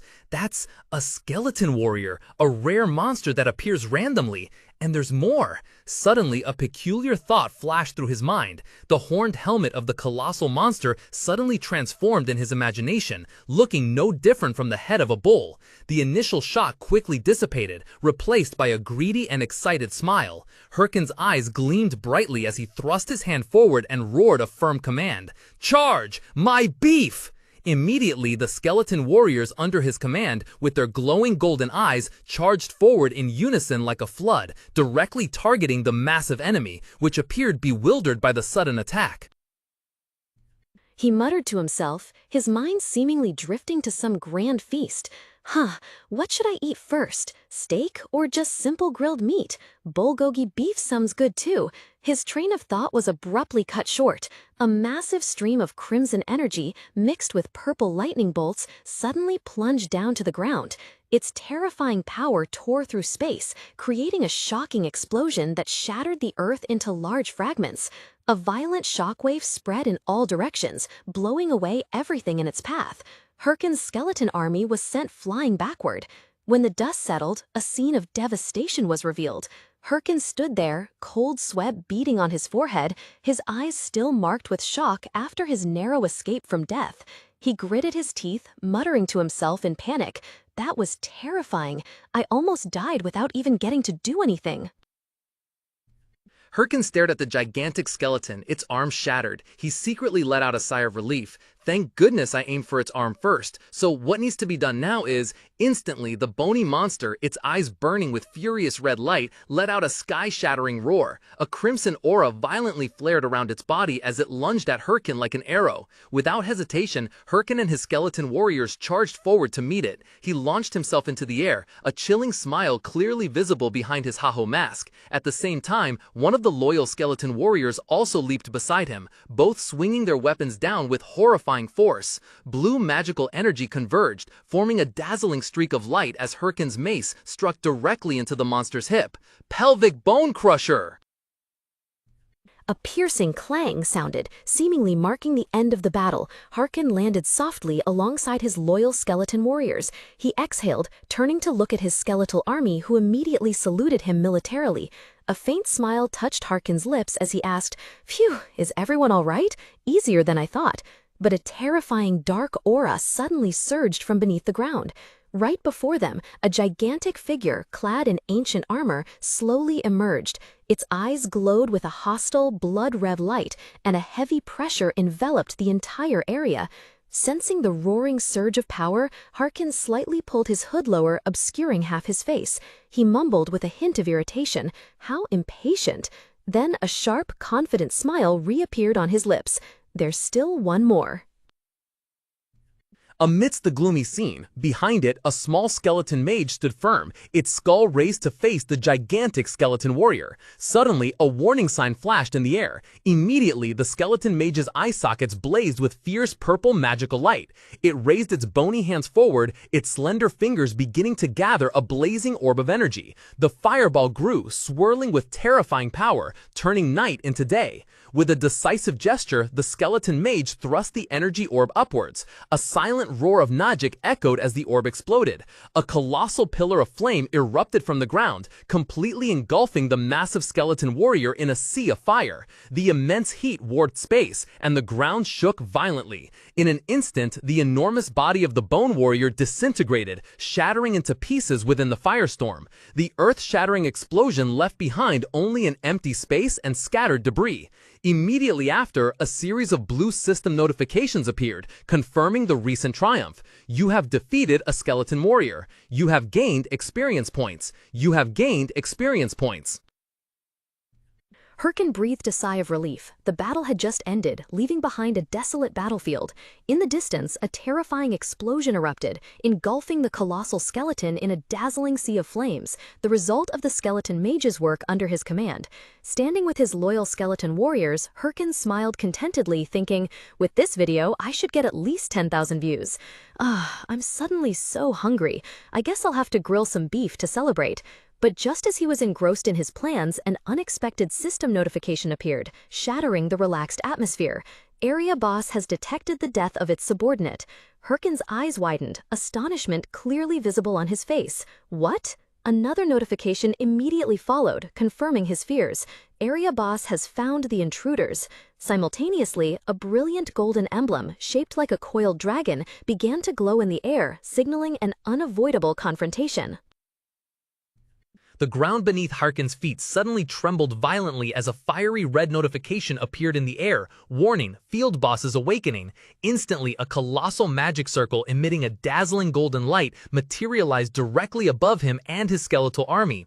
Intricate ancient symbols and a mysterious eye at the circle's center swirled, unleashing an astonishing surge of energy.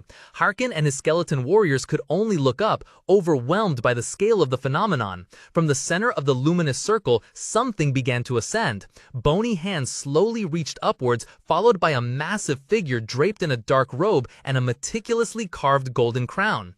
In an instant, the entire entity had fully manifested. A colossal skeleton, perhaps an ancient Lich King, floated in midair. Its eyes, set deep within its hollow sockets, glowed with an eerie golden light, and its bony hands were clasped before its chest in a posture both majestic and terrifying.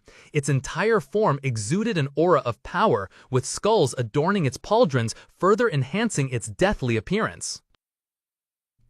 Hyrkan's smile froze, his eyes wide with astonishment. A stunned scream burst from his throat, echoing in the silent space. What? Immediately, a brilliant golden light erupted from the front, so dazzling that Hyrkan had to squint. It opened its jaws in a silent yet powerful roar, making the air tremble. A crimson notification appeared, confirming the horror taking shape: Level 40 Golden Skeleton Boss Monster. As the light subsided, the monster's full form was revealed. It sat on a throne made of countless bones and skulls, a thorny crown of pure gold adorning its head. Its gleaming golden armor, intricately carved with skull motifs on the shoulders, exuded a deadly majesty.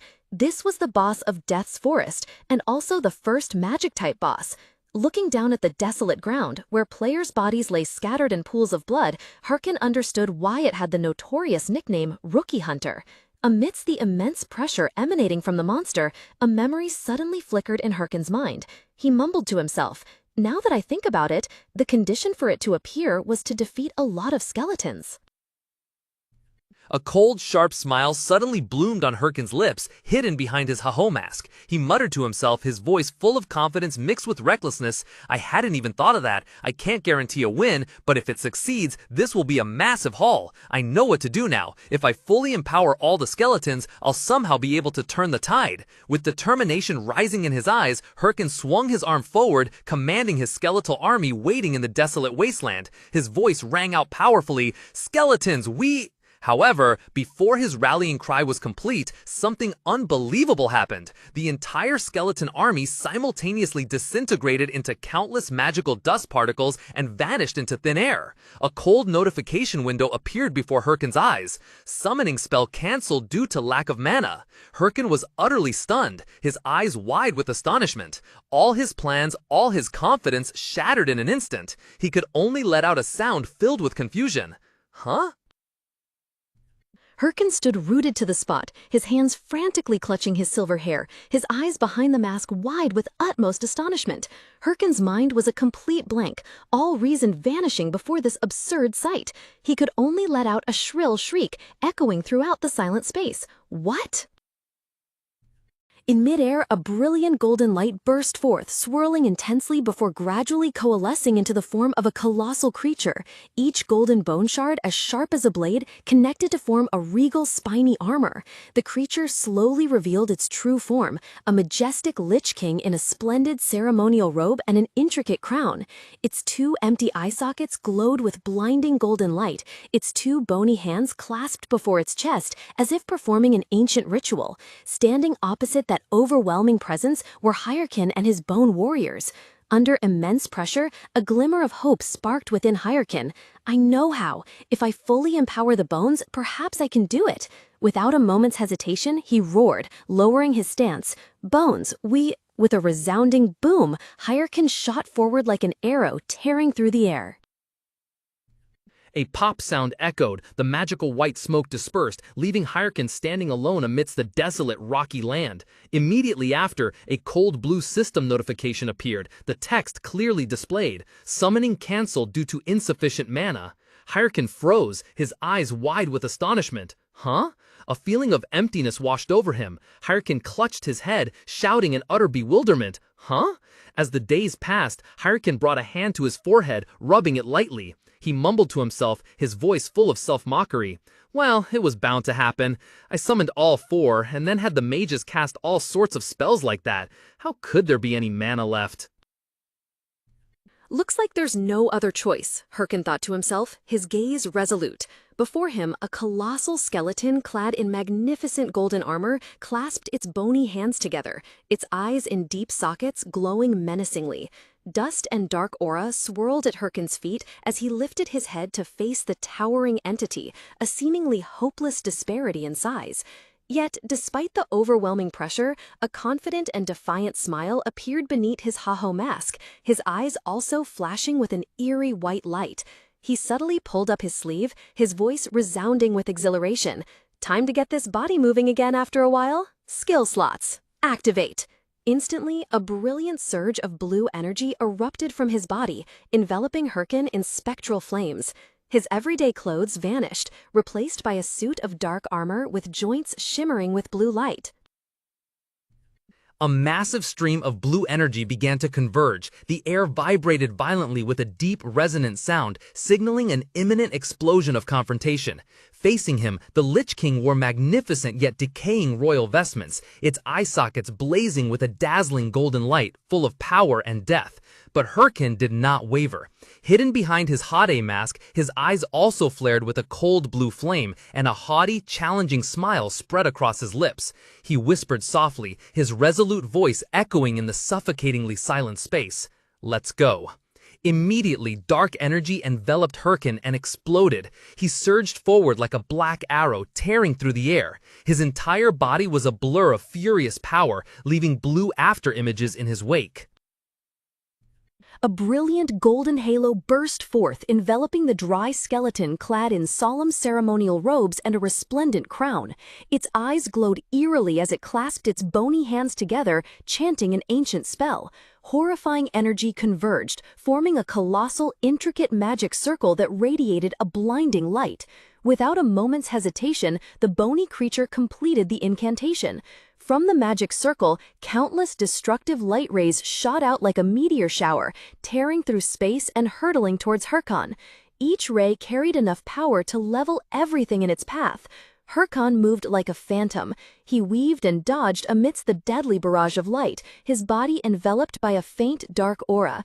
Sweat beaded on his temples, a strained yet sharp smile gracing Hyrkan's lips as he thought to himself, "Just one blow would be enough to finish me, yet it unleashed so many. No wonder it's called the Rookie Killer. I won't stand a chance if I let it keep casting spells like this." Countless radiant yellow magic circles illuminated the night sky, scorching the air and unleashing destructive torrents of energy. Amidst the magical storm, the skeletal Lich King raised his bony hands, commanding the horrifying fury. Facing that overwhelming power, Hyrkan did not falter. He stomped his foot hard on the cracked ground, a decisive thought flashing in his mind. "If that's the case," he muttered, his eyes glinting sharply, "then I just need to stop it from using them." He shot forward like a black arrow. The warhammer in his hand glowed with an eerie blue light, tearing through the air as he moved. Instead of targeting the Lich King's body, Hyrkan focused all his power on one of the active magic circles. A deafening explosion rang out. Suddenly interrupted, the Lich King gasped with a silent roar, its fiery eyes gleaming with astonishment and rage. A fierce golden magical explosion lit up the dark battlefield, its power shaking the ground. Hyrkan calmly observed, his sharp eyes analyzing every movement of the monster. A crucial thought flashed through his mind. Its hands are connected to its magic, aren't they? Then I just need to destroy all its hands.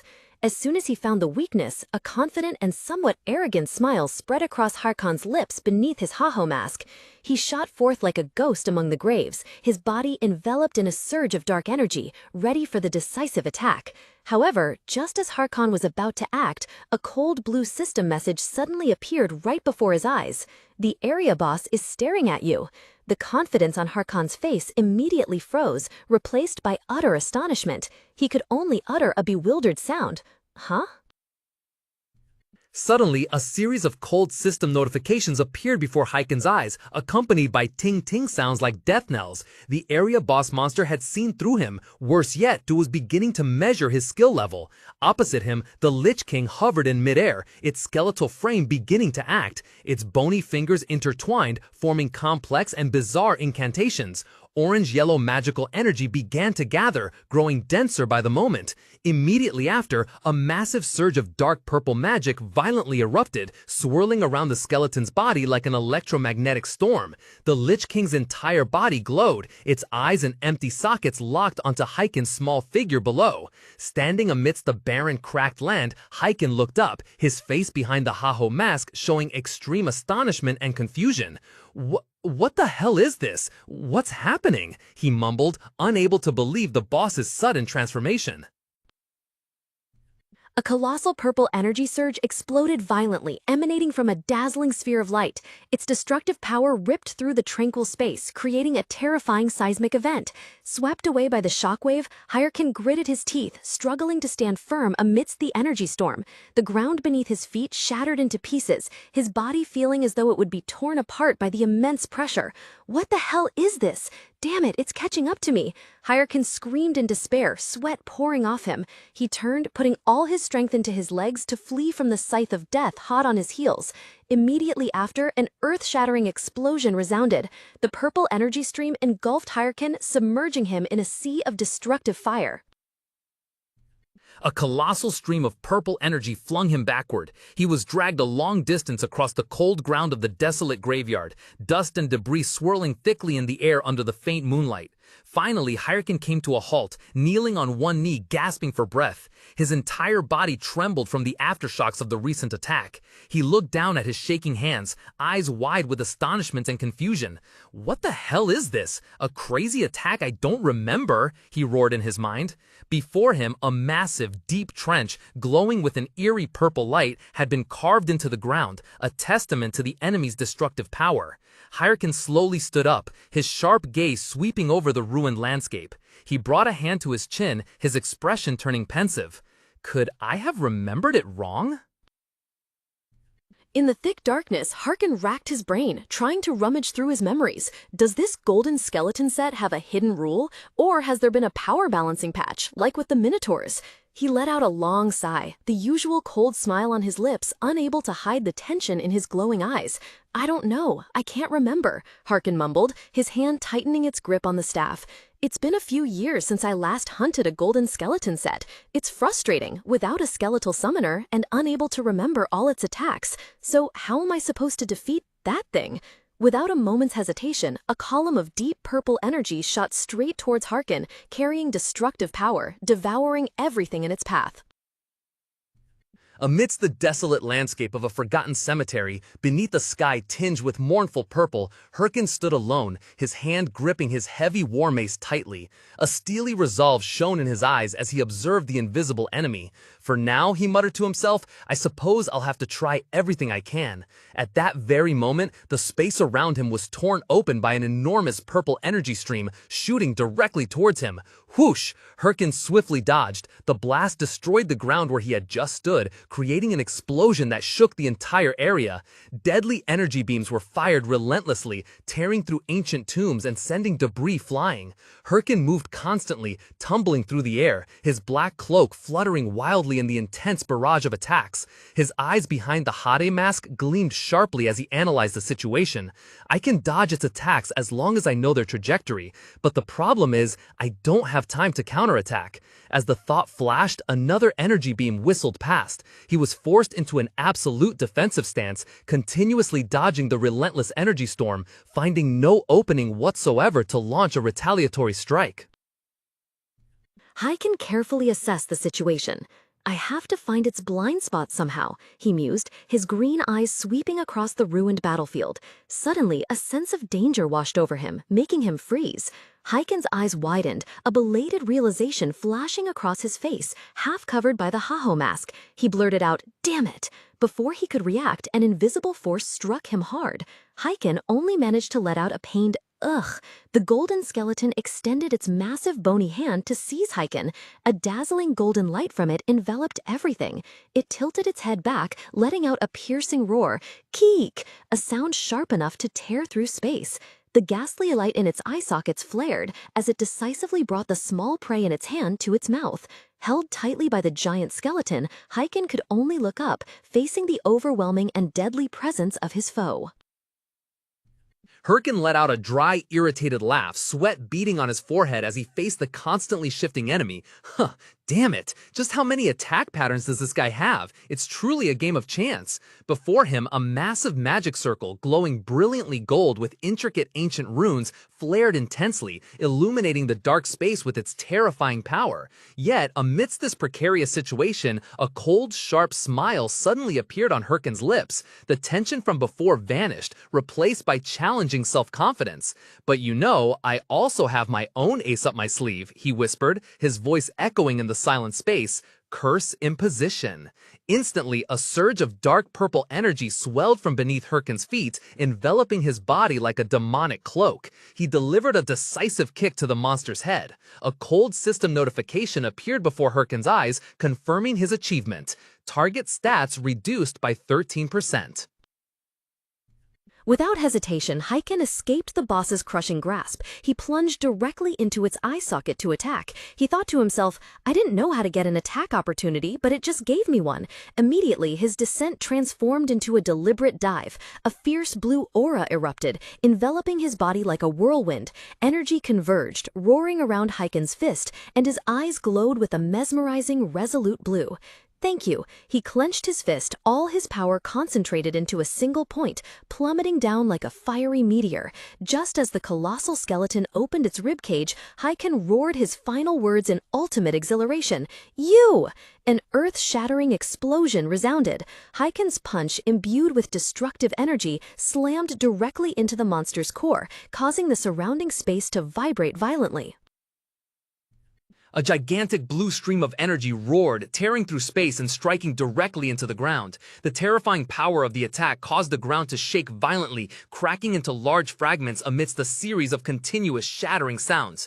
Under that immense pressure, the giant skeleton of the boss monster could not withstand it. Bone fragments shattered, scattering like shards of gravel, mingling with the thick dust. Its final breath, carrying a blue soul flame, also vanished into nothingness. Amidst the ruins, Hyrkan stood firm, his silver hair gently swaying. A self-satisfied and chilling smile appeared on his face as the mechanical victory notification echoed, confirming the outcome of the battle. Boss defeated. Immediately, a brilliant golden light erupted from where the boss had fallen, enveloping the entire battlefield. Hyrkan silently watched the scene, witnessing his enemy completely obliterated, leaving behind an unusually profound silence. The clear notification bell echoed amidst the hazy space, golden dust, and magical remnants. A series of blue system windows appeared before Hyrkan, announcing his achievement. You have slain the golden skeleton. A colossal amount of experience points flooded in, followed by a massive sum of gold and a new title, Skeleton Destroyer. Finally, the most anticipated message appeared, radiant and full of promise. Level up. Hyrkan panted, his ha-ho mask unable to conceal the exhaustion yet profound satisfaction on his face. He burst into laughter, a hearty laugh mixed with relief. Haha, seriously, I almost didn't make it. If the battle had lasted 10 more minutes, I surely would have failed. With that, the dark energy surrounding Hyrkan began to dissipate. His magical armor slowly retracted, returning him to his usual appearance in a hooded coat. After regaining his composure, he immediately commanded Status Window. Instantly, a blue information panel appeared, clearly displaying the achievements he had just gained after the life-or-death battle. Level 36, with both strength and intelligence stats exceeding 100. Joy erupted within Hyrkan as the notification appeared. Level 36! He couldn't help but let out a hearty laugh, raising a fist into the air in celebration. All right! The excitement quickly faded, replaced by a cold, confident smile. Of course. Yet deep within those emerald eyes, a hint of worry flickered, and a bead of sweat gently rolled down his temple. He muttered, if things continue like this, it will be very dangerous. The status window showed a mana count of 141. Hyrkan pondered, this number isn't low considering I've only invested minimum points, but it's still not enough. Until now, I've managed thanks to titles and rapid leveling, but now, as the number of skills I need to use daily, that slight advantage is no longer enough to compensate. I've increased strength to support the skeleton warriors, but what good are they if I can't summon them? Amidst the desolate and gloomy landscape, Hyrkan sat down, his hands clutching his head in distress. He muttered to himself, I've already acquired all possible mana titles at this stage. I want to buy better equipment, but I don't have enough money. Suddenly, a determined smirk appeared on his face. That's right, never mind, who cares? He sprang up, his body filled with energy. As he thought, Hyrkan happily jumped up, dashing swiftly through the eerie graveyard with its densely packed tombstones. First, I'll send the video to Romani, then grind to level 40. Today, I'm having beef ramen. Kuhaha! On the playback screen, the final moment of the battle was spectacularly recorded. The character in the video, with a hade mask covering half his face and cold blue eyes glowing, wore a triumphant smile. The words, "Boss defeated," appeared impressively. A finger slid across the mouse and, with a decisive click, the video paused, ready to be sent. It was Romani. She was reviewing a video recording of Hyrkan's battle. Suddenly, her eyes widened and her fatigue vanished without a trace. Thud! She slammed her hand onto the soft pillow on the table, then ran her hands through her hair in utter astonishment. Is this guy crazy? He defeated a higher-level boss without taking a single hit? And he could perform such a risky maneuver right on the spot without any practice. What a natural talent! Unable to contain her excitement, Romeni sprang from her chair, jumped around, and ran circles in the room with her hands raised high, her face beaming with a satisfied smile. After a while of releasing her emotions, she plopped back into her chair and spun around gleefully. Her gaze returned to the screen where Hyrkan's image remained. With a bright smile, she thought to herself, "The raw video is already this amazing. I won't need to do much editing. I must send him the completed video file." In the dim room, lit only by the computer screen, Romeni's fingers glided rapidly over the keyboard. She was deep in thought, trying to find a perfect title for her latest video about Hyrkan. What should the title be? She mumbled to herself. The ruler of the skeletons? He can do everything by himself? Ideas swirled in her mind, but none truly felt right. Suddenly, a spark ignited in her mind. Romeni's eyes widened behind her glasses, and a bright, excited smile spread across her lips. She exclaimed, "All right, I'll go with this one." With a decisive resolution, she shouted the perfect title she had just thought of as her fingers quickly typed it onto the keyboard. The Solo King. Outside the Plunderer's Guild building in Bangsu Castle, a constant stream of people passed by. Hyrkan wasted no time, heading straight into the familiar room where Ahimbri was engrossed in his studies amidst towering piles of books. The sudden sound of footsteps made Ahimbri startle and look up. Hyrkan stood there, clothes disheveled and dusty, but his eyes remained sharp. He spoke, breaking the silence. "I've returned stronger, as you requested." Ahimbri was momentarily bewildered, then exclaimed in astonishment, "Oh, you're finally back. What on earth happened? Why do you look like a homeless person?" Hyrkan smirked, a mischievous look on his face. "Whose fault do you think this is?" Ahimbri let out a dry laugh. "Ha ha ha. All right, give me my reward," Hyrkan said impatiently. "Very well, here is the promised reward," Ahimbri replied, his expression turning serious again. He subtly flicked his fingers, and a book radiating a mystical blue light slowly materialized in midair before flying towards Hyrkan. The moment Hyrkan touched the book, a series of system notifications appeared before his eyes. "You have completed the quest, Ahimbri's Tutelage 2. You have received skill book, Osteology." Hyrkan froze, his eyes wide with surprise. Osteology? This is a super rare necromancer skill that can't be found on the market. A detailed skill information window appeared. Proficiency, F. Stats of all summoned skeletons increased by 5%. Mana cost to summon and maintain skeletons reduced by 10%. You can summon an additional 1 skeleton. Hyrkan's heart pounded in his chest. He silently cheered in delight. "This is exactly what I need. Mana cost reduction." Hyrkan was immersed in joy. "And here's another item," Ahimbri said, his voice even. He extended his hand, revealing a ring emanating menacing dark purple magic floating above his palm. "This is the Ring of the Fallen Pursuer. I used the fallen stone you brought back to create it, so you can wield the power of the fallen yourself." Information about the item, Ring of the Fallen Pursuer, appeared before Hyrkan's eyes, a unique Chronicle-grade item with astonishing bonus stats. Hyrkan froze, his eyes fixed on the treasure. He stammered, speechless. For a moment, his mind reeled. The Ring of the Fallen Pursuer? Isn't this a ring only for those who first complete the main storyline? His face flushed red, saliva almost dripping from his mouth as he realized the item's unimaginable value. Unable to contain his overwhelming excitement, Hyrkan lunged forward, grabbing Ahimbri's hands in an outburst of emotion. "Thank you, sir." Hyrkan looked at Ahimbri bewildered. The NPC, with a pensive expression, suddenly turned around and said, "On second thought, I can't just hand this over to you." Hyrkan was stunned, not understanding what was happening. What? In a blink, Ahimbri spun around and fled, a mischievous smile on his lips. "Catch me if you can." The surprise on Hyrkan's face quickly faded, replaced by a chillingly delighted smile. He chuckled, "Ha ha, this old man. You're dead when I catch you." A surge of dark energy with mesmerizing blue flames erupted around Hyrkan. He shot forward with terrifying speed, an expression of extreme exhilaration, sending papers and books flying. The chase ended as quickly as it began. A loud crash echoed as Hyrkan lunged, pinning Ahimbri to the floor. Papers scattered in the air as his hand decisively pressed down, neatly concluding the game. Having just escaped the messy room, Hyrkan panted, bracing himself against the rough rock face, trying to regain his breath. The sunset dyed the ancient fortress in the distance gold. He mumbled in frustration, "What's wrong with that crazy old man? Is that really a grand mage? If he weren't an NPC, I'd have skewered him long ago." However, no matter how eccentric the NPC Ahimbri was, Hyrkan had to admit that the recent encounter wasn't entirely useless. He recalled the scene inside, when Ahimbri lay sprawled on a chest amidst a chaotic pile of books and assigned him a new quest. "But anyway, I did get the ring and the next quest from him," Hyrkan murmured to himself. Ahimbri's words still echoed in his ears. "I suddenly lost contact with an agent named Miggy. I think you should go check out Sirre Castle."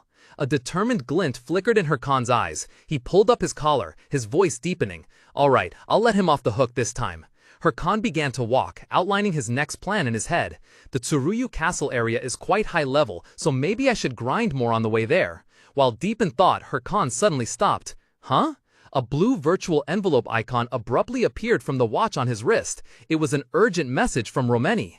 "Hyrkan, urgent news. I just uploaded the Golden Skeleton video to YTube and I think you should watch it immediately." Without hesitation, Hyrkan accessed YTube. A virtual screen appeared before his eyes. The video, titled Warlord, the Lone Emperor, had attracted an unbelievable number, 2.35 million views. Below, the comment section exploded with praise. "Amazing! A 20-minute video that felt like it ended in a flash. Absolutely insane, so many classic moments. What on earth is happening? Truly legendary." A 10,000 won donation notification appeared with the message, "Please keep posting more videos." Innumerable donation notifications, filled with glowing praise and generous sums, continuously popped up, finally culminating in a colossal figure displayed before Hyrkan's eyes. Total income, $1 billion. Hyrkan's blue eyes widened, staring dumbfounded at the virtual screen emanating from the device on his wrist. He blurted out in utter bewilderment, "What the hell is this?" The immense shock made the young man recoil, stumbling backwards onto the barren, rocky ground. He propped himself up amidst the desolate landscape, jagged cliffs under the faint light of dusk. His gaze still fixed on the number on his wrist, Hyrkan began to mumble, counting 1, 2, 3, 4, 8 zeros.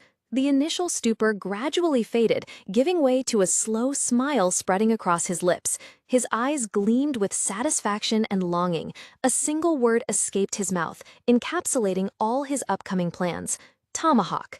Instantly, the image of a premium tomahawk steak, juicy red and glistening, brilliantly appeared in his mind. In Hyrkan's mind, a magnificent feast vividly unfolded. Premium cuts of beef hovered before his eyes, from tenderloin, sirloin to ribeye. A cascade of endless, enticing delicacies flowed. Rib steaks, brisket, short ribs, beef stew, steak tartare, sushi, galbi, and even luxuries like otoro tuna, lobster, botan shrimp, and caviar. His eyes glowed with pure joy, his hands clenched in extreme excitement. "Now I can eat any delicious dish I want," Hyrkan exclaimed inwardly. His delight quickly transformed into a cold, triumphant smile. He clenched his fist, his mind swirling with calculations. How could this be such a big hit? I knew there'd be a good reaction, but not to this extent. Or did someone post it elsewhere? Amidst the desolate landscape of the virtual world, Hyrkan shook his head to clear away fanciful thoughts. Now isn't the time for this. I need to log out and, suddenly, a ding sound rang out. A blue interface appeared from the watch on his wrist. Hyrkan stared in astonishment at the screen. His video, The Emperor Solo Play, had reached 235 million views. Below, a prominent comment showed a donation of 1 million won from the recruitment manager of the Thunder Hunters Guild. "Hello, Mr. Hyrkan of the Haho Mask. I have messaged you several times without a response, so I'm leaving a comment here. The Thunder Hunters Guild officially wishes to recruit you into our guild. Could you please spare some time to discuss this matter?" Hyrkan's entire body stiffened, astonishment overwhelming his mind. The Thunder Hunters Guild wants to recruit him? Hyrkan frowned, an unpleasant thought surfacing in his mind. Thunderbolt Hunter Guild? Isn't that where that woman Chae-sil-yen is? Veins popped on his temple, his face darkening with annoyance. Memories of his previous life suddenly flooded back. He recalled their persistent and haunting pursuit, Chae-sil-yen's image with her authoritative eyes commanding, "Join my party," and his curt reply, "No." Immediately after was the chaotic scene of her entire guild chasing him, yelling, "Join our party," while he ran for his life, shouting back, "I don't want to, you bastards." Back in reality, amidst the desolate canyon, Hyrkan gritted his teeth. Are they still as persistent as leeches, just like in my previous life? Get lost. Even if I die, I will never join the Thunderbolt Hunter Guild, he roared in anger. His rage suddenly halted. A cold drop of sweat trickled down Hyrkan's temple as he recognized something strangely familiar. Huh? Now that I think about it, I seem to have said exactly this before. How incredibly annoying. The memory image resurfaced, Hyrkan grumbling irritably. Why does she have to be so stubborn when I've refused countless times already? Besides, I already have a guild. It's maddening. Somewhere deep in the jungle, the flickering flame from the dry firewood was the only source of light. His friends, who had betrayed Hyrkan in his past life, spoke. "You're really lucky," he began, his voice a mix of admiration and something undefinable. The Thunder Hunters Guild is one of the strongest guilds, even in the top 30. Their guild leader is the daughter of a wealthy family, so once you join, a six-figure salary is almost guaranteed. I guess it's natural for them to target someone like Jaehyun because you're so good at the game. In all the raid videos our guild has uploaded, every comment only talks about you. Honestly, you're too good for us. "Stop it," Hyrkan snapped, cutting off his friend, annoyance clear on his face. The initial surprise was quickly replaced by irritation. He stood up abruptly, his determined gaze fixed on his teammate. "Six-figure salary or whatever, I'm not joining the Thunder Hunters Guild. Money will come when we become the strongest guild, so why should I leave? I'd rather keep playing in my current guild." Hyrkan's firm declaration startles his friend, who quickly lowered his head, avoiding his gaze. The atmosphere around the fire suddenly grew heavy, a suffocating silence, leaving only the crackling of the fire amidst the pervasive tension. At the betrayer's complacent smile, a bitter memory suddenly flooded Hyrkan's mind. He bowed his head, his hand unconsciously rising to cup his forehead as the past image vividly resurfaced. Now that I think about it, ever since then... "But you didn't have to stab me for it," he mumbled, his voice lost amidst the desolate scenery of his recollection, where he had fallen on barren ground. The silence was broken by a dry smack. Hyrkan slapped himself hard across the face, the sharp pain pulling his mind back to reality. He shook his head, chasing away the negative thoughts. "That's right. Now is not the time to go crazy over money," he told himself, his eyes sharpening with determination. With a decisive movement, Hyrkan sprang up, standing tall on the stony ground. He clenched his fists, a powerful new vitality surging within him. "I'll use all this money. I still have so much to do. It's too soon to be satisfied." A fierce surge of blue magical energy swelled, and Hyrkan summoned the skeleton warriors. As the blue light faded, Hyrkan stood tall before his soldiers, his sharp gaze sweeping across their formation. Memories of the failed Golden Skeleton King raid resurfaced, filling him with anger. He growled, "You all know full well that in the Golden Skeleton King raid, I had to handle everything by myself, you bastards. Today we will start training again. We need to practice efficient movement. We cannot repeat what happened last time. Can you do that?" His question hung in the air, full of pressure and challenge. This very harshness, almost cruel, brought back a bitter memory. In that instant, the desolate scene vanished, replaced by an image from the past. His betraying friend smiled falsely, extending a hand to him. He spoke in a seemingly caring tone. "Jaehyun, everyone's tired. Why don't we rest a bit? Do we really have to do all this? You know, we're different from you." Those words, like an invisible blade, had once cut into his heart, and now they became the driving force for him to push himself and his skeletal warriors to their ultimate limits. Amidst the desolate landscape bathed in twilight, Hyrkan's skeleton army simultaneously gave a thumbs up, their empty eye sockets glowing with excitement. Hyrkan's eyes gleamed with determination, a confident smirk on his lips. He thought to himself, "That's right, this time things will be different," before speaking aloud, "Let's go, to become the strongest." Led by their master, the skeleton group charged forward with burning vigor, dust kicking up with every step. Hyrkan abruptly stopped, turned to his army, and announced with a radiant smile, "All right, our next destination is Sirre Castle. We should get a little training in on the way, shouldn't we?"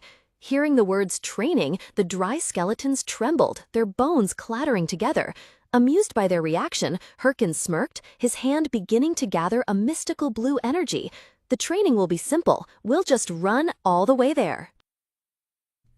Hyrkan flashed a cold, excited smile. He yelled at the skeletal army running ahead, "If any of you fall behind, you'll be whipped. Ah ha ha, wait for me, boys!" Upon hearing the command, the entire skeleton army trembled, then ran frantically. Behind them, Hyrkan cheerfully pursued his terrified subordinates. The whole group traversed treacherous hills, heading straight for the imposing castle in the distance. In a majestic domed hall, light streamed through towering windows. Chae Seolian sat quietly, her blue eyes gazing pensively into the void. She sat on a special throne, a mountain of corpses of recently slain gigantic dragon monsters. A small figure in a green cloak approached, looking up at her respectfully.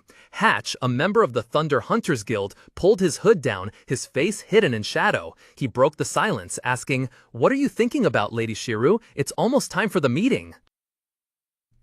Amidst the gloomy dungeon, Chae Seolian landed on the cold stone floor beside the corpse of a giant monster, her hair flowing with her decisive movement. She turned to Hatch, her voice sharp. "What is the progress on eliminating the fallen count?" Hatch, standing not far away, bowed his head and reported, "Nothing yet, ma'am. We haven't found any clues for the next mission." Hearing this, Seolian clenched her fist, frustration and disappointment clearly visible on her beautiful face. "I can't believe we let the Hydras outmaneuver us in the main quest line. It's a true disgrace." Hatch hastily added, trying to reassure her, "But I think we'll find it soon, as we're about to have a meeting with the leaders of the top 30 guilds." Seolian dismissed him with contempt, her eyes as cold as ice. "There's no way a meeting with those losers will be of any use." The harsh reply stunned Hatch, who could only mutter to himself, "So cold." Nevertheless, he maintained a respectful demeanor, advising with genuine concern, "Still, please be careful, Guildmaster." Without a word, Chae Seolian turned her back and strode decisively towards the radiant gate, her silhouette exuding an unshakable aura of authority and determination. Hyrkan's battle video on the W2 platform took the world by storm, attracting millions of views and bringing a colossal sum into his account overnight. In the dark room, the faint blue light from his smartwatch cast upon Hyrkan's face, revealing his wide, astonished eyes as he stared at the displayed 1 billion won. "What the hell is this?" he exclaimed, his voice filled with bewilderment. He was just a hair's breadth from succumbing to temptation. A lavish feast materialized in his mind. Sirloin steak, short ribs, beef brisket, sushi, beef tartare, pork belly, chicken, even otoro tuna, lobster, caviar, all the most delectable dishes he had ever yearned for. "I can eat any delicious food I want," the thought flashed, making his eyes gleam with desire. He almost lost himself in that sweet temptation. Hyrkan trembled, his hands clutching his jacket as if trying to restrain a wild beast poised to break free. However, thanks to the very person responsible for everything he had gone through, a blue message notification popped up, shattering all illusions. It was a message from the Lightning Hunter Guild's recruitment manager. "Hello, Mr. Haho Mask Hyrkan, I have messaged you directly several times." Hyrkan suddenly reminisced, and what was the first thing he did? A heavy thud echoed as a massive black bag was thrown directly onto the table. The loan shark flinched, cold sweat breaking out on his forehead as he looked at the young man before him. Hyrkan, with a calm expression, stated decisively, "I've brought the entire debt, principal and interest, in cash. Now we're debt-free, aren't we?" With that, he flung open the bag. Thick stacks of cash spilled out, scattering everywhere. He grabbed a large wad, extended it towards the stunned creditor, a feeling of satisfaction and freedom swelling within him. Finally, he had paid off his debt. The next thing was to buy rare skill books. These ancient books radiated a mystical blue light containing the power he had always yearned for. And now, back in reality, in his familiar attire, Hyrkan wore a confident and resolute smile. He was ready for anything. Tears streamed down his face. Hyrkan slumped against a tree, wailing in despair. broke again. Immediately below, a cold system window appeared, confirming the harsh truth. Balance 0-1. His skeletal soldiers could only stand and watch, tilting their empty skulls as if trying to comprehend their master's pain. In a desolate field strewn with boulders, Hyrkan sat down heavily, letting out a mournful sigh. His skeletal soldiers stood silently around him. I thought I was mentally prepared for this, but seeing the account balance still truly hurts. Oh well, I have to forget about it and immediately learn the new skills I poured all my money into buying. Brushing aside his sorrow, a cold, determined smile spread across Hyrkan's lips. 2 ancient magic books materialized from thin air, hovering before him and radiating a mystical energy. Without hesitation, he reached out, pressing his palm directly onto the cover of the more weathered-looking book. Instantly, a brilliant blue light erupted from the book, engulfing his arm. Magical energy surged into Hyrkan's body, and a system notification appeared, marking the fruit of his painful investment. You have acquired the skill, Skin Graft. Before Hyrkan's eyes, a system window suddenly appeared, announcing a new skill he had just acquired, Skin Graft. It was an F-grade passive skill, capable of increasing defense by attaching monster relics to the skin. He scanned the description, a cold, delighted smile forming on his lips as he read the words Defense Enhancement. Hyrkan mused, "Oh, increase my defense. I must try it right away." Amidst the rugged, rocky landscape, he extended his hand. A curved bone warrior's horn, emitting a soft blue light, floated above his palm. At the same time, another notification panel appeared with the question, "Do you want to use Bone Warrior's Horn to enhance yourself?" Yes, Hyrkan confirmed decisively. Instantly, a brilliant blue energy surged, enveloping his entire body. The light was so intense that his white hair shimmered with an ethereal blue hue. When the energy was fully absorbed, the system announced again, "Hyrkan has absorbed the essence of the Bone Warrior. Defense +5. The light faded. Hyrkan pulled up his hood, murmuring, He raised his hand, small blue electrical sparks still crackling around his fingers. His gaze shifted to his weapon. The horn had perfectly merged with the sword's hilt, forming a new part of the handle, emitting a faint magical glow. Without hesitation, Hyrkan swung his sword and slashed his own hand to test it. Hyrkan sat on a rock, grinning with delight, his voice full of confidence. "I'm perfectly fine. The effect is even better than I imagined." Without a moment's rest, he sprang up, his eyes gleaming with eagerness. "All right, next!" Hyrkan resolutely reached forward, pressing his hand against a floating item emitting a magical blue light. A powerful surge of energy flashed, and a notification appeared before him. You have acquired the skill, Curse of Sloth. The new skill was a curse that slowed the target's movement, but its effectiveness and duration would decrease against larger and more powerful enemies. Hyrkan rested his chin on his hand, lost in thought. Slowing them down, huh?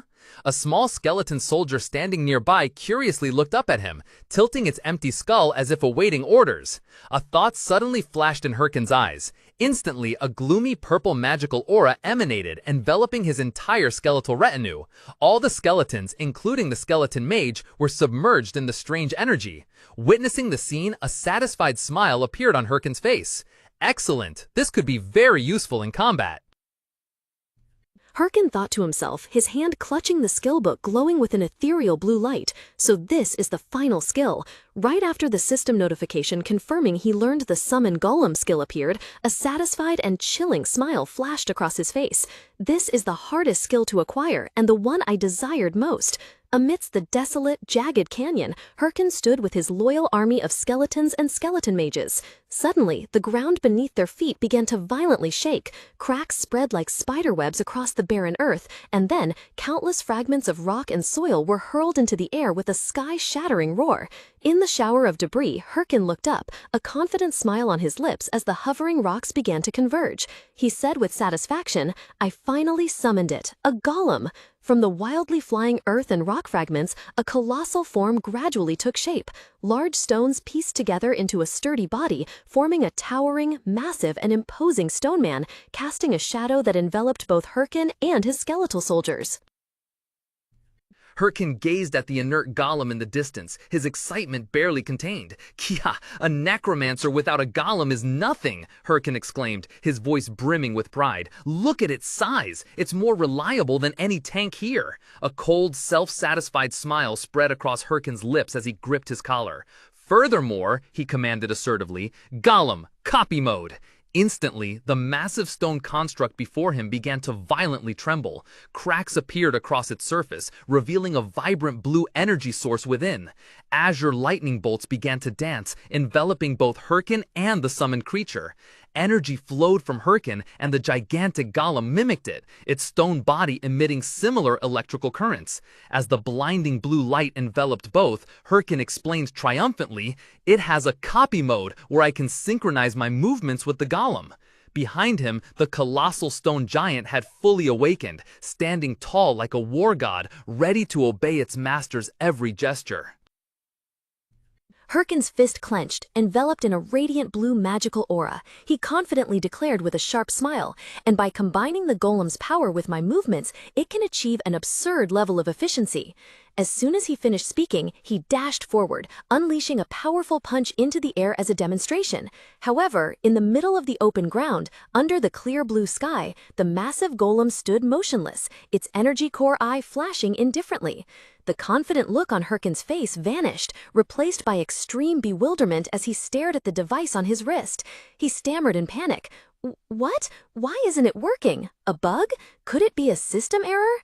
Standing behind him, the skeleton warriors exchanged confused glances, a few skeletons raising their hands to cover their gaping mouths in astonishment, seemingly trying to suppress laughter at their master's sudden predicament. While Hyrkan was still grappling with the technical issue, the golem suddenly moved.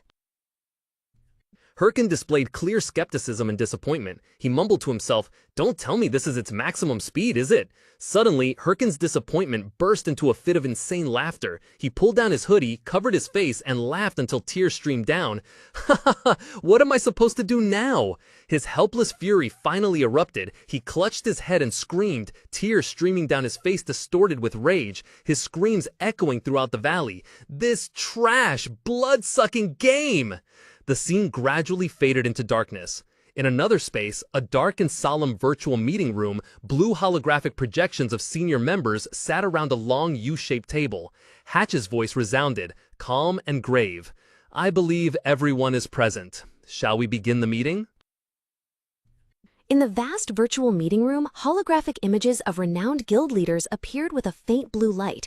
Nurgle, the meeting's convener, sat sternly in his chair and spoke. "Thank you all for taking time out of your busy schedules to be here."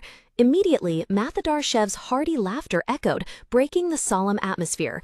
With his arms crossed over his chest in a flamboyant Hawaiian shirt, he smirked. "Haha, nothing but familiar faces." Sitting opposite him, Berg rested his chin on his hand, his face full of contemplation and doubt, only mumbling, Meanwhile, Sirre remained quietly in a corner, eyes downcast, appearing cold and distant, not uttering a word. Berg's eyes scanned the empty room before he spoke, his tones somewhat sarcastic. "You invited 29 people, but only 4 showed up? What a remarkable attendance rate." Mathadar-Shev turned, his smile still intact. "You think so? I actually find this more crowded than I expected. Remember, this is a meeting of the top 30 guilds." Listening to the dialogue, Nurgle's expression grew more pensive. He gazed into the space before him. "Unbelievable," he thought to himself, then softly said, "This is certainly unusual." The atmosphere in the virtual meeting room grew even heavier. In the world of warlords, the top 30 guilds are constantly embroiled in fierce competition, vying for power and resources within a complex, conflict-ridden web of relationships. Amidst the tense atmosphere of an extraordinary meeting, Nurgle spoke, breaking the silence.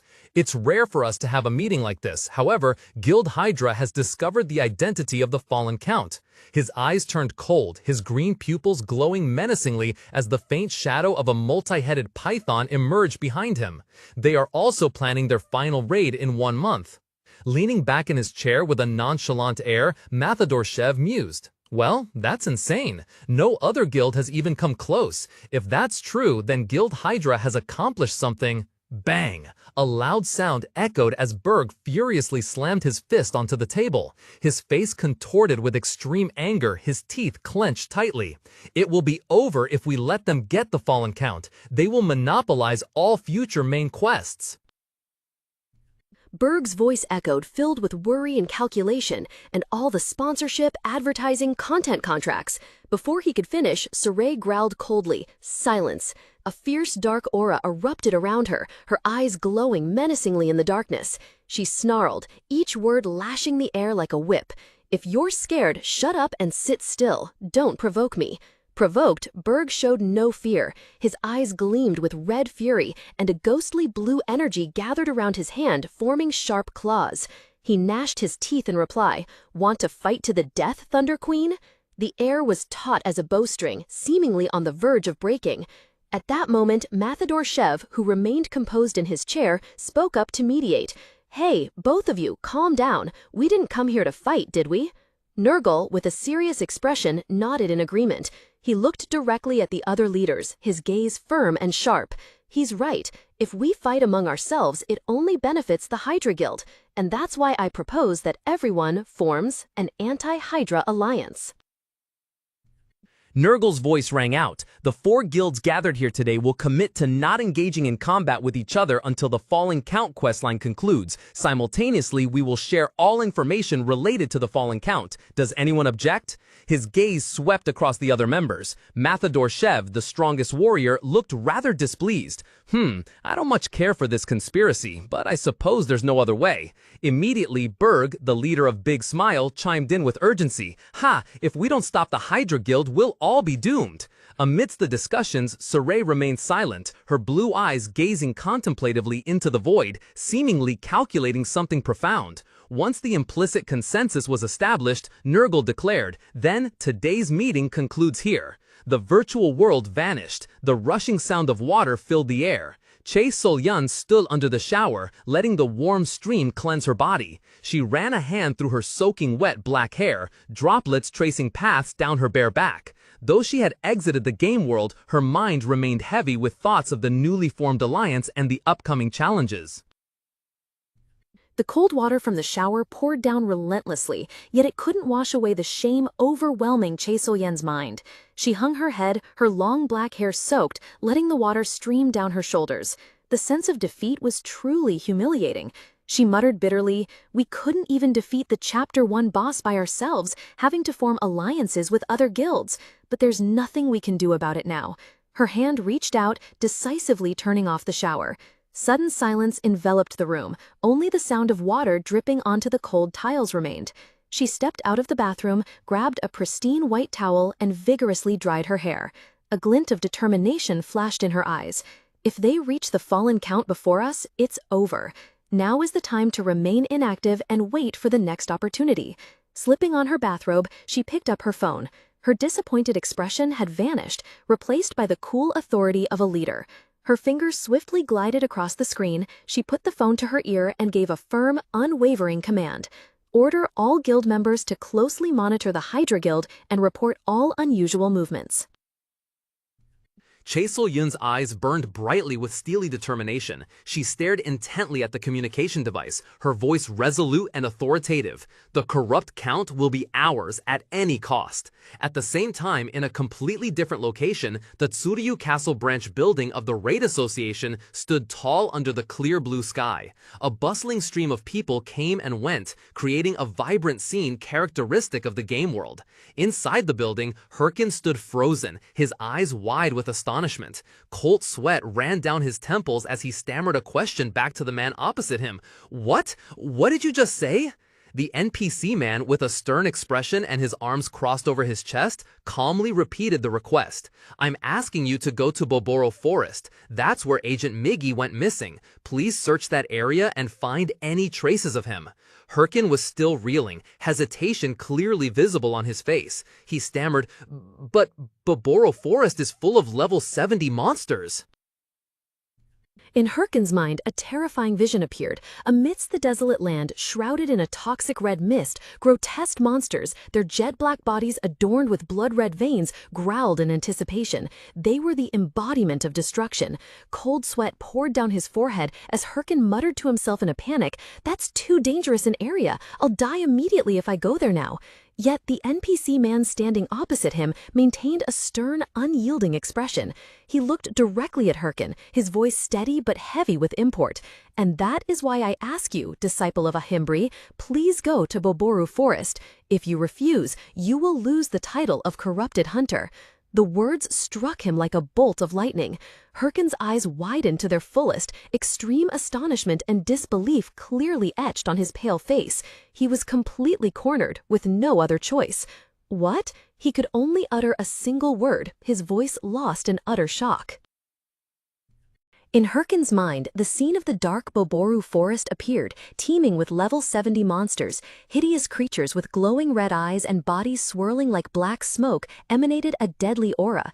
Cold sweat broke out on his forehead. Hyrkan exclaimed in shock, "That's a dangerous area. I'll die instantly if I go there now." Facing him, the NPC with a full beard spoke in a calm yet forceful voice. "And that is why I ask you, Ahimbri's disciple, please go to Boboru Forest. If you refuse, you will lose the title of fallen pursuer." The threat struck like a bolt of lightning. Hyrkan's eyes widened in astonishment, his mind completely blank. What? The town clock tower's bells chimed, shattering the tense atmosphere. Under the morning sun, people still bustled across the square. Amidst the commotion, Hyrkan sat alone on the stone steps, burying his head in his hands. The weight of an impossible choice pressed heavily on his shoulders, a feeling of helplessness and despair enveloping his mind. A dizzy spell hit. Hyrkan clutched his head, eyes wide with panic. He exhaled sharply. What the hell is this? Immediately a command echoed in his mind. Quest window. A mystical purple system screen appeared before Hyrkan with the large text, "Find Miggy." The quest required him to find the missing agent Miggy, who was investigating the darkening stones, and take over the mission. The reward was 500 gold and additional items, but what stunned Hyrkan was the penalty highlighted by a dazzling golden light: loss of the Dark Seeker title if the quest was not completed within 29 days. Real panic erupted in his chest. Hyrkan cried out in despair. "If I lose the Dark Seeker qualification, I'll be kicked off the main quest line. What kind of hellish difficulty is this?" He clenched his fists, cold sweat beading on his forehead. A harsh truth suddenly dawned on him. It seems that accepting all those quests beyond my level has backfired. Darkness enveloped Hyrkan's thoughts as he recalled. Normally, I wouldn't have been able to complete those quests, he thought, remembering facing the giant monster or having to use the skeleton's full power to fight. But somehow I managed and continued to the next quest, and now... The NPC's voice still echoed in Hyrkan's ears. "I have asked you to go to Boboru Forest." Stepping out into the sunny square, Hyrkan felt an invisible weight on his shoulders. A quest for level 60 and above? He ruffled his silver hair in confusion, his mind racing. Slumping onto a wooden bench, he lowered his head, hands propped on his forehead. "What am I supposed to do? I can't just abandon the main questline like this," he muttered to himself, overwhelmed by despair. "But I really can't go to Boboru Forest." While Hyrkan was still deep in his hopeless thoughts, the conversation of two other players nearby caught his attention. One player, wearing shoulder armor, enthusiastically discussed, "Do you think the Hydra Guild will complete the main questline? If they do, they'll definitely surpass other guilds. I know it. The rest of the top 30 guilds are even having trouble starting the questline." He suddenly paused as an idea struck him. But wait, what will happen to all the other ongoing main quest lines if the corrupted count is defeated? That question was like an electric current through Hyrkan's mind. His entire body stiffened, his eyes wide open, astonishment quickly transforming into a sharp gleam of enlightenment. A calculating and confident smile slowly spread across his lips. "It seems," Hyrkan mused to himself, a bold decision having formed, "I don't need to go to Boboru Forest anymore." Hyrkan's smile turned sharp and insidious. In his black cloak, his silver hair stood on end, and his green eyes gleamed with an indescribable frenzy. A mysterious blue energy began to gather around his wrist, signaling an astonishing power about to be unleashed. Meanwhile, on a distant hill, a gloomy, ancient castle emerged through the lens of a pair of binoculars. The observer sighed, muttering, "Nothing special today." A player dressed in black, lying prone on the ground, lowered his binoculars and turned to his orange-haired teammate. He looked relieved. "Our mission is finally almost over. Having to sit here guarding this castle for hours every day drives me insane. Don't you agree, Natal?" Natal, Hydra's 8th commander, remained silent. Both sat on the rocky outcrop, gazing into the distance, encompassing both the majestic castle on the cliff and the small village below. Natal's teammate excitedly continued, his voice full of anticipation. I wonder what the reward for defeating the fallen count will be. The Hydra Guild will surely be ranked among the highest, won't it? Natal, with a calm expression, replied cautiously, Don't celebrate too soon. Natal lowered his binoculars, his expression serious. He turned to his kneeling teammate, speaking in a chiding tone. We're not done here. Our mission is to secretly monitor the corrupted Count's castle, so we can't let our guard down and reveal any information. True professionals know how to keep their calm. Natal's words were abruptly cut short by his own gasp of surprise as a teasing voice suddenly rang out from behind him. Found you, Natal of Hydra. What? Natal spun around, his face showing extreme panic. From the forest, a burly young man with dreadlocks and a red scarf was running towards them, one arm enthusiastically raised in a wave. It was Kim's, rank 3 of the Red Bulls Guild. He flashed a bright smile, greeting them cheerfully. Long time no see. Hello, hello. Natal stammered in shock. A Red Bulls member? What are you doing here? Kim's tilted his head, looking puzzled by the question. Huh? The boss monster on this mountain is high level, so I'm on my way to eliminate it. He casually pointed towards the mountain peak, a small yellow chick still wiggling in his hair. Isn't that why you're here too? Natal and his comrade were in hiding, the comrade's face clearly showing tension. He stammered, We can't. Natal, with a gloomy expression, seemed to reluctantly agree. Well, I suppose so. Suddenly, Kim's appeared, crouching down, his face close to Natal's with a teasing smile, the small yellow bird on his dreadlocks also tilting its head. Kim scoffed, You don't look so good, huh? Need to go relieve yourself? Okay, it's an emergency. I'm off. Feel free. Anger flared, Natal's face flushing red with humiliation. He roared, No, I don't! Kim's merely shrugged, smiled, and casually walked away.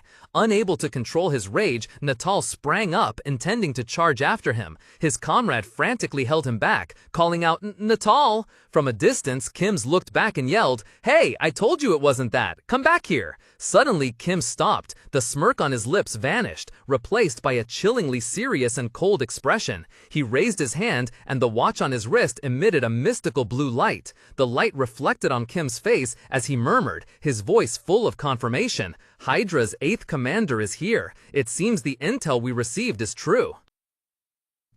In the luxurious control room, a voice echoed from the communication device. Boss. Mathador Shev, Red Bull's leader, stared in shock at the holographic screen showing an incoming call, his muscular face revealing doubt. Impossible, he murmured, disbelieving what he'd heard.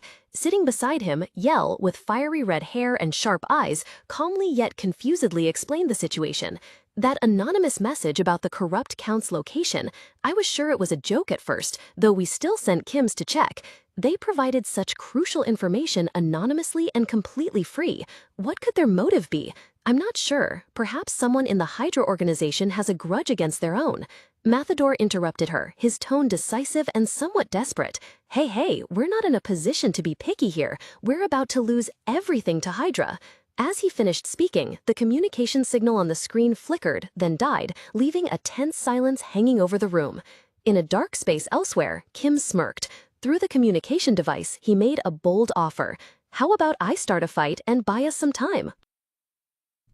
Mathador Chef's authoritative voice resonated through the communication device, his expression becoming extremely serious. No, you should retreat now. If that's truly the Fallen Count's castle, I'm certain most of Hydra's forces have already been dispatched there. We cannot afford to lose one of the guild's main forces at this moment. Kim's merely smirked, his eyes glancing at the communication watch on his wrist. You're just trying to flatter me, he replied casually, his gaze fixed on the distant castle. The Red Bulls wouldn't fall without me anyway. His words were abruptly cut off. A brilliant blue surge of energy tore through the air, plummeting from above directly towards Kim's position at terrifying speed. Boom! The ground shook violently as the explosion created a colossal crater, sending debris flying. The impact was so severe that Mathador and Yell on the other end of the line flinched from the shock. Kim's! Matador screamed in horror. As the dense smoke and dust gradually cleared, Kim's figure emerged, completely unharmed at the epicenter. He leisurely raised a hand to his ear, listening to the guildmaster's panic with a knowing smile. It seems we're not the only ones who got that intel, boss. Amidst the chaos, Kim subtly smirked, letting out a sarcastic remark upon seeing a familiar figure emerge. The crazy Chihuahua. No, rather, the princess of the Thunder Hunters has arrived. From beneath the dust, Hao Hui looked up, her pink eyes glowing terrifyingly. A wicked smile spread on her lips as she delivered a cold ultimatum. Tell me everything you know, otherwise you're dead for sure. In another scene, a savage roar echoed through the forest. A monstrous, giant bear with blood-red eyes burst from the shadows, bearing sharp fangs. Facing it was a colossal stone golem. Its single eye, emitting a cold blue light, raised its hand, readying its defense. But the monstrous bear allowed no preparation. With a space-rending roar, it swung its sharp claws. A devastating blow instantly shattered the golem's head, sending fragments flying. Immediately, a relentless barrage of attacks pounded the golem's rock-hard body, creating deafening impacts. The stone golem's form cracked, then disintegrated under the tremendous power. The blue light in its eye weakened, then extinguished, leaving only dead silence. Before Golem, a huge monster bear was growling, its fiery red eyes gleaming ferociously. Both stood facing each other in a moment of tense silence. Behind Golem, Hyrkan stood with folded arms alongside his skeleton army, quietly observing. The bear let out an earth-shattering roar and charged, but Golem was even faster. It swung its steel-hard stone fist, delivering a devastating blow to the monster's face that left it dazed. While the world-shaking battle raged, Hyrkan leisurely perched on a high tree branch, while the skeleton army sat on the ground wearing 3D glasses and nonchalantly eating popcorn as if watching a blockbuster movie. Hyrkan indifferently glanced at the fight below, then refocused on the virtual screen in front of him. The words "no search results" coldly appeared. He sighed softly, his expression clearly showing impatience. Why is it so quiet? I'm sure I sent the email. Someone should have replied by now. He mused, his gaze sharpening as a bold decision popped into his head. The only way to solve this problem without having to go to Boboru Forest is... In the vast universe of Warlord, the main questline is divided into several different chapters. The first chapter, The Fallen Count, is currently underway, and once this count is defeated, the chapter will conclude. Simultaneously, a harsh rule will be enforced. All related quests will be forcibly terminated. This thought gave Hyrkan a headache. He ruffled his white hair in frustration, anxiety clearly visible on his face. Perched on a rough branch amidst the dense forest, Hyrkan mumbled his calculations, his voice laced with impatience. Even if I were to face the Fallen Count myself, there's no way I could defeat him within the time limit. I'd rather use that time to start the next chapter. So I don't care who it is, I just need someone to defeat him. That's why I've spread this information to many guilds. Except for Chasellian, of course. So why aren't they making any moves? His train of thought was abruptly cut off. Hyrkan's eyes widened, a sharp spark of realization flashing as a terrifying possibility suddenly emerged in his mind. A sudden blue system notification appeared before Hyrkan, making him pause for a moment. The official Hydra Guild channel had started live streaming. At that very moment, the ground shook violently. A massive stone fist slammed down, sending dirt and rocks flying. From the earth, a huge golem, its body formed from rough boulders, slowly rose. Its single eye emitted a cold blue light as it took heavy steps, making the entire forest seem to groan. Facing it, a gigantic monster bear let out a savage roar, its glowing red eyes burning with murderous intent. But its rage was quickly quelled. In an instant, Hyrkan shot up into the air, delivering a thunderous punch straight to the monster's head. "Shut up," he growled. "I need to watch the live stream, so be quiet." The gigantic bear collapsed to the ground, unconscious, its tongue hanging out. Hyrkan casually brushed off his hands, while the golem stood towering behind him and the skeleton warriors waited in silence. He unhurriedly found a nearby log and sat down, surrounded by his loyal subordinates. A blue holographic screen appeared from his wrist. "Hello, viewers." Amidst a shower of celebratory confetti, a high-ranking member of the Hydra Guild in dazzling white armor stood before the microphone, their voice full of confidence and pride echoing everywhere through the live broadcast. "We, the Hydra Guild, are the first to discover the identity of the corrupted Count. Therefore, we are planning to carry out a raid, and the estimated date is..." In a dark, damp space, Hyrkan meticulously followed every word on the holographic screen. His entire body tensed, a cold bead of sweat slowly tracing a path down his temple. Please, please let it be this month, he desperately prayed in a whisper, his emerald eyes fixed on the screen. The voice from the broadcast rang out again, loudly proclaiming the decisive moment. In 10 days. In that instant, Hyrkan was utterly stunned. Seated between two loyal skeleton warriors, his eyes wide, filled with shock and disbelief, he stared at the screen, his mind completely blank from the sudden information. In the dim space, a cold blue light from a holographic screen cast upon it, displaying the incomplete announcement, and the expected date of the raid is. Hyrkan held his breath, his heart pounding in his chest. Please, just this month, please, he silently pleaded, a bead of sweat rolling down his temple as he stared intently at the screen, awaiting the fated information. Instantly, the final words appeared decisively, in 3 days. The announcement was like a thunderclap. Amidst the skeleton warriors standing still like statues, Hyrkan sat frozen, his eyes wide with astonishment. He mumbled, "In 3 days?" However, his shock quickly faded, replaced by a self-satisfied and calculating smile. He glanced at the device in his hand, his voice tinged with amusement and certainty. "Sooner than I expected, but not surprising. Everything is still as I calculated." Silence enveloped the space for a moment before Hyrkan could no longer hold back and burst into laughter. "Ha! In 3 days? Ha! Simply wonderful, wonderful!" He bent over, covering his mouth to hide his flushed, joyful grin. Below, his colossal golem and army of skeletons stood motionless, witnessing their master's exhilaration. In the gloomy forest, the colossal golem summoned by Hyrkan was grappling with a large bear, while the skeleton warriors stood motionless like deadly statues, awaiting their master's command. From a high branch, Hyrkan observed his army thoughtfully. He muttered to himself, his tone slightly surprised yet tinged with self-satisfaction. "In 3 days? So fast. They must be eager since I've spread the word to other guilds. Well, if it's Hydra, I needn't worry. They're far ahead of other guilds in main quest progress, and they have many talented players." A cold, calculating smile spread across Hyrkan's lips as he thought of the future.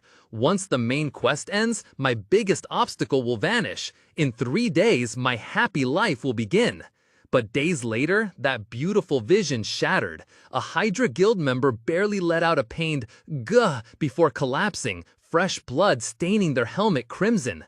Instantly, a chilling blood-red message appeared in midair. "Failure. All members of Hydra Guild have perished." In the dimly lit room, Jaehyun froze, eyes wide with horror, staring at his phone screen. Cold sweat broke out on his forehead as a flurry of question marks danced in his mind, showing extreme bewilderment. "Are you guys kidding me?"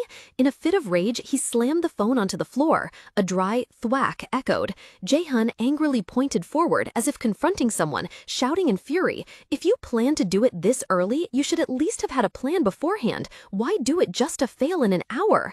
The anger quickly subsided, replaced by disappointment and exhaustion. He collapsed onto the cold floor, body utterly spent. "Did I overestimate them? Maybe I should start looking for other alternatives," he muttered to himself in despair. Just then, the phone on the floor unexpectedly lit up, a blue notification appearing. Red Bulls have started their live stream. The sudden notification startled Jaehyun. He paused, a spark of realization flashing in his mind. The Red Bulls, isn't that where Mathador Shev is? Memories of the great warrior with his charming blonde hair and confident smile suddenly flooded back. An unimaginable possibility began to form in Jaehyun's mind. He quickly snatched the phone, his eyes glinting with urgency mixed with hope. "Don't tell me." The sky was dyed a chaotic deep crimson. In midair, blue crystalline fragments floated, gathering like an upward-flowing river of light, gradually reconstructing the colossal structure. Standing on a high rock, Mathador stated, "Since the battlefield is being restored, it seems the Hydra have failed their raid." Mathador Shev gently landed on the cracked earth, turning to face the vast ranks of the Red Bulls, awaiting orders solemnly. His fiery gaze swept over his comrades, his voice ringing powerfully. "Soldiers, soldiers, have you seen what happened? That is an extremely powerful foe, capable of wiping out even the Hydra. Moreover, we lack sufficient provisions. Our chances of success are very low. The atmosphere grew tense, but then a challenging smile appeared on Matador's lips. Nevertheless, he roared, plunging his greatsword's hilt forcefully into the ground with all his might. A resounding thud made the ground quake and crack. With eyes gleaming with excitement and a battle-hungry smile, he declared loudly, "The Red Bulls will still accept this challenge." The atmosphere in the game was electric, cheers echoing across the battlefield. Members of the Red Bulls Guild in their brilliant red armor raised their weapons high, shouting their guild's name with pride and fervent enthusiasm. Jaehyun watched the live broadcast, listening to the deafening cheers. He muttered skeptically, "Are they going to start right away? Even if it's the Red Bulls Guild, this is a bit too—" Suddenly, another voice rang out from the broadcast, interrupting Jaehyun's thoughts. "Now, allow me to introduce the partner who will join us in this raid." Jaehyun's eyes widened, surprise clear on his face. Amidst the virtual battlefield, Matador Shev, the guildmaster of Red Bulls, spoke with authority. A person with intricately armored boots advanced forward. He boldly declared, "The guildmaster of the Thunder Hunters Guild, Lightning Empress Sirre." A majestic figure appeared. Sirre stood there, draped in a magnificent blue cloak, leading a mighty army of the Thunder Hunters Guild under proud blue banners. Back in his room, Jaehyun was utterly frozen. He stared at the screen, eyes wide, cold sweat beading on his forehead. He couldn't believe what he was seeing, a stunned sound escaping him. What? Chaesel Yurin appeared vividly. She stood there, majestic in a splendid white and gold-trimmed armor, her long black hair flowing, her sharp eyes exuding the power of a supreme commander. Earlier, at the Red Bulls encampment, night enveloped the tents and fortress. The flickering campfire illuminated the red flags bearing the guild's emblem fluttering in the wind. Matador Chev, with his usual confident smile, seemed quite surprised by the uninvited guest. He spoke with a somewhat mocking tone. "This is quite unexpected. I didn't think the Thunder Queen would be the one to request a meeting first." Under the flickering campfire light, the two sat opposite each other across a simple wooden table. The atmosphere grew tense. Matador Chev crossed his arms, looked directly at Sirre, and asked suspiciously, "Don't tell me you're here to declare war on us, are you?" Sirre leaned back comfortably, her demeanor completely calm. "Of course not. We are allies at the moment." Matador Chev's expression grew colder. He subtly raised an eyebrow, his voice full of innuendo. "Is that so? I heard one of my men was severely beaten." Hohui made a mischievous, ugly face. Sirre merely smiled serenely. "It's nothing," she said gently. "That's just how we greet each other. Anyway, let's get down to business." Under the night sky, the flickering campfire illuminated their faces. Sirre sat down, crossing her legs in a powerful posture, her sharp eyes fixed on Matador Chev. "I heard you have information," she cut to the chase, "about the corrupted count." Matador Chev seemed flustered, quickly denying. "Information? I don't understand what you're talking about." "I don't have time for your games," Sirre interrupted, her voice devoid of patience. Her eyes became deep and calculating. "I've confirmed that several people from the top 30 guilds have received information about the corrupted count. Even someone like you, who couldn't even begin to track the count's whereabouts, has started acting, so even a fool would realize." Under the flickering firelight, Matador Chev chuckled, admitting comfortably, "You're really backing me into a corner. You're right. However, we don't know exactly who tipped us off." Sirre narrowed her eyes, her gaze sharp in the darkness. "Next question, then." Matador placed a finger on his chin, his expression turning pensive as he changed the subject. "Do you think the Hydra Guild could do it?" he murmured, his gaze still fixed on Sirre. "I'm not sure anymore." "They will fail," Sirre stated firmly, her voice without hesitation. "They rushed to accelerate the dungeon raid date just because they wanted to be first. Count Thahoa is the first main quest boss. It won't be that easy. They would have had a better chance if they'd let other guilds try first and just gathered information."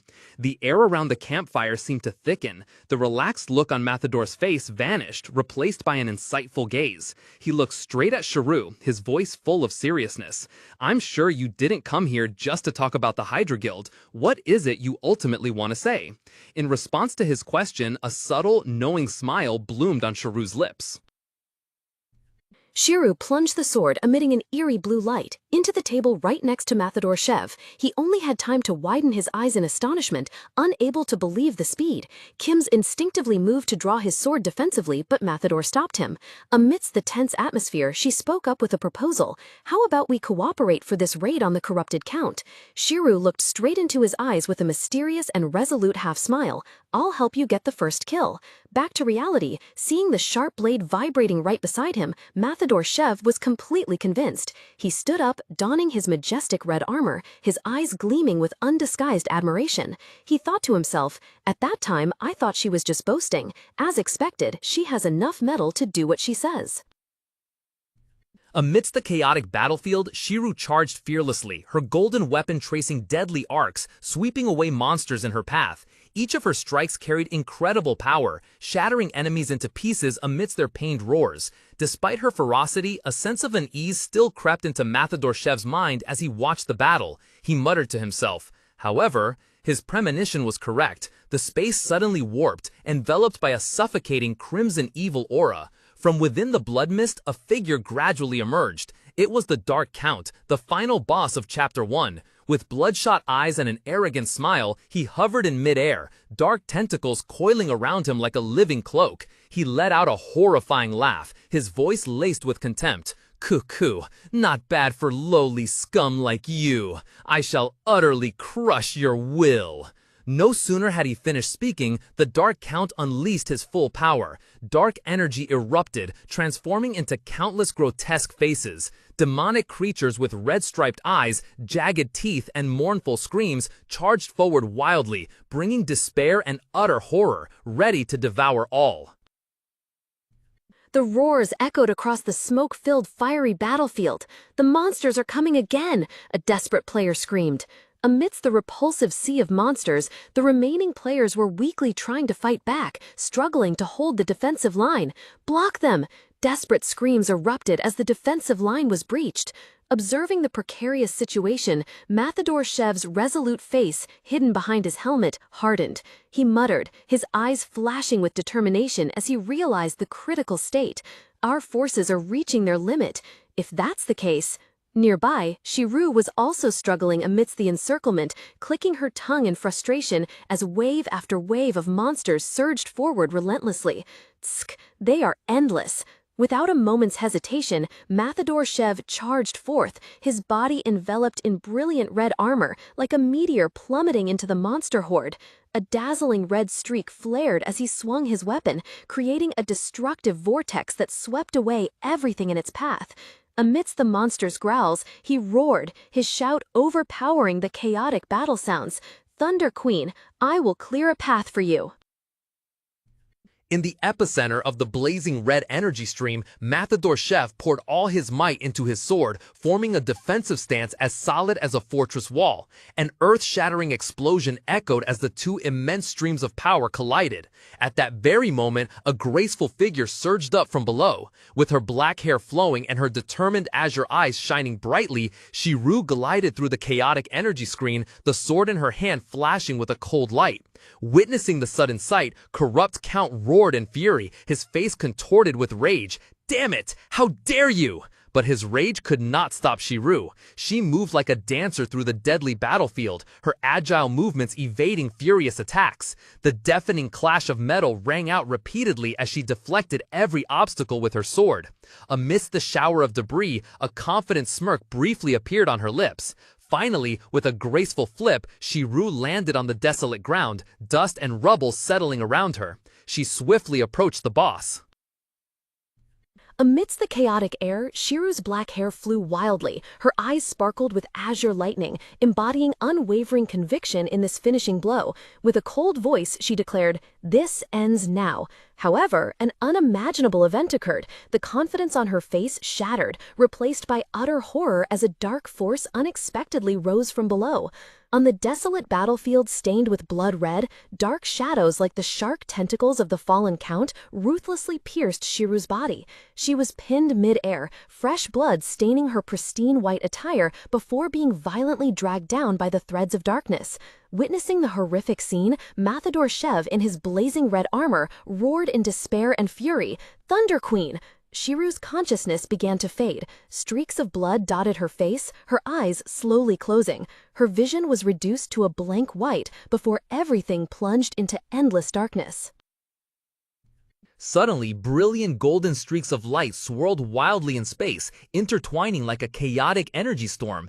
At the storm's core, Shiru continued to dart like an arrow, her sword tracing deadly arcs. The fallen count could only stare, unable to believe what was unfolding before his eyes. With eyes blazing icy blue, Shiru poured all her strength into a decisive blow. Instantly, a blinding column of light erupted from the ground straight up into the sky, piercing right through the Count's body. His face contorted in a silent scream, bloodshot eyes wide with horror as pure energy tore his body in two. After unleashing the earth-shattering attack, Shiru gently landed, the ground beneath her feet cracking from the aftershock. Witnessing the entire scene, Matador-Shev let out a sigh of relief. Admiring smile curled on his lips. Honestly, it seems like... Amidst the fiery battlefield engulfed in smoke and dust, Shiru stood tall, her black hair flowing. Bloodstains on her cheek and a blood-stained sword were testament to the fierce battle just fought. Looking at that resilient figure, Matador-Shev couldn't help but inwardly think, she's more terrifying than I imagined. At her feet, the fallen Count let out a final desperate shriek before vanishing. Immediately, a blue system notification board appeared, solemnly declaring, Red Bulls and Thunder Hunters have defeated the fallen Count. In the dark room, the only light emanated from a phone screen, illuminating Jaehyun's face. His eyes widened, filled with astonishment and disbelief as he read the news. Chase Soliarin defeated the fallen Count? The initial shock quickly faded, replaced by a cold expression. He clenched his teeth, then sprang up from the bed. Jaehyun muttered to himself, his voice a mix of frustration and cold determination. Well, it doesn't matter. I just need the fallen Count defeated. Who does it isn't important. Enjoy it while you can, because the fallen Count will be the last boss you claim. His hand clenched into a fist, veins bulging in anger. Ultimately, the final victor... Under the fiery sky, where embers glittered like stardust, Shiru appeared. Her long black hair gently swayed in the wind, contrasting with her gleaming golden armor. Her cerulean eyes were as still as a lake, looking down with a serene expression, hinting at an anticipation. From below, Jaehyun looked up, his gaze meeting that majestic figure. In his steadfast eyes, the flame of determination blazed fiercely, as if challenging, "It is I."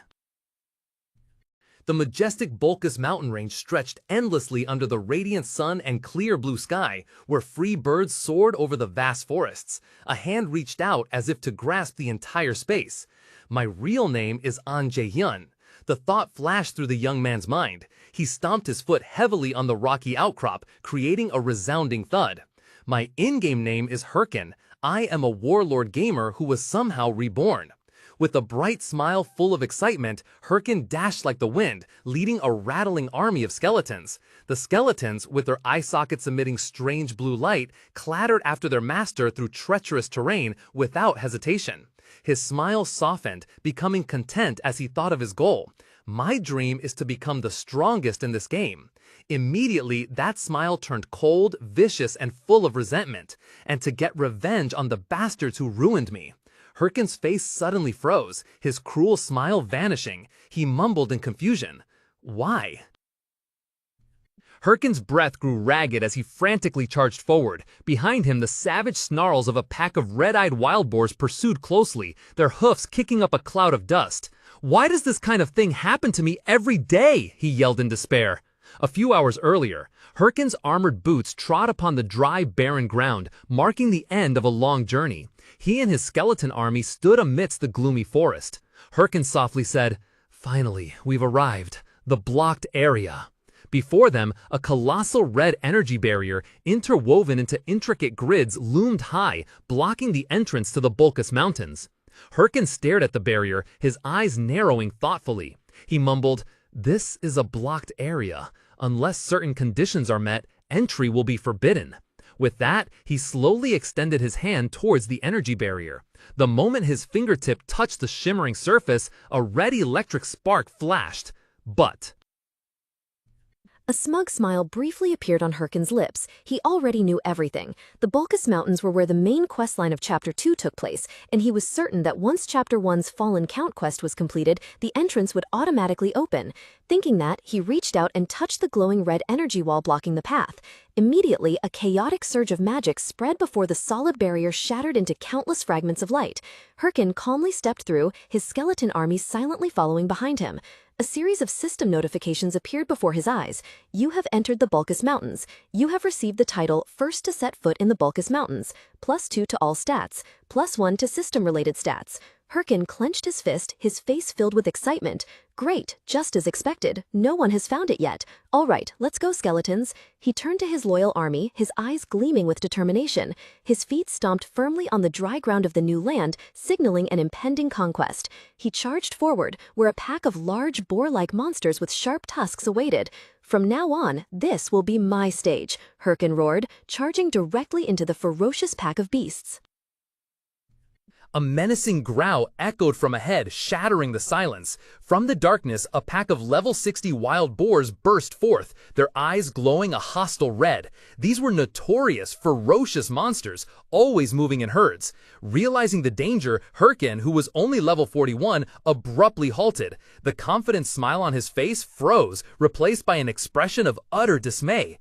Instantly, the harsh reality descended. The entire pack of wild boars, with their sharp tusks, roared madly and charged straight at him like a storm. Their piercing cries reverberated, making the ground tremble. Cold sweat broke out. Hyrkan's face went pale with terror, his mind screaming, "Why am I so unlucky? Why did I have to run into these boars right after just stepping in?" With a tense expression, Hyrkan secretly calculated, someone must have discovered that this blocked area has been opened. I can't waste any more time here. The chances aren't high, but maybe I have to try. Deciding in a flash, he shouted a decisive command. I have to figure something out. You skeletons, put on your helmets. Instantly, a stream of glowing red, spectral energy enveloped the skeleton warriors. One by one, they snatched up bizarre boar-headed helmets and put them on. The red light in their eye sockets flared violently as the helmets merged with their bodies, transforming them into ferocious, growling boar beasts. The entire pack of demonic boars charged forward madly, tearing up the ground. With a crisp crack sound, the newly transformed skeleton warriors shattered into pieces. A cold system notification appeared. Skeleton warrior has been destroyed due to taking too much damage. Hyrkan stumbled to the ground, staring in astonishment at the scene before him and exclaiming, "Ugh, just one hit?" Hyrkan flashed a cold, self-satisfied smile. He smirked, his voice full of teasing, but that was just bait. Immediately, a surge of dark purple cursed energy erupted from the ground, engulfing the fierce boars. The curse of sloth had been activated. The monsters with their bloodshot eyes growled in vain, their entire bodies frozen, unable to move. Standing on a high branch, Hyrkan calmly looked down at the neutralized monsters. He casually stated, "You won't be able to move for a while. About 5 seconds, I think." He continued with a sharp smile. "Now then," his hand glowed with a blue light, materializing into a sharp sword, ready for the slaughter. Without a second's hesitation, Hyrkan shot like an arrow straight into the midst of the immobile boars. "It's time you paid for destroying my skeleton." Huh? In the midst of his overwhelming momentum, his declaration of vengeance was abruptly cut short. Right beneath his feet, where he was about to land, lay a gaudy, glistening yellow banana peel. He slipped. His entire body lost balance, tumbling awkwardly in a mid-air somersault, then fell directly into the waiting pack of monsters. "What the?" he muttered in a daze, trying to push himself up. His face burned with shame as he heard mocking ukiki giggles echoing from above. Looking up, Hyrkan saw a small armored monkey perched on a branch, still holding the banana peel that had just tripped him. A notification appeared, identifying the culprit, level 50 ironclad monkey, a monster known for pranking humans. Rage flared, replacing his embarrassment. Veins pulsed on his temples, and Hyrkan gritted his teeth as he stood. He pointed at the cunning monkey preparing to escape, roaring, "You bastard! Get back here!" His shout was abruptly drowned out by a savage growl echoing from behind. Hyrkan froze, a chill running down his spine. When he turned, a horrifying sight emerged, an entire herd of massive boars with glowing red, coal-like eyes lumbering towards him, surrounding him. Just then, another system message appeared. The effect of the lazy curse has been dispelled. Damn it, the effect has... Hyrkan realized in a panic. Before he could react, the nearest boar charged, its sharp tusks aimed directly at his side. In that critical moment, a blinding blue light suddenly erupted, forming a brilliant energy explosion. A chilling current swept through, and a spectral boar, glowing with menacing blue light, charged forward. What? Instantly, from the dense foliage above, a literal rain of arrows poured down. Whoosh, whoosh, whoosh! A barrage of arrows, imbued with emerald energy, tore through the air, heading straight for the fiercely attacking spectral boars. The blue light streams collided, creating resounding explosions that caused the monsters to disintegrate into tiny specks of light before vanishing into thin air. Amidst the chaos, Hyrkan stood frozen, cold sweat beating on his temples as he witnessed the scene before him. He couldn't believe his eyes. They took down all these boars with just one shot? As quickly as the battle began, it ended. Hyrkan frantically turned his head to see who had saved him. A voice rang out, "Are you all right?" From behind, a tall, dark silhouette loomed, obscuring the weak sunlight filtering through the leaves. Hyrkan snapped his head up, and his heart clenched. A stranger with a thick mustache and a crossbow slung over his shoulder stood there, looking at him with cold, inscrutable eyes. A terrifying thought suddenly flashed through Hyrkan's mind. Could it be? He is... Bright sunlight bathed Sirre Castle, transforming the central square into a bustling stage. Crowds streamed back and forth, their laughter, conversations, and the clanging of weapons creating a vibrant symphony of life. Amidst the crowd, a player suddenly clapped his companion on the shoulder. With a look of utter astonishment, he pointed in one direction, his voice filled with excitement. "Hey, look! Isn't that the full white Mamba armor set? You know, the super expensive one." The friend turned to look, his eyes widening in surprise. Standing apart from the throng, leaning against a stone wall, was a man with dark hair and intellectual glasses. His entire body was encased in exquisite armor, exuding a distinct aura. The friend exclaimed, "Wait, you're right. Is he a ranker? I've never seen him before." Seemingly oblivious to the whispers and murmurs, the unfamiliar man calmly raised his gloved hand and adjusted his glasses. He remained silent, but a mysterious and self-satisfied smirk subtly curled at the corner of his lips. Just then, a low voice resonated from an unseen location, seemingly meant only for him. "Have you found the identity of that reporter yet?" No, none of the guilds know who sent them that information, Michel reported, adjusting his glasses as he walked. He continued with a thoughtful expression. That makes sense. After all, we're talking about someone who knows a lot about the corrupt count, but is willing to provide that information for free. How can we possibly find such a person? Hidden behind the stone pillar, the mysterious assistant in the black cloak whispered, "Haho Mask. Any trace of him?"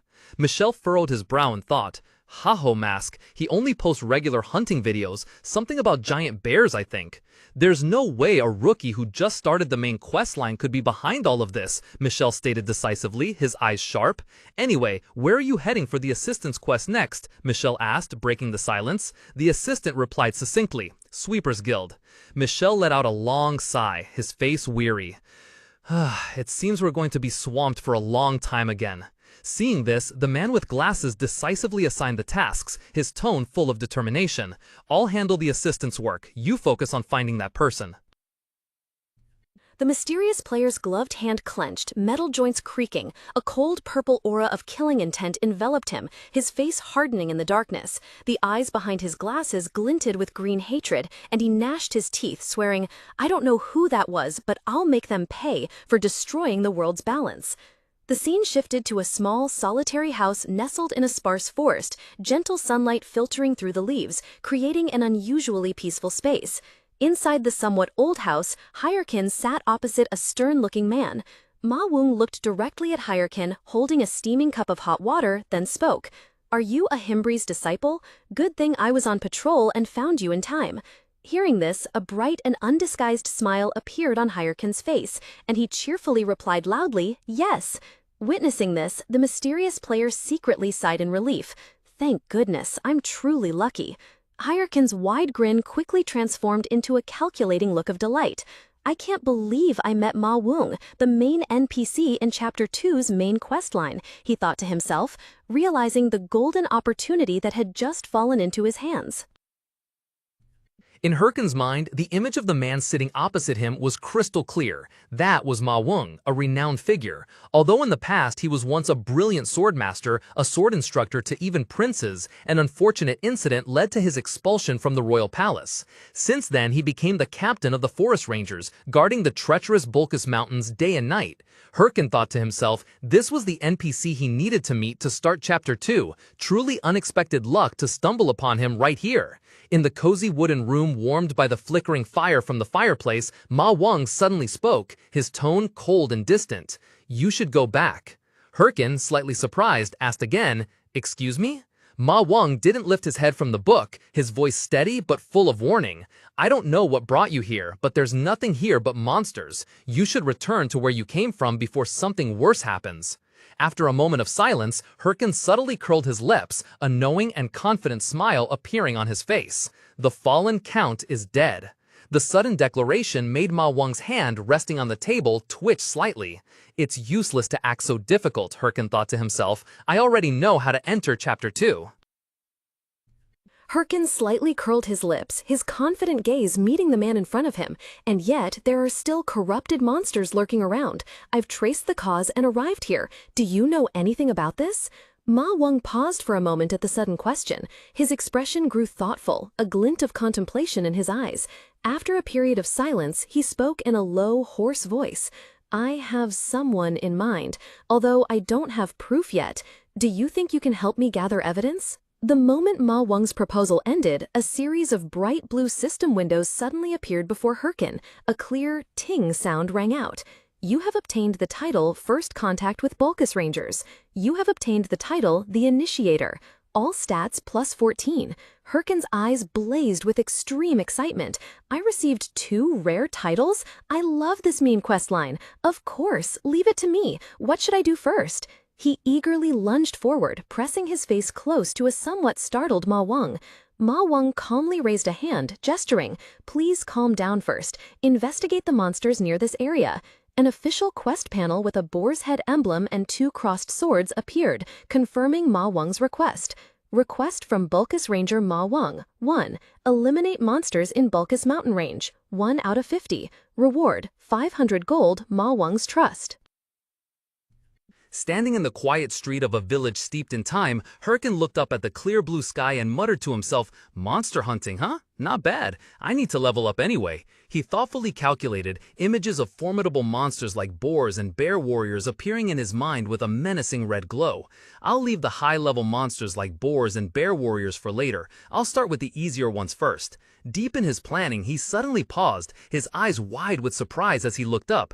So that leaves only... His words were cut short by a shrill "Ookikik!" A monkey wearing armor sat precariously on a tree branch, grinning widely and peeling a banana.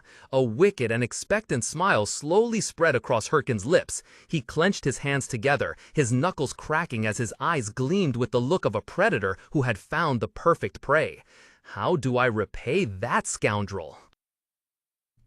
In a vast forest during autumn, beneath a clear blue sky dotted with a few wisps of clouds, the scene was strangely peaceful. The tranquility was abruptly shattered by a scream of, "Ah!" A dark-clad figure was sent flying backward. Immediately after, a fully armored warrior was also struck down, only managing a surprised "ouch" as he flew. While he was still tumbling on the ground, another panicked cry of "Ack!" echoed from afar, where their last comrade, a mage, had also been defeated. The perpetrator of all this finally revealed themselves. It was a monkey in armor, wearing an iron helmet, brandishing a banana that resembled a blade. It let out a soft hee-hee, then burst into maniacal, gleeful laughter, ook-eek-eek-eek-eek, stomping its foot on the ground triumphantly.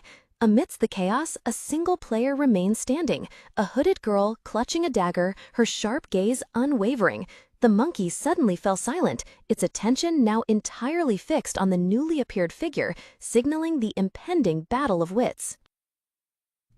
A mischievous giggle, "Kiki!" echoed craftily. A monkey in tattered armor gleefully peeled a banana, intending to throw it to the ground. However, a cold, deathly voice suddenly echoed from behind. The monkey, startled, looked down in confusion, muttering an incomplete, "Uki?" From beneath the shadows of his hood, Hyrkan looked up, a wild smile. He slowly spoke, his voice full of menace. "Found you. Hey, now you're dead for sure."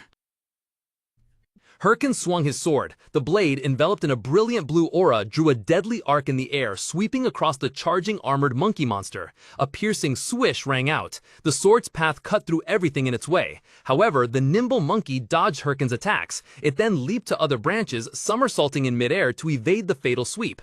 Hyrkan frowned as he saw a few targets had escaped. He growled, frustration clear on his face. "Damn it, seriously?" Hyrkan's face darkened, his eyes glinting with annoyance mixed with intense focus. He cursed under his breath. "This guy is really annoying. He's too fast, and the trees are in the way, preventing me from attacking properly." Realizing his old fighting style was ineffective, a bold decision flashed in his mind. If that's the case, resolutely, Hyrkan channeled strength into his legs, stomping hard on the uneven ground before launching himself upward. In midair, a short sword appeared in his hand, glowing with a brilliant blue energy. Without hesitation, Hyrkan swung his sword, drawing a colossal arc of energy that chased the monkey. The monkey monster, leaping through the air, suddenly froze, completely surprised by the unavoidable area of effect attack. The blue glowing blade tore through the air, carrying destructive power straight towards the stunned target. A deafening clang of metal echoed as the sword, emitting a brilliant blue light, thrust forward. Faced with a sudden attack, the large monkey soldier's eyes widened in horror. But at that very moment, a chilling sensation ran down his spine. The sword had embedded itself into the tree trunk just a handspan away, and the monkey shrieked, "Uki-kiki-ki," in delight and mockery. On the ground, Hyrkan stood tall before it, his hand extended, his voice cold as ice, revealing the entire cruel plan. The sword was just a feint, you bastard. Under Hyrkan's command, the colossal stone golem activated replication mode. Intense blue magical energy surged, engulfing its massive body. With a sky-shattering roar, the golem unleashed a devastating attack. Punches enveloped in blue light rained down incessantly, crushing everything in their path. Trees shattered, rocks scattered amidst the horrific fury. At the epicenter of destruction, the poor armored monkey had no chance to resist, completely submerged by absolute power. Hyrkan lightly landed on a large nearby branch. He stood firm, quietly observing his achievement from above. Below, amidst the rubble, lay the corpse of the armored monkey. A blue system window appeared before him, announcing, "You have obtained the title First Hunter of the Armored Monkey." A satisfied smile appeared on Hyrkan's face. "Excellent," he whispered. Hyrkan gazed at the skull-shaped trophy, emitting an ethereal blue light in his palm. A cold, confident smile spread across his lips. "It's time to hunt a few more of these," he declared, his eyes gleaming with resolve. Meanwhile, at a completely different location, the atmosphere was quite the opposite. Flashes from numerous professional cameras continuously lit up, creating a dazzling and bustling scene. In the magnificent, opulent Grand Hall, Matador Shev and Shiru were majestically descending the grand red-carpeted staircase. The crowd of reporters jostled, holding up their cameras and shouting excitedly, "Please look over here, and this way too." Cheers echoed throughout the auditorium. "It's Shev of the Red Bulls Guild and Shiru of the Thunder Hunters Guild. Congratulations to both of you for successfully completing the final boss raid of the first chapter." Amidst the sea of people, a reporter quickly pushed to the front, pointing a microphone at Shiru and rapid-firing questions. "Thunder Queen, would you like to share anything?" Shiru, who was smiling and waving, paused briefly, her smile becoming somewhat strained at the unexpected question. Shiru smiled demurely. "I think we were very fortunate this time," she said with a humble yet firm voice. "We will continue to strive for good results in the future." The moment she finished speaking, the smile on her lips vanished. Her hand in its iron gauntlet subtly tightened, and her eyes opened, shining with a cold, calculating glint, an internal shift no one knew about. As they walked together down the grand corridor, Hao Hui happily linked arms with her, her face flushed with admiration. "Sister Shiru is truly the best. I thought we were done for when the last wave of monsters attacked, but then you charged forward alone and defeated that corrupted count." I just got lucky, Shiru replied calmly, her gaze unwavering. We wouldn't have been able to do it without the help of the Red Bulls group. However, deep down, her gaze became more resolute than ever, fixed on a single goal: to achieve absolute victory. In Shiru's mind, Hyrkan's image appeared, wearing a Haho mask and a chilling smile, his entire body radiating an enchanting deep blue energy. She declared, "We need his skills." Back in reality, in the luxurious room, Shiru commanded with a determined tone, "Hao Hui, contact hatch." Hao Hui startled, turning back with an expression clearly showing surprise mixed with annoyance. "What? Why do you need that loser?" Tiringly rubbing her forehead, Shiru suppressed a sigh, her gaze becoming more serious than ever as she explained, "There's something we need to hunt." At the same time, in a desolate forest, a piercing sound rang out as the equipment in Hyrkan's hand shattered into pieces. A system notification appeared directly before his eyes. The durability of this item has reached 0 and it has been destroyed. Standing amidst the ruins of the recently defeated enemy, surrounded by his loyal skeletal army, Hyrkan looked at the fragments in his hand and simply uttered, "Ugh." Amidst the desolate landscape, Hyrkan frowned, looking at the shattered sword blade in his hand, clear evidence of the fierce battles just fought. Damn it, so this is the limit. Perhaps it's time to find new equipment, he thought irritably, but then the expression hidden behind his mask fell with worry. But the problem is, I don't have money for that. It seems I have no other choice but to hunt for gems. With the decision made, his mind turned to a special type of item, monster gems. They were rare gemstones with an extremely low drop rate when defeating monsters. These gems were core materials for crafting equipment, and their value lay in the additional effects they provided, depending on the type of monster that dropped them. For instance, the shimmering green goblin gem could increase agility by 1 point, while the icy blue crystal cluster werewolf gem added a valuable 2 attack points. Hyrkan mused, an idea suddenly sparking in his mind. The gems dropped by the iron-armored apes are excellent for crafting equipment, he thought to himself. Images of mighty, glittering items appeared, causing the corner of his mouth to subtly curl up in confidence. Hyrkan raised his hand, his voice ringing out with determination, shattering the silence. "All right, starting now, we'll hunt down every last iron-armored ape." A surge of frenzied energy erupted from him. Hyrkan spread his arms wide, his face hidden behind the mask contorting into a wild grin, his tongue excitedly licking his lips. His barbaric laughter echoed through the space, making the entire skeleton army momentarily freeze in awe of their master's extreme bloodlust. 9 hours later. Beneath his hood, Hyrkan's face was now gaunt and pale. His eyes were wide open, filled with utter horror and despair. He muttered dazedly in bitter defeat, "It didn't drop." In the desolate forest, a mountain of monster corpses piled up, creating a horrific sight. Hyrkan looked down impatiently, muttering to himself, "It should have dropped by now." His patience seemed to have run out. He knelt to the ground, eyes wide with obsession, reaching out as if searching for something in vain. The skeleton army stood motionless behind him, silently observing their master. Hyrkan whispered to himself, his voice tinged with madness, "No, maybe just one more. That's right, just one more is enough." "Hey!" A loud shout suddenly rang out, interrupting Hyrkan's thoughts. He flinched and looked up, and the first thing that caught his eye was a pair of crimson-armored boots standing tall right in front of him. From above, a cold voice resonated from behind the sealed helmet of an unfamiliar player. Their entire body was encased in splendid red and black armor, exuding an overwhelming aura. "You must be Haho Mask."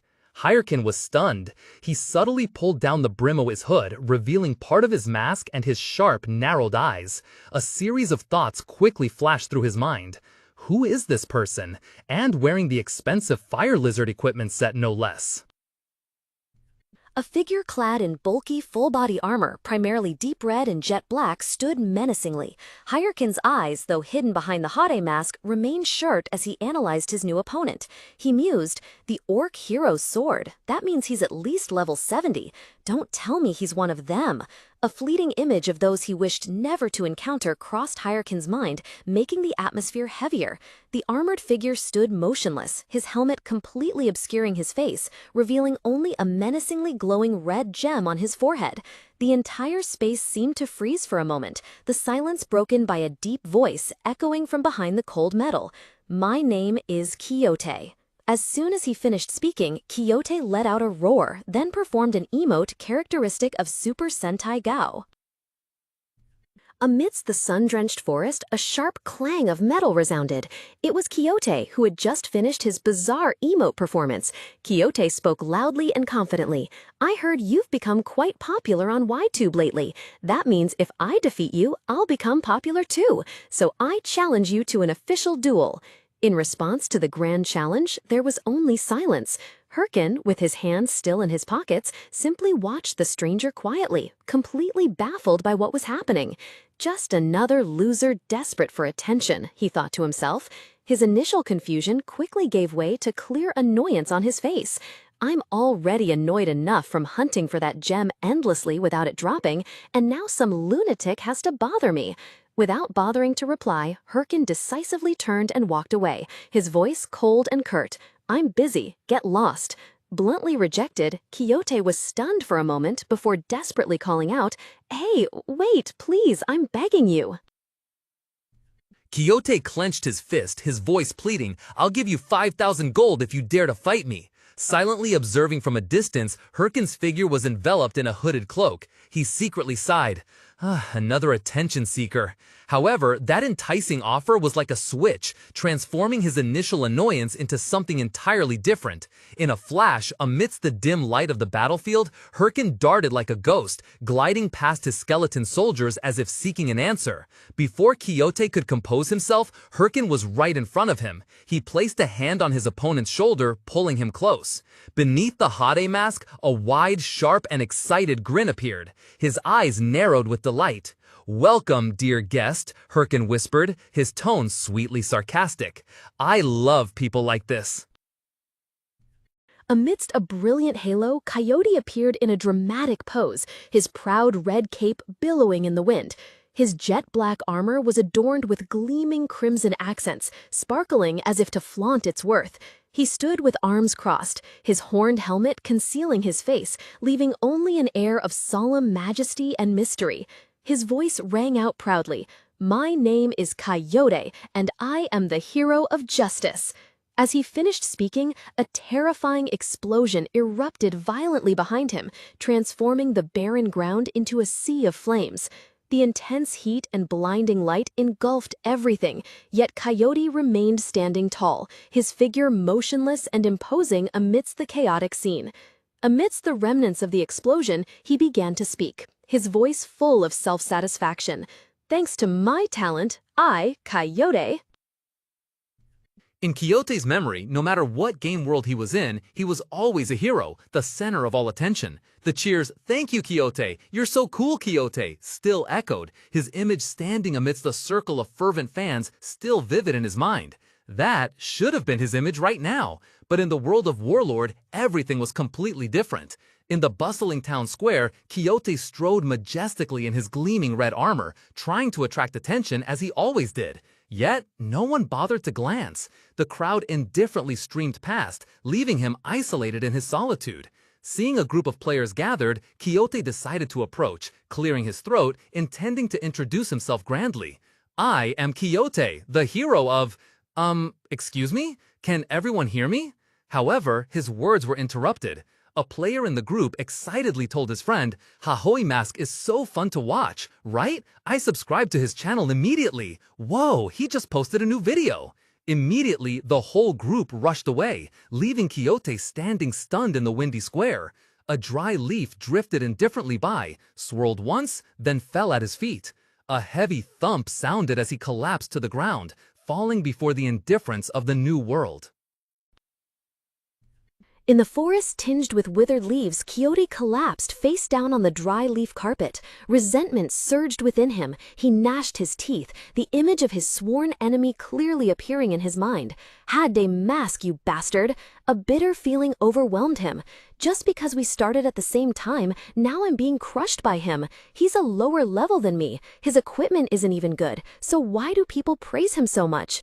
Tears of shame and helplessness streamed down from beneath his helmet, dripping onto the cold ground. After a while, Quixote scrambled to his feet, sobbing in frustration. He looked around bewildered at the unfamiliar landscape, gaunt tree trunks surrounding him. Wait, where am I? I ran without thinking and ended up here. Suddenly, a crazy, joyous laugh, "Ku-ha-ha!" echoed throughout the forest, shattering the silence. Startled, Quixote sharply turned towards the sound. Before him, under the trees, was Hyrkan in his black outfit and familiar Hade mask, clutching his stomach and laughing heartily beside two skeleton warriors. Quixote froze, his eyes behind the helmet widening in astonishment. His entire body stiffened as he recognized the familiar figure. Isn't that Hade mask? Is he hunting here? Quixote froze upon realizing the presence of an uninvited guest. This should be a blocked area, he muttered, disbelieving his own eyes. His eyes widened behind the iron mask. Wait! A thought flashed through Quixote's mind, greedy and promising. He envisioned a glorious scene. If I post a video of defeating him, could I steal all his fame? In his daydream, he saw himself standing at the peak of glory, cheered by the crowd, while the renowned hero hunter lay prostrate at his feet. That's why. A clank echoed as Quixote removed his expensive armor. He stepped out, bare feet on the cold ground, then flexed his bulging muscles. With a confident pose, Quixote shouted, "I challenge you! I'll give you 5,000 gold if you win!" Faced with the ridiculous spectacle, Hyrkan could only watch, completely bewildered by what was happening. He furrowed his brows, his voice filled with confusion and annoyance. "What the hell? Why are you undressing when you say you want to fight?" In the gloomy forest, a strange sight unfolded. Quixote, having shed his expensive armor, was left with only his helmet, shorts, and boots, standing ready for battle, facing Hyrkan. "Of course, for a fair fight," Quixote declared, his voice full of resolve. "From what I've heard, it seems your weapon just broke too. What I want is a straightforward one-on-one. I don't want anyone saying I won just because of my gear. So you'd better go all out, Ha-Ho Mask." Hyrkan froze for a moment, clearly caught off guard by his opponent's actions and declaration. However, as he looked at Quixote's bizarre attire, the expression on his Ha-Ho mask twisted comically. He let out an exasperated sigh. "Ugh, do you really think I can take you seriously dressed like that?" Ignoring the taunt, Quixote's patience ran out. He roared, "Enough talk, I'm coming!" With that, Quixote lunged forward, the ground beneath his feet cracking from the concentrated force.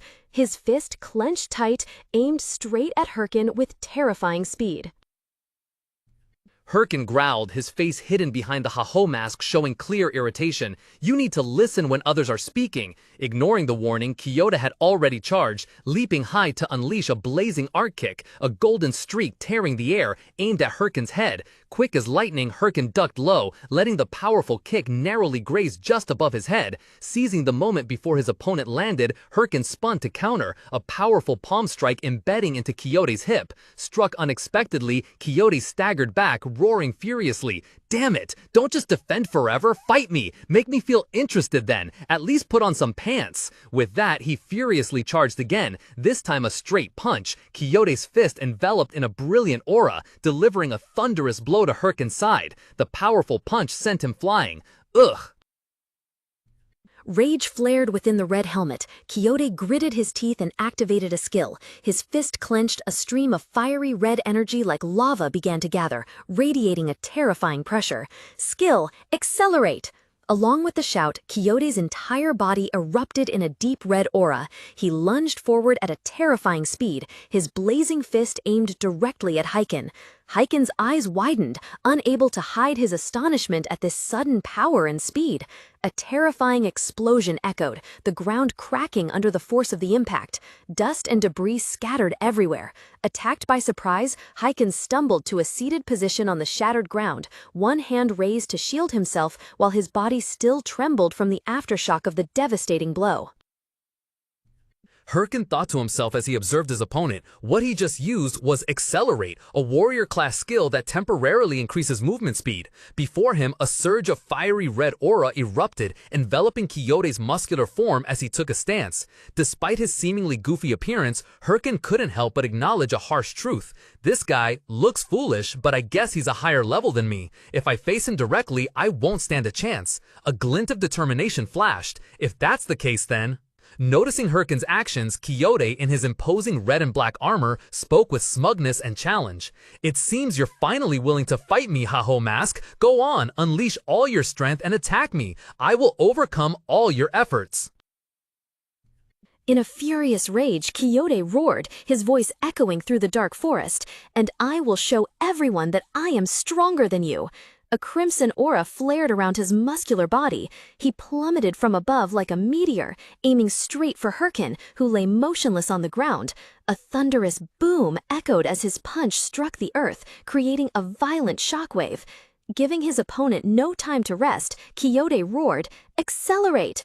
The dark crimson energy grew increasingly wild, enveloping his fist as he unleashed a barrage of furious attacks. Quixote halted, then suddenly stumbled and collapsed, clutching his face in pain and confusion. Ugh, damn it, what is this? Dust? Taking advantage of the brief moment his punch was blocked, Hyrkan swiftly rolled to the side and kicked a cloud of dirt directly into Quixote's face, incapacitating his opponent with an unexpected trick. Knocked back unexpectedly, Quixote landed flat on the arid ground, only managing a gasp of surprise as he tried to push himself up. He let out a soft groan, the dizziness yet to subside. Standing towering before his opponent, Hyrkan spoke coldly, his voice echoing from behind the Haho Mask. "Quixote, if your power stat is higher than mine, then I just need to use skill to surpass you." With that, Hyrkan gave his opponent no time to collect himself. A powerful lightning-quick kick struck Quixote's upward-gazing face. Caught off guard, Quixote could only let out a cry of pain. Immediately, another devastating punch landed squarely on his chest. The tremendous impact sent Quixote flying backward, creating a long trail on the ground and kicking up a cloud of dust. In the gloomy forest, Quixote leaned against a tree, his voice trembling with anger and disbelief. "How can that be called a skill, you scoundrel?" Hearing the insult, Hyrkan stopped, turned back with a mocking smirk. "Scoundrel? Who cares about that when your life is on the line? You lost because you clung to your character more than focusing on victory." With that, he paid no more attention to the defeated. Dark purple energy began to gather in Hyrkan's hands as he activated a new skill. Skill, Stitch Skin. In midair, a magical symbol appeared, emitting a brilliant purple light. Item, Armored Ape Skin. Use. Immediately, the monster skin hovered in the air and dissolved into streams of purple energy. They whirled rapidly, forming magical chains shaped like stitches, tightly wrapping around Hyrkan's body. He was completely enveloped in that mystical light. A ting sound rang out, and a system notification window appeared before him. Hyrkan is enhanced with the attributes of the Armored Ape. Cold sweat poured out, drenching Quixote's forehead beneath his imposing red helmet. He trembled as he felt the horrifying power condensing before him. A dreadful thought flashed through his mind. If I take this hit, I'll surely die."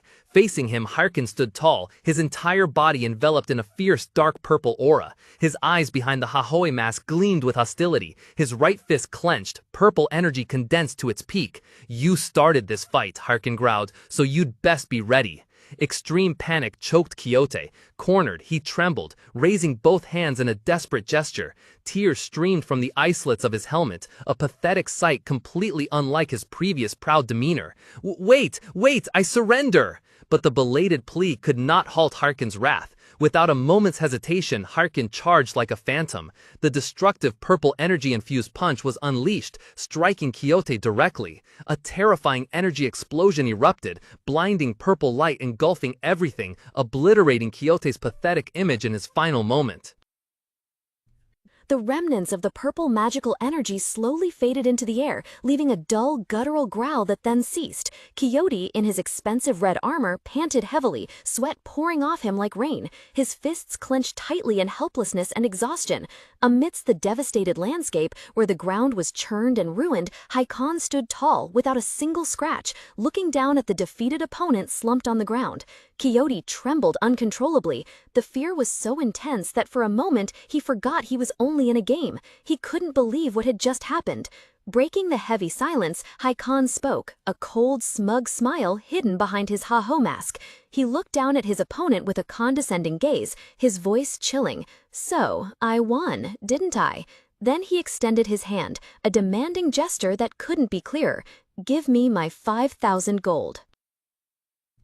Hyrkan warned that it shouldn't be taken lightly. I'm sure you don't want to be forcibly logged out for 2 days, do you? So let's just... His words were cut short by a single word from Quixote. Cool. Instantly, a strange aura exploded from the recently defeated player. Quixote yanked off his heavy full-face helmet, revealing his golden hair and flushed face, his blue eyes blazing with fervent intensity. "So cool," he exclaimed, his face filled with incredible admiration. To Hyrkan's bewilderment, Quixote suddenly lunged forward, grabbing his hands tightly. "You're so strong, that was amazing," he cheered, his voice full of excitement. Hyrkan just froze, a chaotic jumble of thoughts echoing in his head. Huh? What? What's wrong with this guy? Ignoring Hyrkan's confusion, Quixote solemnly declared, "I, Quixote, fully admit defeat." He presented a pouch emitting a soft blue light. "Here's the 5,000 gold I promised, and my sword too." With that, Quixote offered up a magnificent greatsword. Its hilt was carved into the shape of a demon with mesmerizingly glowing red eyes. The shimmering light reflecting off the sharp blade shone directly into Hyrkan's astonished eyes. Hyrkan's hands trembled as he held the sword with a blazing red blade, stammering in extreme awe. "This is the Orc hero's sword." The initial shock quickly gave way to a frenzied delight. A glittering aura seemed to emanate around Hyrkan as he calculated in his mind. Plus 66 strength, 66 stamina, and 9% defense penetration. This sword must sell for at least 15,000 gold at auction, and he gave it to me? His wide grin couldn't be hidden behind the Hahade mask. Realizing he had overreacted, Hyrkan quickly cleared his throat, raising a hand to cover his flushed face. "Ahem, why would you give me such a rare item?" Facing him, Quixote gave a calm and sincere smile amidst the forest scene slowly sinking into darkness. "Consider this my appreciation. All this time, I've been too caught up chasing fame and forgot about truly becoming stronger. You helped me realize that. Please accept it." His gaze became incredibly resolute as he looked directly at Hyrkan. "You..." Finishing his words, to Hyrkan's extreme astonishment, Quixote suddenly declared, "are worthy of becoming my brother." Hyrkan thought to himself, so this is why he gave me the sword. A smirk briefly appeared on Hyrkan's lips behind his mask. He glanced at Quixote, who was still waiting for an answer. This guy, he looks goofy, but I guess he also has a cool side. As soon as that thought flashed by, Hyrkan immediately dismissed it. He faced Quixote, who was looking at him hopefully, and said mockingly, "You think I'd say that? Deserving my ass. Get lost." Without a word of warning, Hyrkan delivered a devastating kick to Quixote's stomach. Quixote could only widen his eyes in surprise, his face contorted in pain and disbelief. Hyrkan coldly commanded, "Skeletons, deal with him." Immediately, an army of skeletons with glowing green eyes emerged from the shadows, surrounding Quixote. They cracked their knuckles, their ghostly eyes fixed on the unfortunate soul, trembling in fear. In the quiet stillness of the forest, only a desperate, drawn-out scream of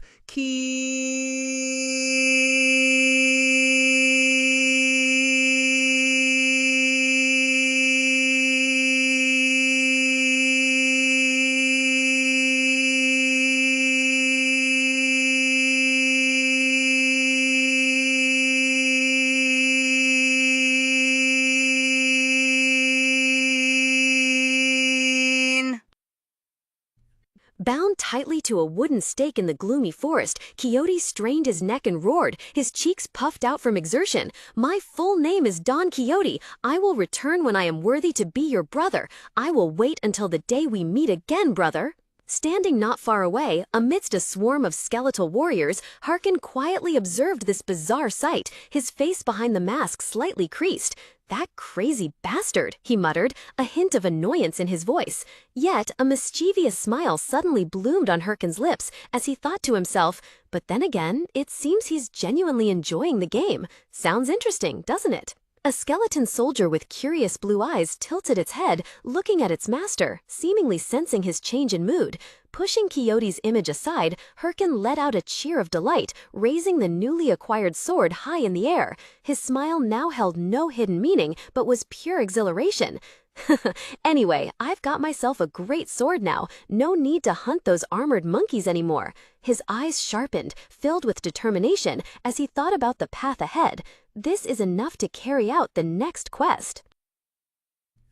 A stream of pitch-black aura surged behind Hyrkan, forming into a fierce beast with glowing red eyes snarling in anger. Just as he was about to take a step, he suddenly paused, a sudden thought flashing through his mind. However, Hyrkan's face suddenly flushed red, his eyes shining brightly with extreme excitement like a gambling addict. He rubbed his hands together, unable to conceal his bubbling anticipation. How about I just hunt 100 more iron-armored monkeys? This time, I have a feeling it will definitely drop a good item. Standing beside him, the skeleton warriors could only silently stare at their master, beads of anxious sweat rolling down their skulls. The loot-farming frenzy had completely overwhelmed his reason. As Hyrkan was about to rush forward, his loyal skeletons hastily grabbed him from all sides. Hyrkan struggled fiercely amidst his subordinates shouting, "Let me go! I really think it'll drop! I can feel it!" Gambling addiction indeed is a disease, all because of the rare reward he had just received, the Orc Hero Sword, a weapon with incredible strength and stamina, along with the ability to penetrate monster defenses. Dazzling golden light emanated from the 3 completed quest cards, and Hyrkan secretly marveled as he looked at them. Oh! In the room with bottles neatly arranged on shelves, Ma Wang recounted Hyrkan's achievements while recalling the fierce, red-eyed monsters the young man before him had vanquished. He slowly summarized, his tone maintaining its usual sternness. 950 armored monkeys, 104 fang wolves, and 76 poisonous lizards. Well done. Thanks to you, the investigation has progressed very smoothly. By the way, what's with that expression? Overwhelmed by the sudden praise, Hyrkan couldn't hide his immense joy. His cheeks puffed up, his eyes narrowed from smiling so widely, and a rosy blush appeared on his face. Hyrkan scratched his head, giving an awkward laugh. My apologies. I was just pondering where to spend the money I just earned. Ma Wang interrupted, his tone turning serious as he unrolled an old map onto the table. Please focus, as the next mission will be particularly dangerous. Hyrkan's eyes immediately sharpened, fixing on the map. Ma Wang's finger pressed firmly on a specific location. Here, near the mountaintop, a bear warrior has appeared. His words conjured a terrifying image in the dim space. Colossal creatures known as bear warriors. They stood up to 4 meters tall, towering like flesh and bone turrets, their eyes glowing red like embers in the dark. Dark, ominous smoke coiled around their brawny bodies, and more frightening still, they were fully equipped with armor and sharp weapons like human warriors. Ma Wang looked directly at Hyrkan, his sharp gaze filled with urgency. If you can find out where they acquire their weapons, it would be a huge help in uncovering the identity of the corruptor. Hyrkan looked up, confirming the task in a calm tone. In other words, you want me to defeat them and bring back one of their weapons. I understand. Ma Wang looked at the young man in front of him, his face etched with worry. Sweat dotted his forehead. He said with concern, "Do you think you'll be all right alone? Even the archers struggle when facing them alone. I think you should find more." "It'll be fine," Hyrkan firmly interjected, cutting off Ma Wang's fretting. He turned, leaving a chiseled profile for the other man. The morning sun shone, illuminating his confident and somewhat cold smile. "I already know how to deal with them." With that, he stepped out of the room, leaving Ma Wang with his unfinished worries. Beneath the vast sky, Hyrkan trekked through dense forests, heading towards the majestic mountain range in the distance. Stopping on an old stone path, he unfolded the worn animal skin map. A finger pointed directly at the circled monster head icon, marking the target's location. Looking at the dim, gloomy path ahead, Hyrkan thought to himself, "It's definitely there. I'm almost there." Hyrkan stood with his bony subordinates, a self-satisfied smile on his lips. He crossed his arms, gazed into the space before him, and declared, "Now is the time to show off a little." With an excited grin, he raised his hand, activating the device on his wrist. Instantly, a virtual trade window glowing with brilliant blue light appeared before his eyes, accompanied by a system message. "You have opened the auction window. You can participate in auctions with other players." Countless weapons, armors, and rare items scrolled across the screen, each with an accompanying price. Standing next to a skeleton warrior, Hyrkan focused on scrolling through the list, muttering to himself, "The best equipment I can buy at my current level is definitely the serpent bone set." An image of a skull wrapped by a ferocious bone serpent amidst glittering gold coins appeared in his mind. Without a moment's hesitation, he immediately proceeded with his purchases. A series of system notifications continuously appeared, confirming his transactions, as gold coins rapidly disappeared from his inventory. "You have purchased serpent bone spalders. You have purchased serpent bone boots. You have purchased serpent bone gauntlets. You have purchased.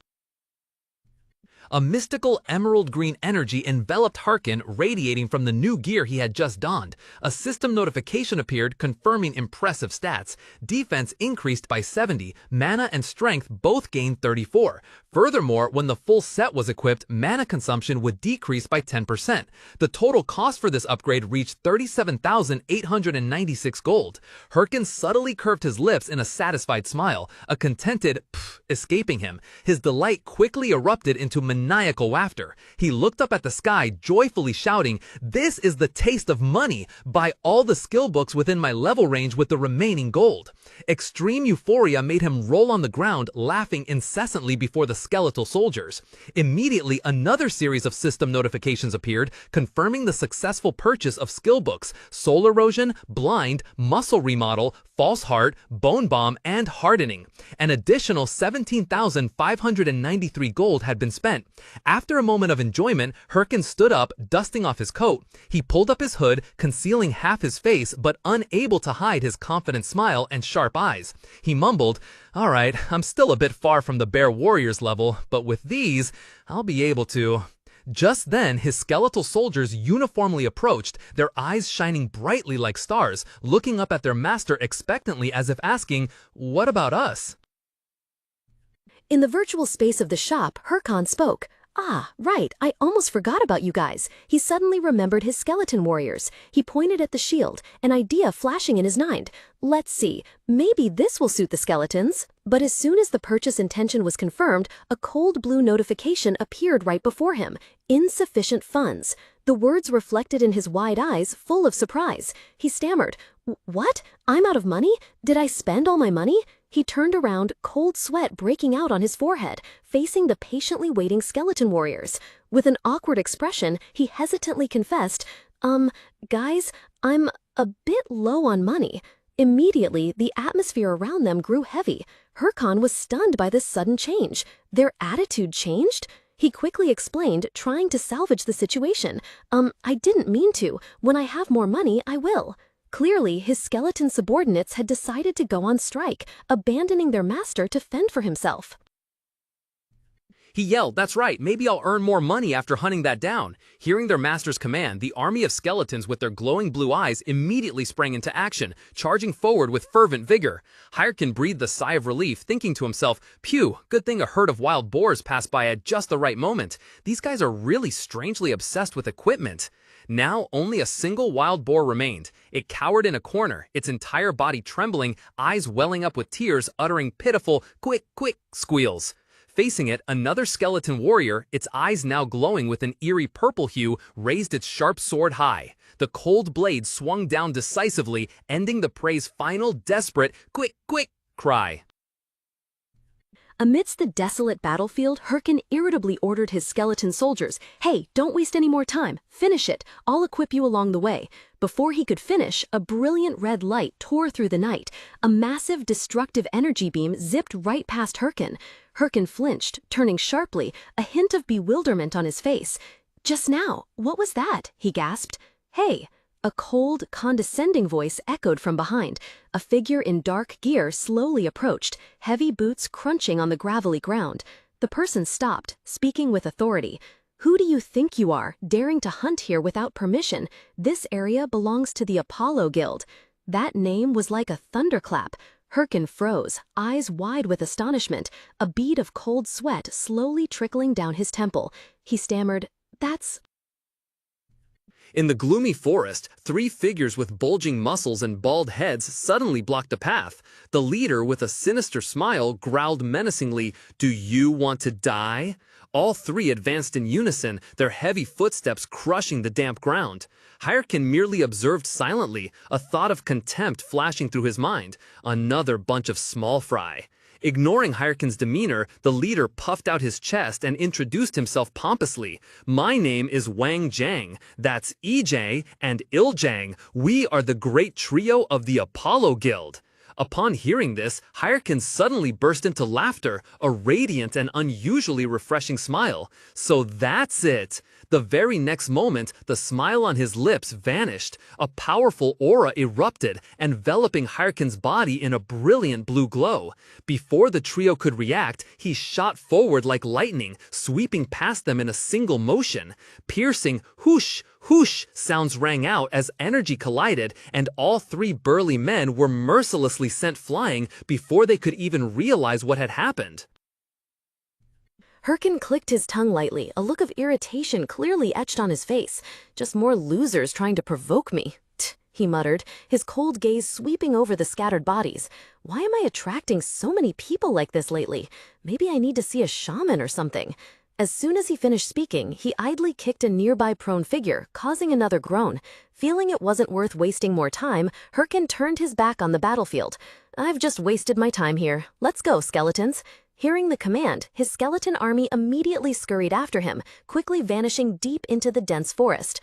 Once their shadows disappeared, one of the defeated players struggled to get up. He gritted his teeth, glaring hatefully in the direction Hyrkan had just gone. Ugh, you dare lay hands on our guild? We'll make you regret it. Muttering curses, he shakily raised his hand, activating a watch-like communication device on his wrist. A faint blue light flickered. Somewhere far away, in the dim light, a hand adorned with sparkling rings was gently stroking the striped fur of a giant tiger. The beast let out a low growl in its throat, its bright golden eyes glowing. Its master suddenly paused, seemingly having just received an unexpected message.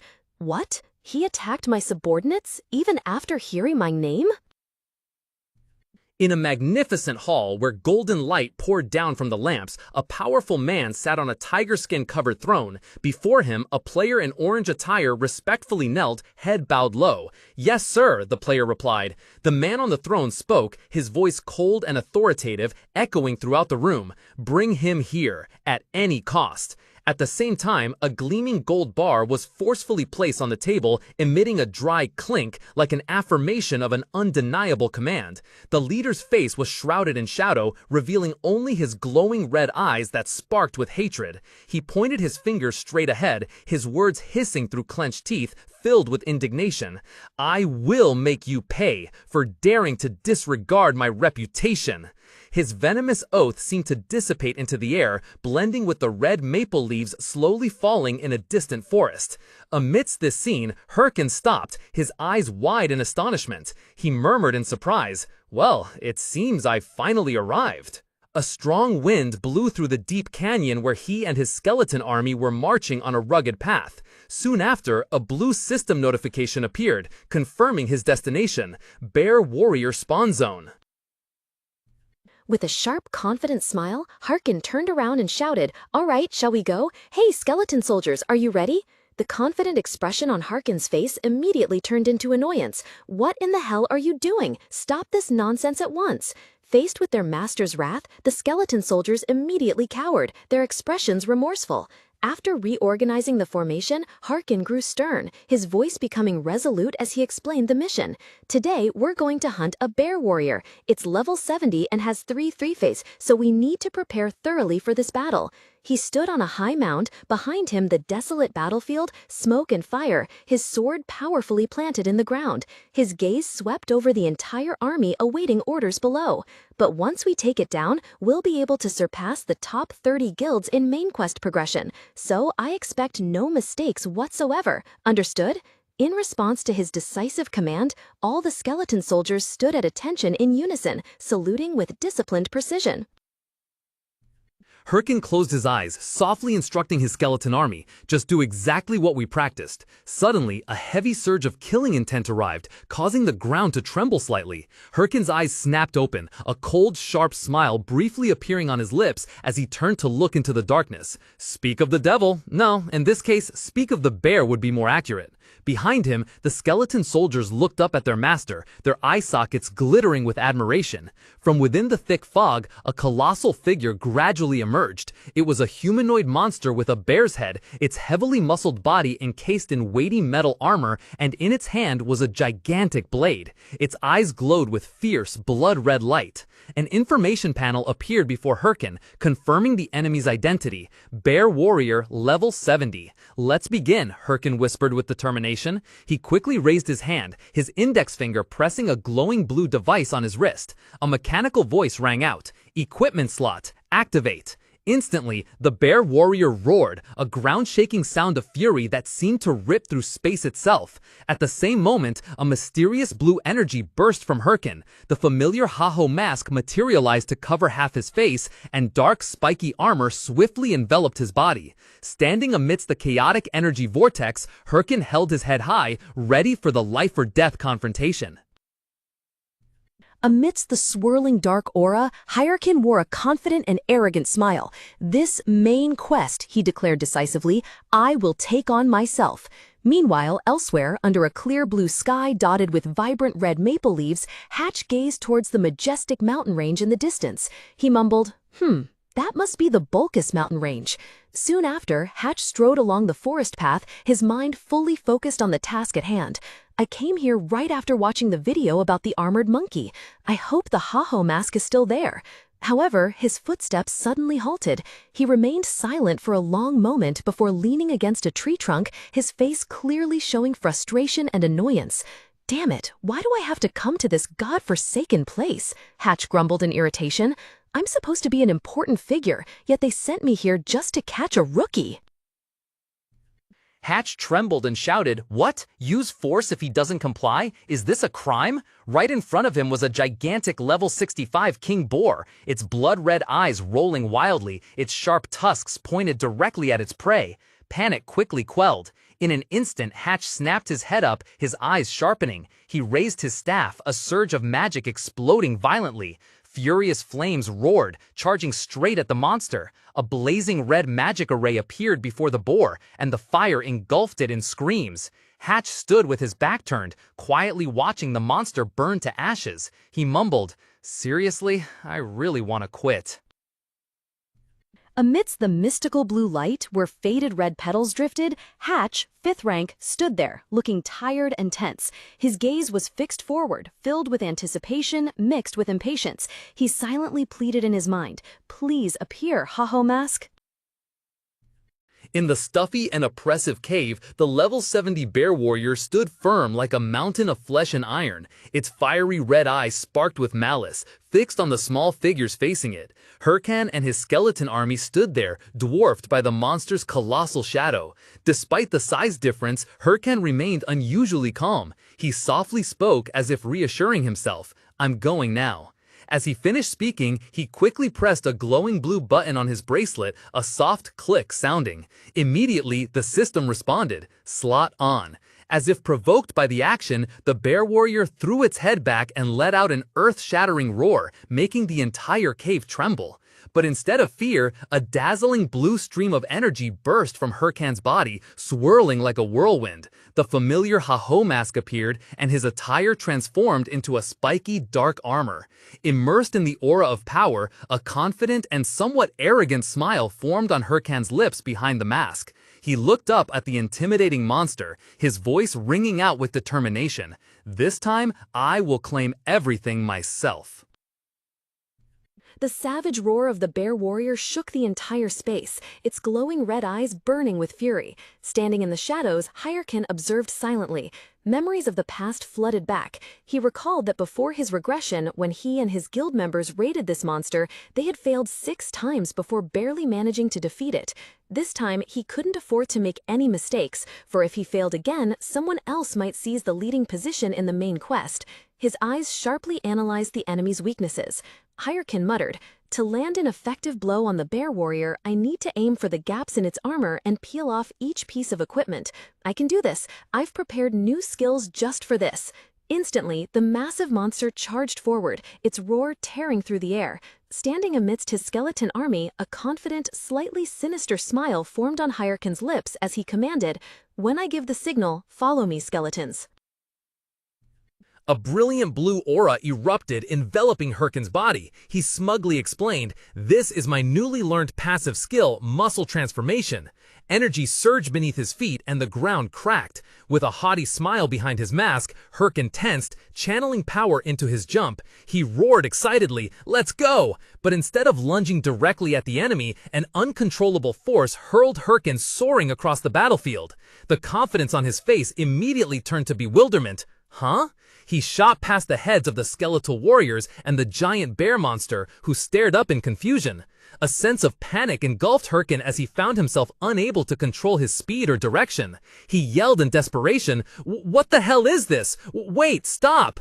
Below, the loyal skeletons continued to advance steadily towards the monster. The giant bear, after a moment of confusion, bared its fangs, its eyes glowing with a fierce red light. It let out an earth-shattering roar and swung its colossal weapon. A deadly red streak swept through the air. Crack! The skeletal warriors shattered into pieces under the bones scattering everywhere. A cold notification appeared. Skeletal warrior has been destroyed due to taking too much damage. From afar, Hyrkan's furious and helpless shout echoed across the desolate wasteland. "Damn it!" A system notification for the muscle reconstruction skill appeared, explaining that it enhanced leg strength, allowing for faster and more powerful movement. However, the surging energy emanating from Hyrkan's legs seemed uncontrollable. He growled in frustration. "It's fast and strong, all right, but this is too much. This crazy game. Damn it, if that's the case, I'll use acceleration to attack." The ground beneath him cracked under immense pressure. Leaping from a rock outcrop, Hyrkan shot forth like a black arrow, enveloped in a surge of blue energy, aiming straight for the colossal bear monster below. However, instead of a fatal blow, Hyrkan found himself sinking deep into the bear's thick fur and fat. The bear merely tilted its head, sweat trickling down its face with extreme confusion, utterly bewildered by what had just happened. Hyrkan let out a dry chuckle, his face buried in the soft back. He groaned in despair. "Huh, so soft and squishy. This damned skill." The request was cancelled due to the configured HTTP client.timeout of 30 seconds elapsing.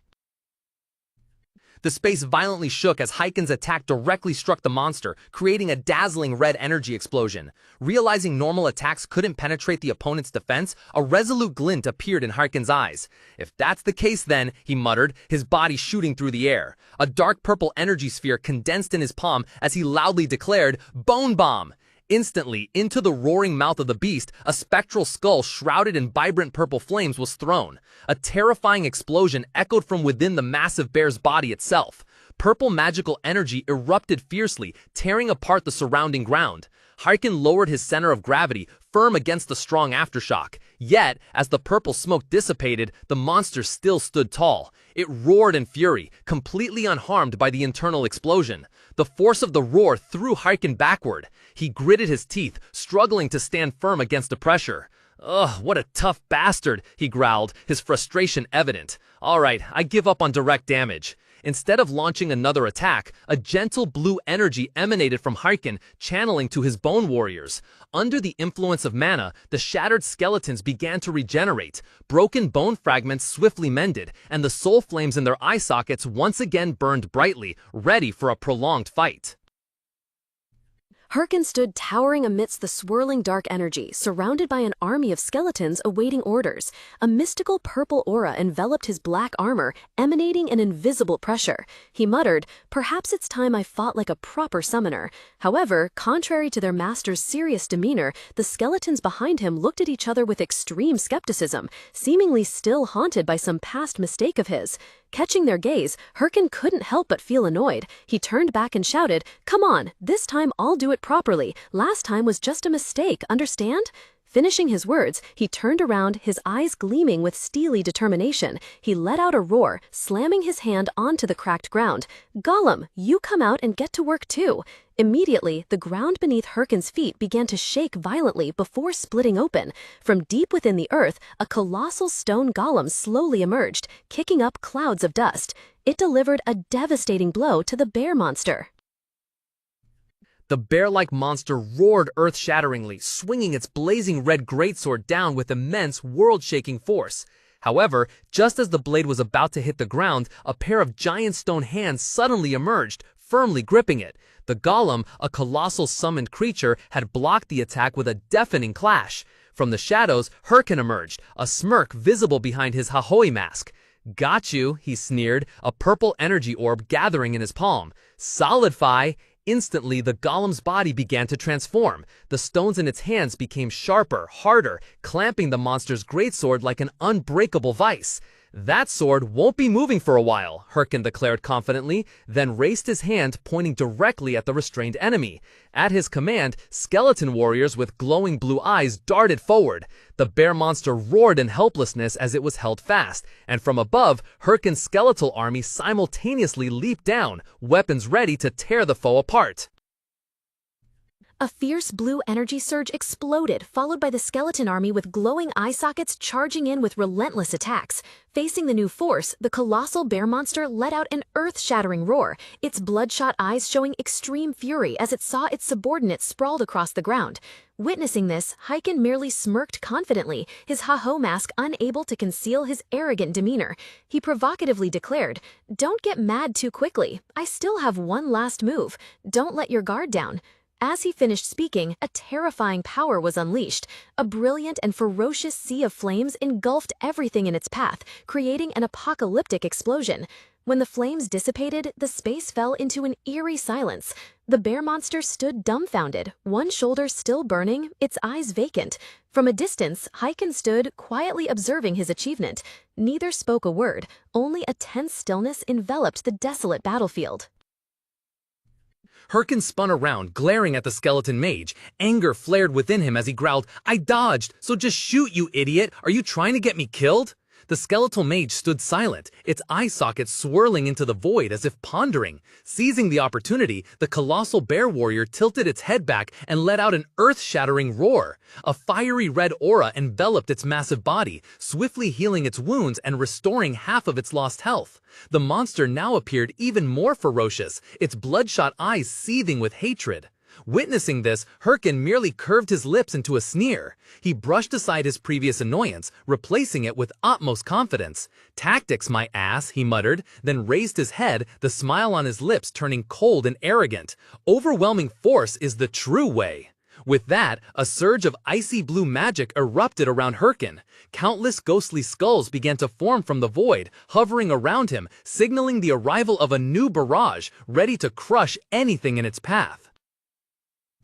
Swirling purple magical energy converged, enveloping the golem's massive skull. With a sky-rending roar, it opened its colossal bony jaws, biting straight into the target in an earth-shattering explosion. From a distance, the skeletons and skeleton mages could only watch in silence, overwhelmed by the horrific destructive power. Amidst the chaotic scene, Hyrkan's maniacal laughter echoed. He reveled in watching his golem crush the enemy, generating successive magical explosions. A few moments later, as the dust cleared, a desolate scene emerged. On the cracked ground, the bear warrior lay motionless, utterly defeated.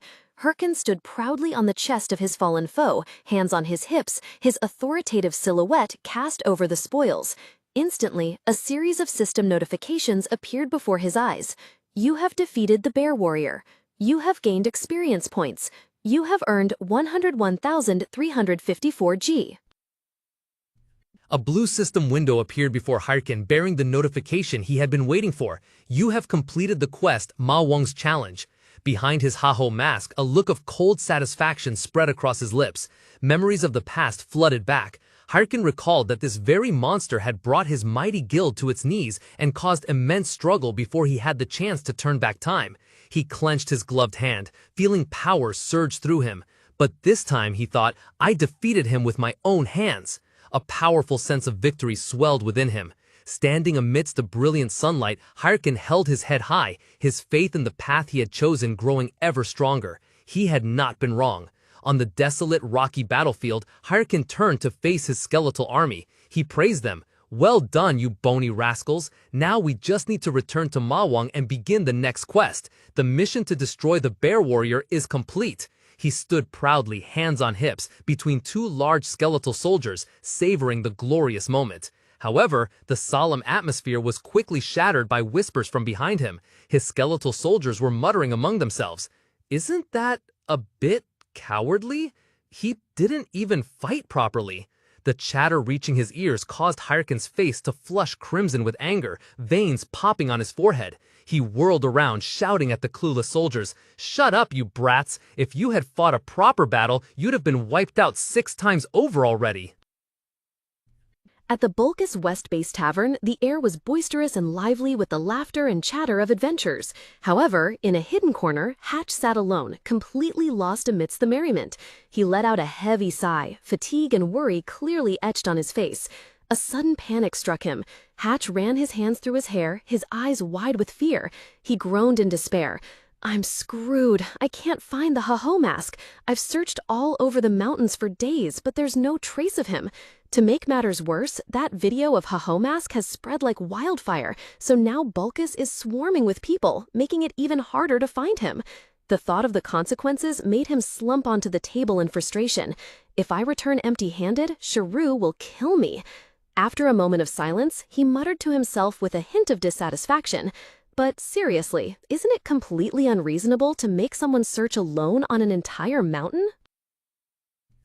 Hatch collapsed onto the crude wooden table, utterly exhausted both physically and mentally. He mumbled tiredly, "Damn this exploitative company, Thunder Hunters." Just then, the watch on his wrist suddenly vibrated and glowed. A 3-dimensional screen appeared, showing an incoming call from Sirre.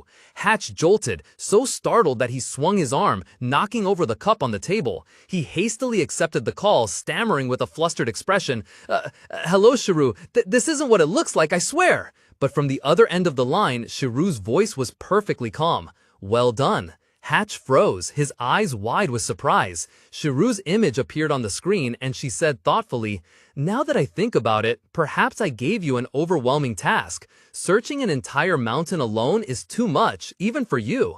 You must have struggled a great deal." Those warm words were like a cool, refreshing stream, washing away all the fatigue and resentment in Hatch's heart. He fell silent, his eyes welling up with tears, his hand trembling as he brought it to his mouth to stifle his choked sobs. At that moment, only one name echoed in his mind: Sirre. Hatch breathed a sigh of relief, a bright smile appearing on his face as he looked at the blue communication screen. "It's all right now," he said cheerfully. "So, can I go back now?" From the screen, Sirre's voice rang out decisively. "I will send Hahi to help you." "Huh?" Hatch looked bewildered, not yet understanding what was happening. Bang! A terrifying explosion echoed, tearing through the wall right behind him. Bricks and stones flew everywhere. Dust billowed, engulfing the entire room, and those around scrambled for cover. Amidst the smoke and dust, Sirre's cold voice continued from the communication screen. "The two of you cooperate and find him properly." Sirre's words struck Hatch like lightning. He whirled around, a look of extreme panic on his face as a familiar figure slowly emerged from the hole in the wall. Overwhelming, killing intent filled the space. Hahi's eyes blazed with angry pink light, and she roared, "You idiot, Hatch! Because of you, I've been dragged all the way here too." Crimson magical light radiated from the gigantic weapon in her hand, signaling an impending burst of fury. Hatch's face was drenched in sweat, a strangely forced smile appearing on his lips. He, the notorious Mad Dog, and the only thing people knew for sure about him was his extreme hatred for Hatch. Facing the ironic situation, Hatch let out a dry, choked laugh, stumbling over his words before his desperate scream echoed, tearing through the silence. "Ha! This goddamn world!" His scream was like a shockwave, causing the surrounding space to seemingly distort and shrink. The peaceful townscape with majestic mountains in the distance suddenly warped, all converging on the epicenter of the agony and resentment he was enduring. Standing on the towering rock pinnacle, Hyrkan cast his gaze down into the valley below. At the foot of the majestic snow-capped mountains, a bustling village had emerged, teeming with people coming and going. A cold smile subtly appeared on his angular face as he mumbled to himself. Bolkaz is much more populated now. It's even grown into a whole village. Well, of course, it's time for everyone to realize this is where the next main quest line begins. I need to get back to Ma Wung quickly. Hyrkan's gaze became resolute. Without a moment's hesitation, he bent his body to gain momentum, then plunged down from the cliff face. His body was like a black arrow tearing through the air, gracefully gliding past the lush tree canopy before landing perfectly without making a sound. He suddenly froze. An unusually loud noise echoed, and a group of burly players were hastily running right behind him. A flash of surprise appeared in Hyrkan's eyes as he uttered, "Hmm?" In the gloomy forest, three men with bulging muscles and bald heads suddenly charged forward, their faces filled with murderous intent. Hyrkan squinted slightly, a cold drop of sweat trickling down his temple as he recognized them. These guys, they look familiar, like those same guys from last time. Are they here for revenge? What a bother. Annoyed, Hyrkan waved his hand impatiently, his tone full of disdain. Come on, all at once, I don't want to wait. But before he could finish his words, the three men darted past him, turning their heads back to yell, "Help!" Hyrkan froze, completely bewildered by what was happening. What? What did I... Before he could finish, a brilliant blue cross-shaped energy blast whistled past his face. Immediately, the blue light slammed into the fleeing group, tossing them into the air with a deafening explosion.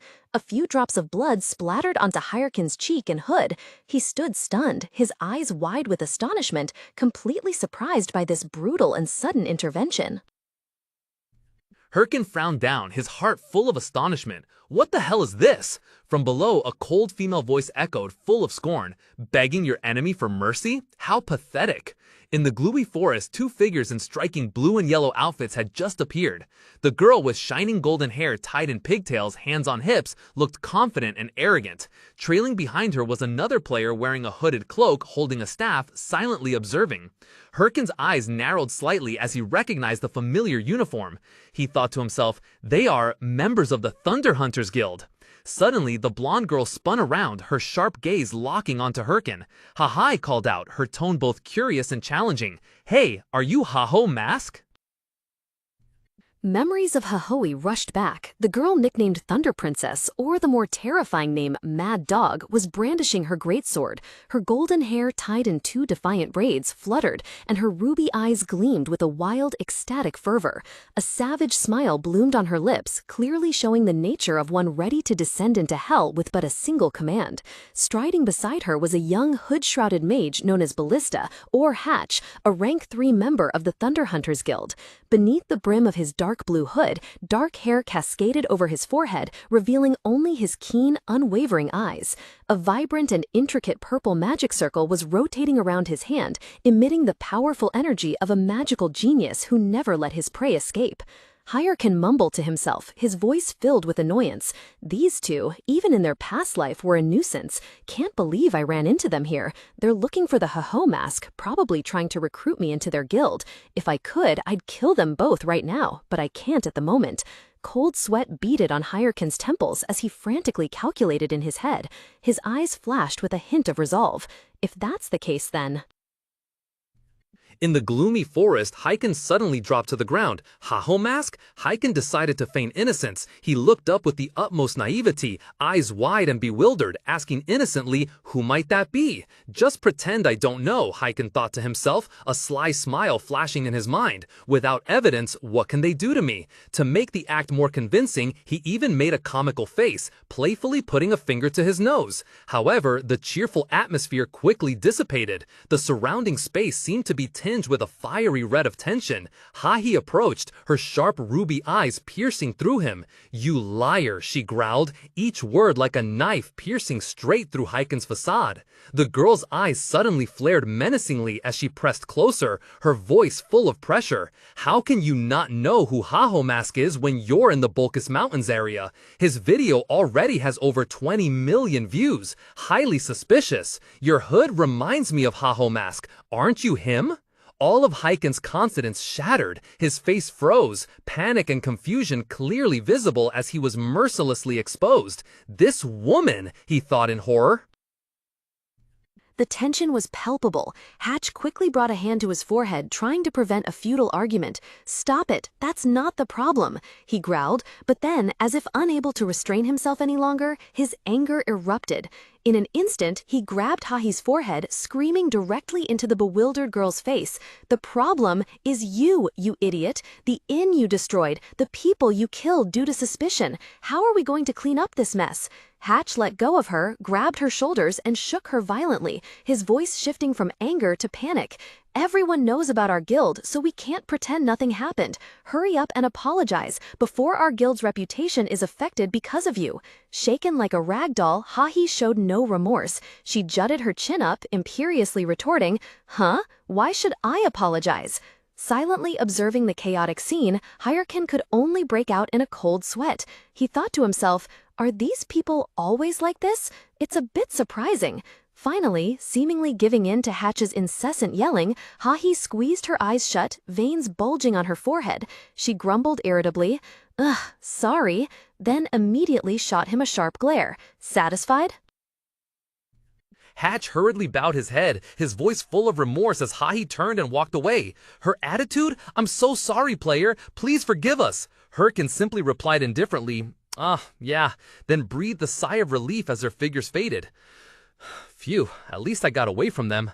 But just as he finished that thought, a fiery fist came hurriedly from his side. Hyrkan only had time to widen his eyes in surprise, unable to believe what was happening. What? Wham! A devastating punch landed squarely on Hyrkan's face, the attacker none other than Hahi. A surge of crimson energy exploded from the impact, creating a violent shockwave that swept through the forest, throwing even Hatch, who was standing nearby. Witnessing the terrifying scene, Hatch shrieked and quickly rushed to Hahi's side. Why did you hit him? Are you really out of your mind?" Hahi, looking equally bewildered, mumbled in response, "What? I thought he could dodge it." Hyrkan collapsed to the ground, a scratch mark on one cheek. He spoke, his voice filled with indignation and pain. "You dare attack an innocent player while they're off guard? Unbelievable!" Horror was evident on Hatch's face, while Hahi merely frowned slightly, her ruby eyes reflecting annoyance rather than remorse. But then Hyrkan unexpectedly got up with surprising ease. He calmly put on a pair of glasses, his previous weak expression completely gone, replaced by a cold, calculating smile. Hyrkan coldly declared, "I will file an official complaint against the Thunder Hunters Guild. First, I'll create a community post titled, 'The Thunder Hunters Guild, a cruel guild that attacks newcomers for fun.'" Hatch frantically waved his hands. "I'm sorry, we'll compensate you, please don't do that." A clink sounded as Hatch painfully offered a shimmering bag of gold coins. Hyrkan took the money bag, a flicker of satisfaction crossing his face. 1,000 gold. All right, I'll let you off the hook this time. Hatch quickly bowed. "Yes, thank you very much." Immediately, Hatch grabbed the still annoyed Hahi and pulled her away. He snapped, "Let's go. Seriously, you almost got me killed." Hahi grumbled in response, I know." Hyrkan gently adjusted his glasses, his cold face hidden behind the hood. "So annoying, but this is the best I can do right now," he muttered to himself, his sharp eyes gleaming with calculation. "Shouldn't provoke them just yet, just need to wait a little longer." Meanwhile, deep within a gloomy forest, on a red dirt path, Hatch spoke up irritably, his voice full of reproach as he walked beside Hahi. "Why do you always cause trouble everywhere you go? Don't you understand how important reputation is for a large guild like ours?" Hahi, her two blonde braids swaying with each step, calmly replied, "Don't people usually instinctively dodge when attacked?" Her explanation only added fuel to the fire. Hatch snapped, his face contorted in anger. "So you're saying it's his fault for not dodging your attack?" "That's not it," Hahi softly denied. She fell silent, her mind replaying that moment, the image of her fist lunging towards her opponent. That guy, she thought to herself, Hyrkan's face vividly appearing in her mind. He showed no fear or surprise at the attack. His expression at that moment, it looked like he was just annoyed at being disturbed. On a winding path through the gloomy forest with gnarled trees, two figures walked. One spoke with suspicion. How suspicious! The accompanying man, looking tired, pleaded, "I beg you, please don't cause any more trouble, all right?" The girl snapped back, "Shut up, don't tell me what to do." Hearing her curt reply, the man could only sigh inwardly. "Oh dear, you're truly taking years off my life." Elsewhere, in a dimly lit room, on a small round table lay a shattered leg armor piece, resting on a rough bear hide. It was the bear warrior leg plate, proof of a surreal encounter with a fully armored beast. Mwang, the man with a stern face, sat opposite Hyrkan, his gaze fixed on the armor piece. He spoke in a deep, solemn voice. "Something strange is definitely happening. Thank you. Without you, the casualties would have been even greater." He looked at Hyrkan, a flicker of worry in his eyes. "Are you sure you're all right?" Hyrkan, still in his hooded attire, managed a frightfully twitchy smile, his body trembling with suppressed energy. Yes," he tried to reply, but his mind was screaming frantically. "Hurry up! At this rate, the top 30 guilds will catch up to me." As if sensing his impatience, Mwang decided to get straight to the point. "Anyway, for this," he said, presenting a large wooden chest reinforced with gleaming golden metal bands. He unlocked it, the lid snapping open with a heavy clunk. "Please choose something." Hyrkan leaned forward, his eyes glued to the items inside the chest. His eyes immediately widened in astonishment as he recognized something. "This is?" he exclaimed, stunned to discover a completely unexpected item among the rewards. Mwang opened a chest, revealing countless old parchment scrolls inside. The dim light cast upon the maps made them appear even more mysterious. "These are maps of the monster dungeons I created during my time working in the Bulkus Mountains," he explained. A glint appeared in Hyrkan's eyes. "The Bulkus Mountains? That means they're treasure maps," he exclaimed internally, his star-shaped eyes shining brightly with greed. He leaned forward, hands as if to snatch the chest, a wide grin visible on his flushed face. "Treasure maps marking all the dungeons where I can get rewards." Just as Hyrkan was lost in dreams of wealth, Mwang's hand gently rested on a scroll, stopping Hyrkan. His voice deepened. "In return, I have a favor to ask of you." Hyrkan's joy immediately vanished, replaced by an annoyed expression. "Of course," he grumbled in his thoughts. "There's no way he'd give away something like that for free." Mwang continued with a stern expression, his gaze distant as if recalling a terrifying threat. "I've heard that armored monsters are appearing in the area outside the Bulkus Mountains. Please investigate that area as well." Hearing the request, Hyrkan, holding a scroll in his hand, quickly changed his demeanor. "Yes, I understand. Where is that area?" he asked rapidly. "It's Parung Forest," Mwang calmly replied. Before Ma Wang's probing gaze, Hyrkan forced a strained smile, clenching his teeth to hide his embarrassment. "Is something wrong?" "No, nothing at all," Hyrkan replied, his tone feigning nonchalance. But the moment he turned his back, his calm facade instantly crumbled. Hyrkan let out a long, heavy sigh. In the desolate, empty yard, his shoulders slumped, clear signs of fatigue and dejection. He mumbled to himself, his mind reeling with complex calculations. Parung Forest is a level 90 zone, meaning I'll need to grind levels along the way. How troublesome. I guess the perfect hunting ground right now might be Sirre Canyon. There are level 75 demon worshippers there. His hesitation quickly vanished, replaced by a burning determination. Hyrkan confidently thought, "Well, I took down a whole horde of bear warriors, so these guys shouldn't be too hard." His fists clenched, and his entire body radiated a powerful surge of energy as he leaped up in excitement. "It's time for some lightning-fast leveling." He charged into the dense forest with fervent momentum. But wait, Hyrkan suddenly froze, a chilling sensation running down his spine. Cold sweat broke out, and an expression of utter horror spread across his face as a terrifying truth dawned on him.